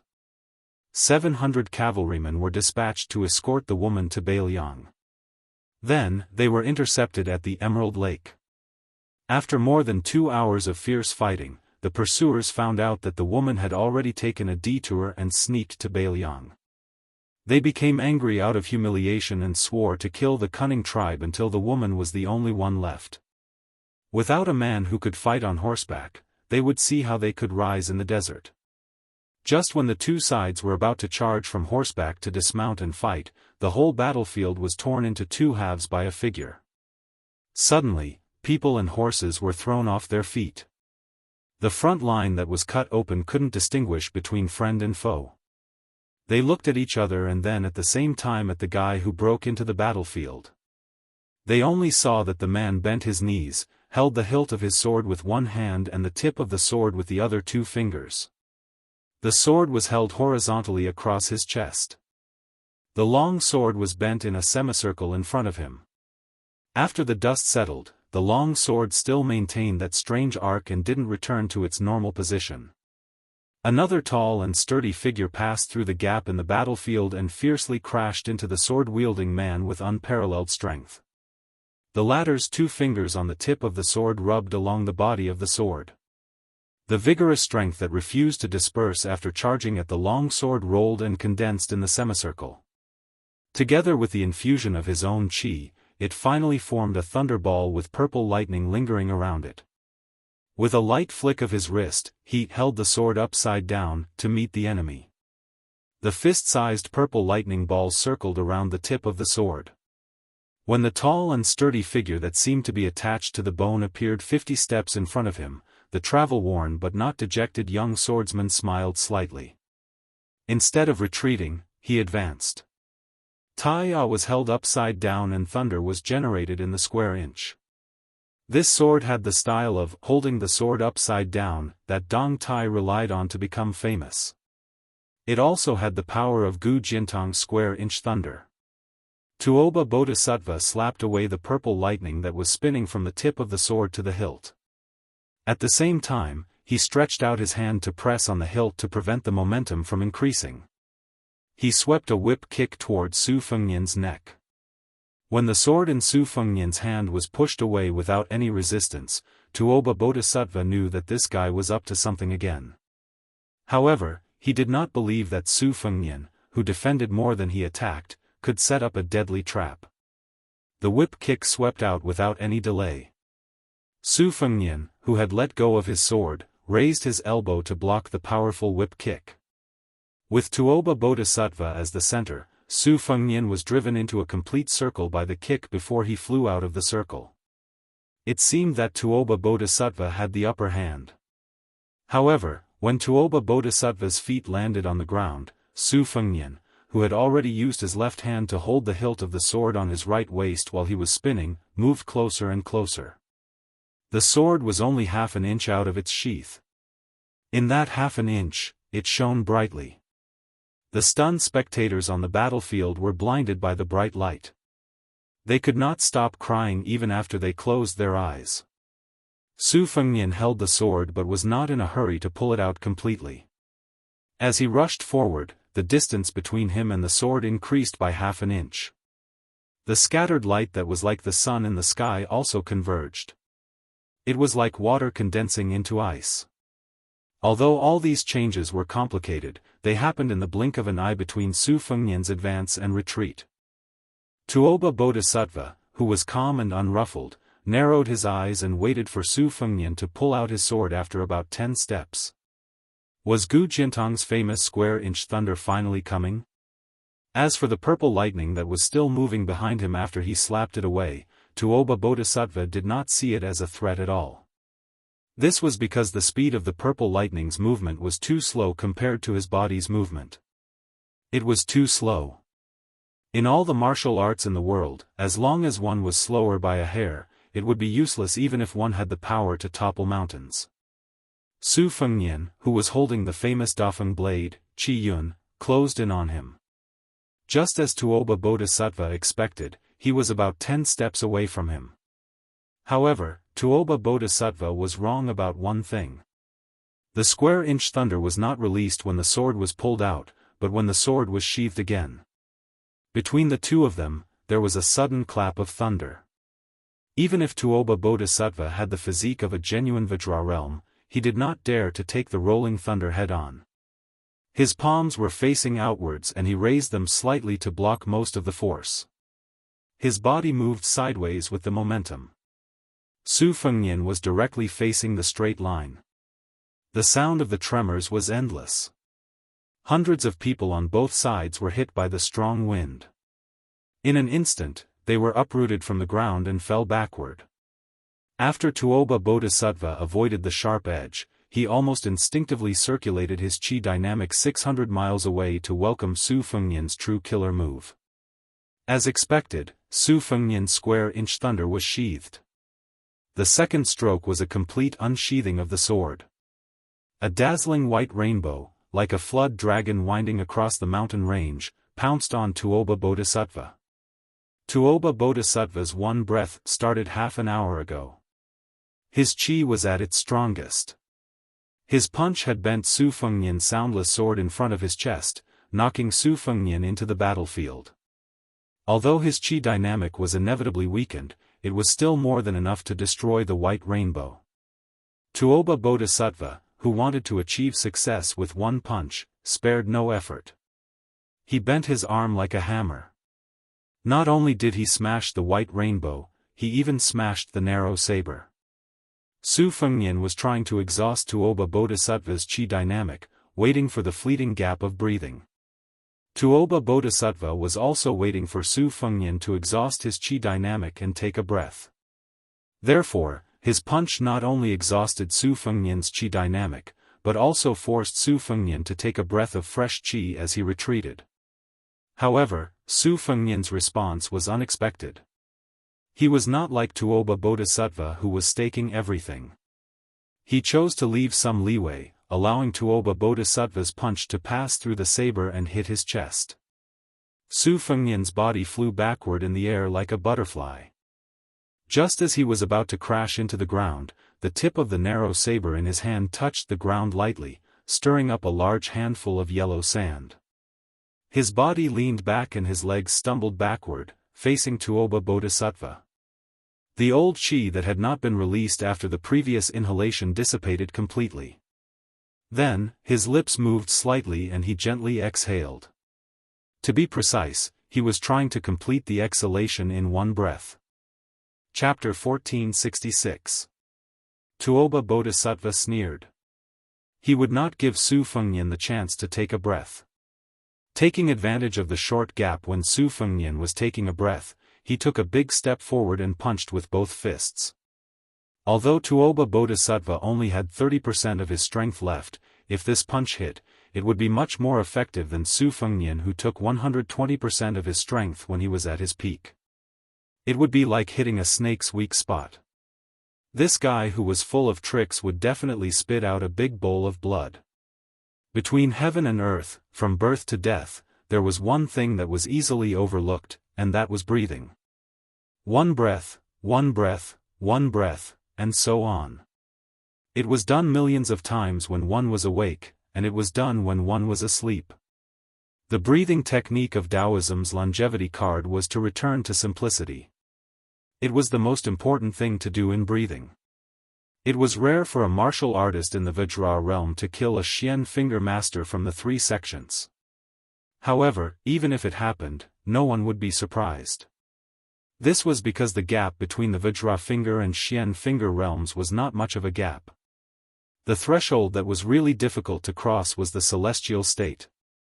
The reason why Han Diaosi was so famous in Liang Lake and was known as the first person below the land immortals was because of his Xian finger realm.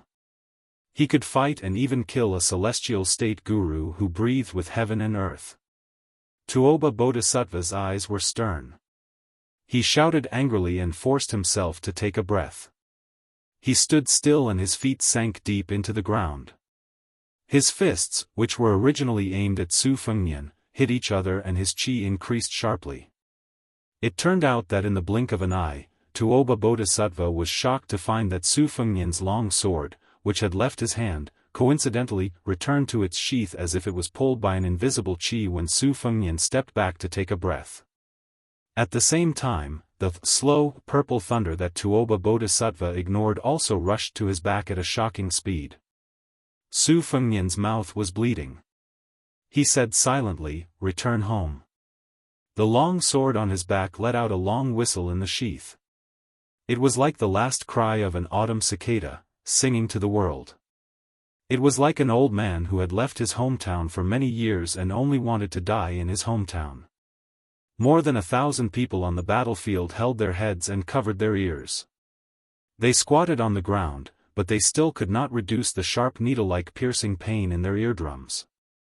Behind Tuoba Bodhisattva, there seemed to be a purple golden lotus that was 20 feet tall blooming with petals.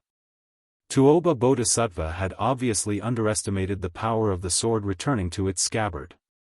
He felt as if he had been struck by a bell and had no choice but to take a step forward. His body leaned forward like a hunchback. Only then did he manage to dissipate the force of Tuoba Bodhisattva, without expression. Bodhisattva. Tuoba Bodhisattva, blood blood blood. Beimang's god of war. He was not surprised by the new move, nor was he angry because he was at a disadvantage.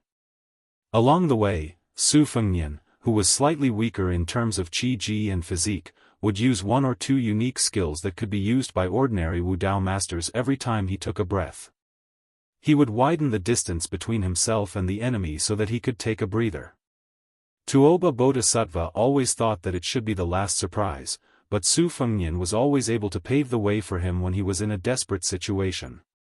Li Chuangong's swordsmanship, Dong Tai's swordsmanship, Jian Jiuhuang, Lu Baijie, and Huang Qing's sword moves, Wang Xianji's fists, Hong Shixiang's circle, Lu Haosher's celestial phenomenon, Han Shengxuan's finger mystery, Wang Zhongluo's finger mystery, scholar's qi, fairy's qi. There was no end, no end. This peak battle between the 4 great masters was a grindstone for each other to sharpen the highest martial arts. In the morning light, a black dot ran along the snow-covered mountain ridge to the peak, like a tiny mustard seed in the vast sea of snow. Carrying his sword and saber, he suddenly stopped. He squatted down and looked higher and farther. He casually grabbed a handful of snow and wiped his cheeks. His palm rubbed the stubble on his chin. After a moment of hesitation, he simply stretched out his hand and took out the spirited saber. Tilting his head, he used the shiny blade to shave his beard. Unlike the first 4 to 5 days of fighting and retreating, the situation between him and Tuoba Bodhisattva had turned around since the battle 2 nights ago. In 1 day and 2 nights, they had fought 6 times. Tuoba Bodhisattva had taken the initiative to retreat 4 times. It was also different from the slow back and forth of the previous battle. Now, one of them would choose to retreat if their attack failed. They did not want to fight a fierce battle, but wanted to kill with one strike. After the monk in chicken soup gave him the Buddha bowl, Su Fengnian had been waiting for Tuoba Bodhisattva in the western region city like a fool. He wanted to borrow Tuoba Bodhisattva's fierce attacks to forge the sword embryo that he had absorbed. Both Tuoba Bodhisattva and Su Fengnian had gained something, but it was obvious that Su Fengnian was more likely to gain the upper hand after striking. After Su Fengnian's last ambush failed, he had pursued Tuoba Bodhisattva for more than 200 miles until both of them reached the top of this majestic snowy peak.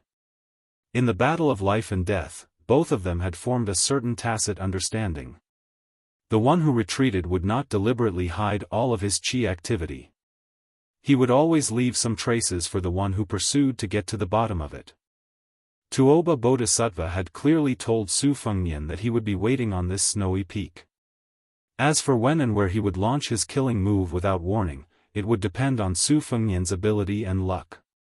After Su Fengnian finished shaving his beard stubble, he put his knife back into its sheath. Before he stood up, he grabbed a handful of snow and put it into his mouth, letting it slowly melt and flow down his throat. Su Fengnian straightened his back, one hand went to his back to adjust the sword, the other hand pressed on the hilt, and looked up. Suddenly, heavy snow fell, the scale was getting bigger and bigger. It was obvious that Tuoba Bodhisattva had created a huge avalanche with human strength. Su Fengnian was sure that Tuoba Bodhisattva would hide in the heavy snow. He closed his eyes and held the hilt with 4 fingers, his thumb pressed tightly on the hilt of the narrow saber, making the action of pulling the saber out of its sheath. The heavy snow fell from the top of the mountain like a flood, and then split up and passed by Su Fengnian on both sides. Su Fengnian was like a cornerstone, unmoving. Chapter 1467. An ice spear filled with chi was as fast as a rainbow as it pierced toward Su Fengnian's chest. Su Fengnian pushed out the narrow saber from the sheath and brushed past the spear and Tuoba Bodhisattva who was holding it. A piece of flesh was torn off Su Fengnian's shoulder, but a string of scarlet blood was left in the air beside Su Fengnian. Su Fengnian turned around. On the brink of death, there was no lingering fear in his heart. He only felt some regret.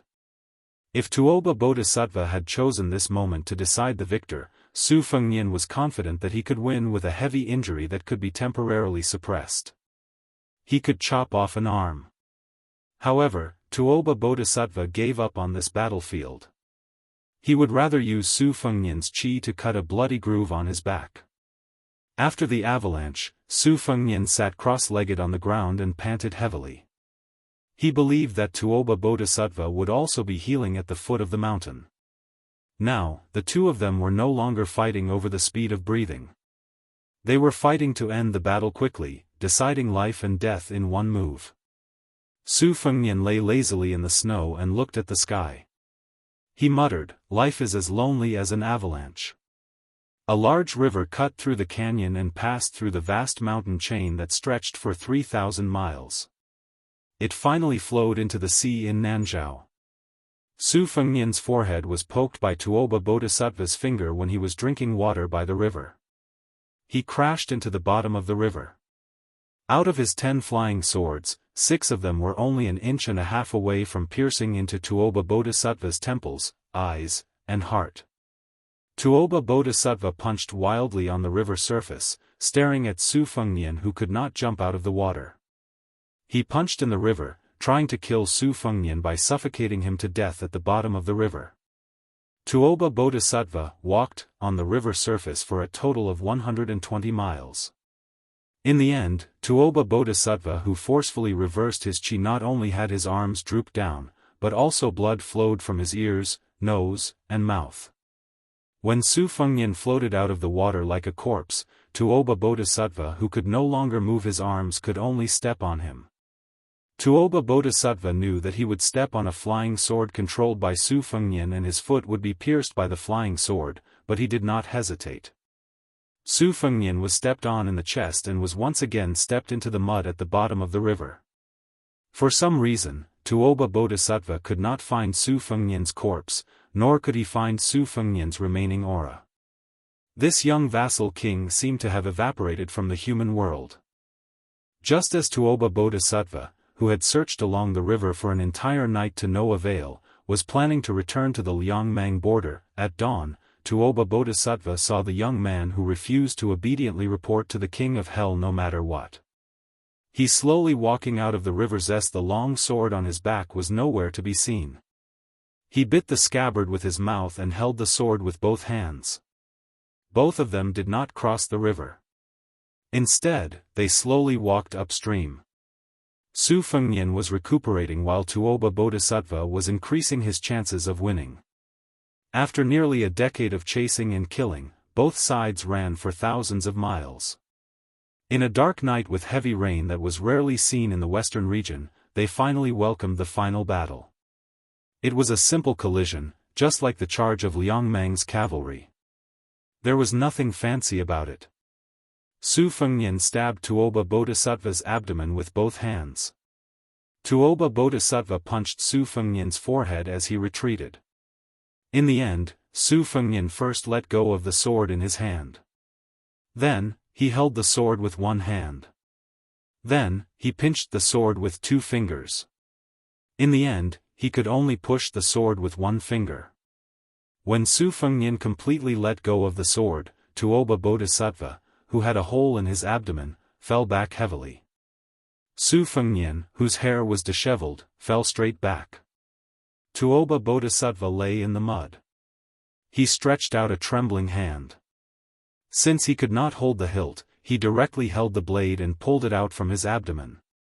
He used his other elbow to support himself and sat up with difficulty. Su Fengnian still did not move. Tuoba Bodhisattva felt relieved. He smiled and coughed up blood. He looked at the sword in his hand. What a pity.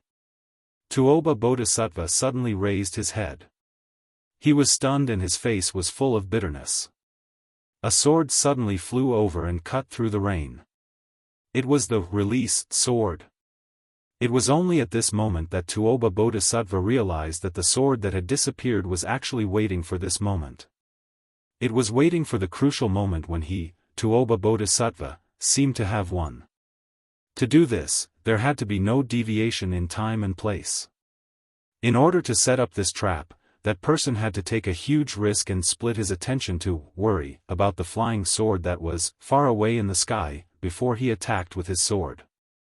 Before that, he had to first guide the flying sword and then accurately kill him who was right in front of him. It was said that Li Yang's cat had died in this way. Tuoba Bodhisattva sighed softly. Originally, he only needed half an hour to recover and he could easily get rid of that young man. Tuoba Bodhisattva did not regret it too much.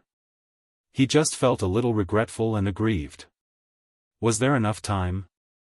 There was no time.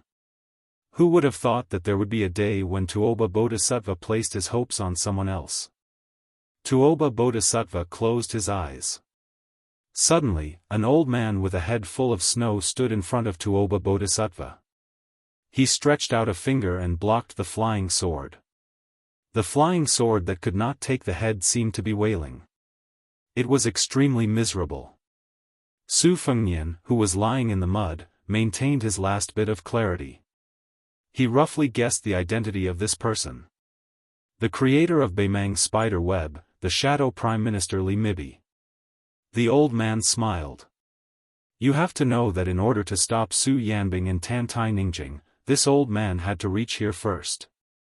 We paid the price of more than 60 masters. In the future, the Beimang Jianghu can no longer be called Jianghu. The old man seemed to be exchanging pleasantries, but his movements did not stop at all. After breaking the flying sword, he went straight to Su Fengnian in the heavy rain and laughed. Su Fengnian, you have lost honorably. Moreover, you only lost to Tianming. Su Shao most likely won't blame you. At this moment, Su Fengnian only felt a splash of water by his ear.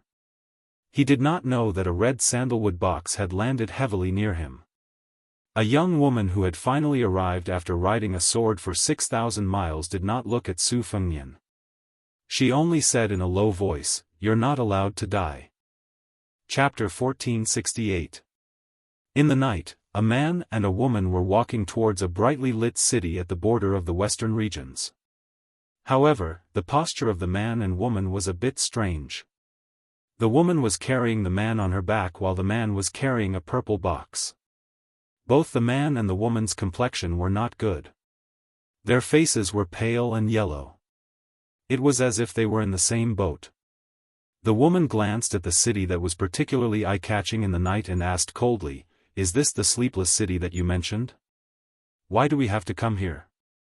If we want to get rid of that old mad dog, there are many other options." The man's mouth twitched. He forced a smile and said, "This city is actually called Snow Lotus City. If we are lucky, there will be something we need in this city." The young woman with a terrible complexion but an outstanding appearance frowned and said, "Snow Lotus? Do you need it to treat your injuries?"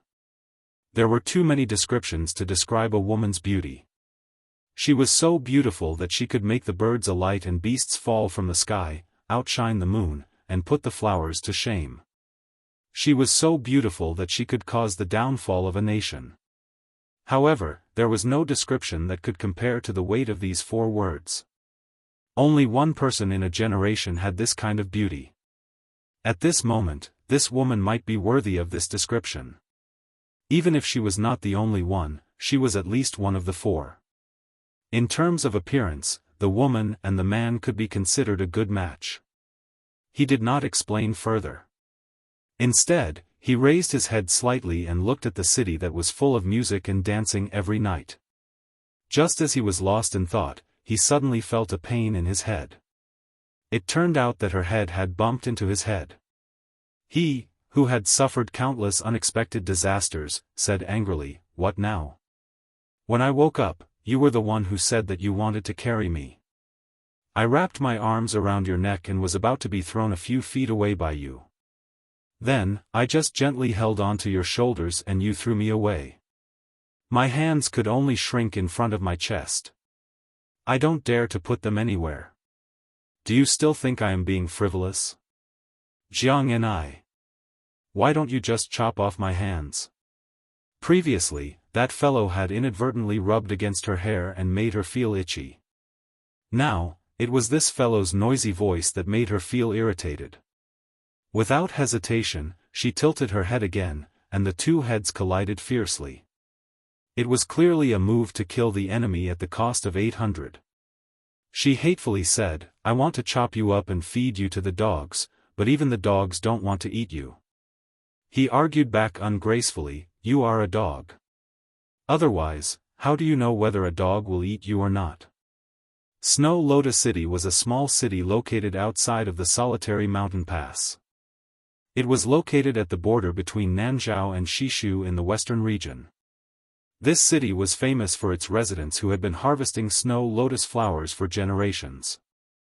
Among the 9 kingdoms of the spring and autumn period, not to mention Nanzhao and Shishu, which were close to the water, even the Liang imperial family, which was ridiculed as the barbarians of the north, would specially add snow lotus flowers as a first-class tribute. Nowadays, the value of snow lotus flowers was almost comparable to the value of gerfalcon in the Liao. The Snow Lotus City was named after the snow lotus. The joys and sorrows of the more than 3,000 local residents revolved around these snow-white plants. Over the past 30 years, these heavenly treasures had become increasingly rare. The appearance of almost every snow lotus would not only cause the Snow Lotus City to suddenly wake up like a dozing old man, causing the whole city to rejoice. Moreover, it would also cause the city to fall into a bloody storm with undercurrents.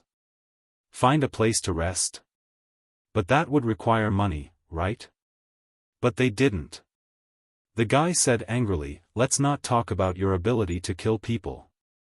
I think you are a sword immortal who can fly 1,000 miles with a sword. Even if you don't have enough money, what's wrong with staying in an inn? If anyone dares to ask you for money, you can take a sword and chop their 18 generations of ancestors until they are convinced. That's it. Do you see it? It's the one with the banner, you chew in. If you don't have the face to eat and dash, I will reason with the innkeeper later." She suppressed her anger, but still followed his words and walked into the inn. The first floor was still full of drunkards. As soon as she stepped through the door, everyone turned to look at them. The woman is carrying the man, and the man is carrying the box. The guy behind her added fuel to the fire. Stay. Stay. I want a good room. The shopkeeper was a bitter old man with slanted eyebrows. He was originally lying on the counter with sleepy eyes and yawning. When he saw the young man and woman in ragged clothes but with an extraordinary bearing, he glanced at them and was speechless in his heart. Just the red sandalwood box, which could be said to be a big treasure, was priceless. Why did this kind of people, who were destined to be rich and powerful, settle down in such a small temple? The bodhisattva was too big, and the small temple could not accommodate them. The key point was that it was now a sensitive time when two snow lotuses appeared together. The old shopkeeper silently prayed for Buddha's blessing in his heart. He sighed, squeezed out a smile, and personally walked around the counter to lead them to a secluded room on the third floor. Without the old man's order, the waiter, who was usually lazier than a pig, brought the best tea for them. Squinting at the waiter's dazed eyes, the old man pulled him out of the room with all his strength. After bending over to close the door, he softly scolded, "You little brat's heart is too big. Do you think you can take a few glances at that fairy-like woman as you wish? Work hard, save money, and honestly marry Xiao Mei from the wine shop next door. Then you can be content for the rest of your life." The waiter said with grief and indignation, "I won't lose any weight if I look at her more." The old innkeeper slapped the guy's head, "She won't lose any weight, but it's hard to say if you'll lose any weight, you little bastard. That woman looks weak, but she must be a martial artist." The young man's eyes lit up, "She looks so good and is from Jianghu. She can't be the famous purple bamboo fairy, right? Could it be that the purple bamboo knife is in the box? Hey, isn't it fitting that the purple bamboo knife is in the purple box?" The old innkeeper put his hands behind his back and said with a self-deprecating face, "Don't think about it. Purple bamboo fairy has been General Lu's guest for a long time." The young man muttered in a low voice, "Speaking of which, it's strange. Why are there so many fairies and heroines with purple characters in their names now? Last year, Purple Bamboo Fairy and Purple Sword Fairy came to the city to buy snow lotuses, right?" The old innkeeper rolled his eyes and said, "God knows. If you have the ability, why don't you ask these fairies yourself?" Inside the room, she threw the guy onto the bed and put the red sandalwood sword box on the table. She sat on the chair and closed her eyes to rest. First, she rode the sword for thousands of miles from the misty Guangling road to the desert of the western regions. As soon as her feet touched the ground, she had to experience a life-and-death battle with the old Beimang dog. After that, she had to carry the burden and flee for hundreds of miles. She had no time to rest, which made her body's qi flow extremely chaotic. There was a deep bloody wound on her neck that was so deep that her bones could be seen. She only needed to bandage it. If it wasn't for the fact that the old man named Li Mibi also needed to protect Tuoba Bodhisattva, she might not have been able to reach this city. Whether it was the old man with the sheepskin fur coat who taught her to practice calligraphy instead of swordsmanship, or Uncle Chow who was waiting for the imperial order, they all clearly explained the difference between the two. When she first met him in the torrential rain, she manipulated the rainwater and mud into several thousand swords, setting up 2 sword formations. Li Mibi still broke the sword formations effortlessly. During their escape, she did everything she could to turn everything into a 3-foot sword, but all along Li Mibi was strolling in the courtyard, following her like a shadow. The man was Su Fengnian who survived the disaster. At this moment, he was lying on the bed and said softly, "Although Li Mibi is only at the finger xian level, his skills are somewhat similar to Cat Man Han Shengxian. He is invincible in the same level. As for the ordinary celestial level, it is difficult to suppress him. Otherwise, he wouldn't be the ancestor of Beimang's spider web spy. However, don't be fooled by how easily he broke the sword formation and showed the style of a master. In fact, your sword formation made the old man tremble with fear." It's just that the old man is thick-skinned and you can't see it. If he didn't puff himself up at his own cost, he would have scared you into only defending and not attacking. If you killed Tuoba Bodhisattva, how would he sneak back to the Beimang Empress? She sneered and said, "Are you blaming me?" She didn't expect a sharp rebuttal from the guy. Instead, she became even angrier and said angrily, "Someone didn't kill the opponent in one breath and almost had his head taken back to receive a reward. That's really amazing. No wonder he is one of the 4 great masters in the world." If I remember correctly, at that time, the Jianghu people were talking about the new martial emperor after old monster Wang. TSK. Someone paid someone to help talk nonsense in the Jianghu, right? Su Fengnian said weakly, "Please, the person who was almost killed by me at that time wasn't some weakling. He was Tuoba Bodhisattva." If Li Mibi didn't appear to mess things up, would have swaggered to the Liangmang border and rode out alone. The head of their Beimang military god would be hanging on the tip of my spear, okay? Then the morale of Beimang would have fallen to the bottom. It would be more useful than killing 200,000 of their cavalry at the border. Simply put, 100,000 of our Bailiang people would have died less.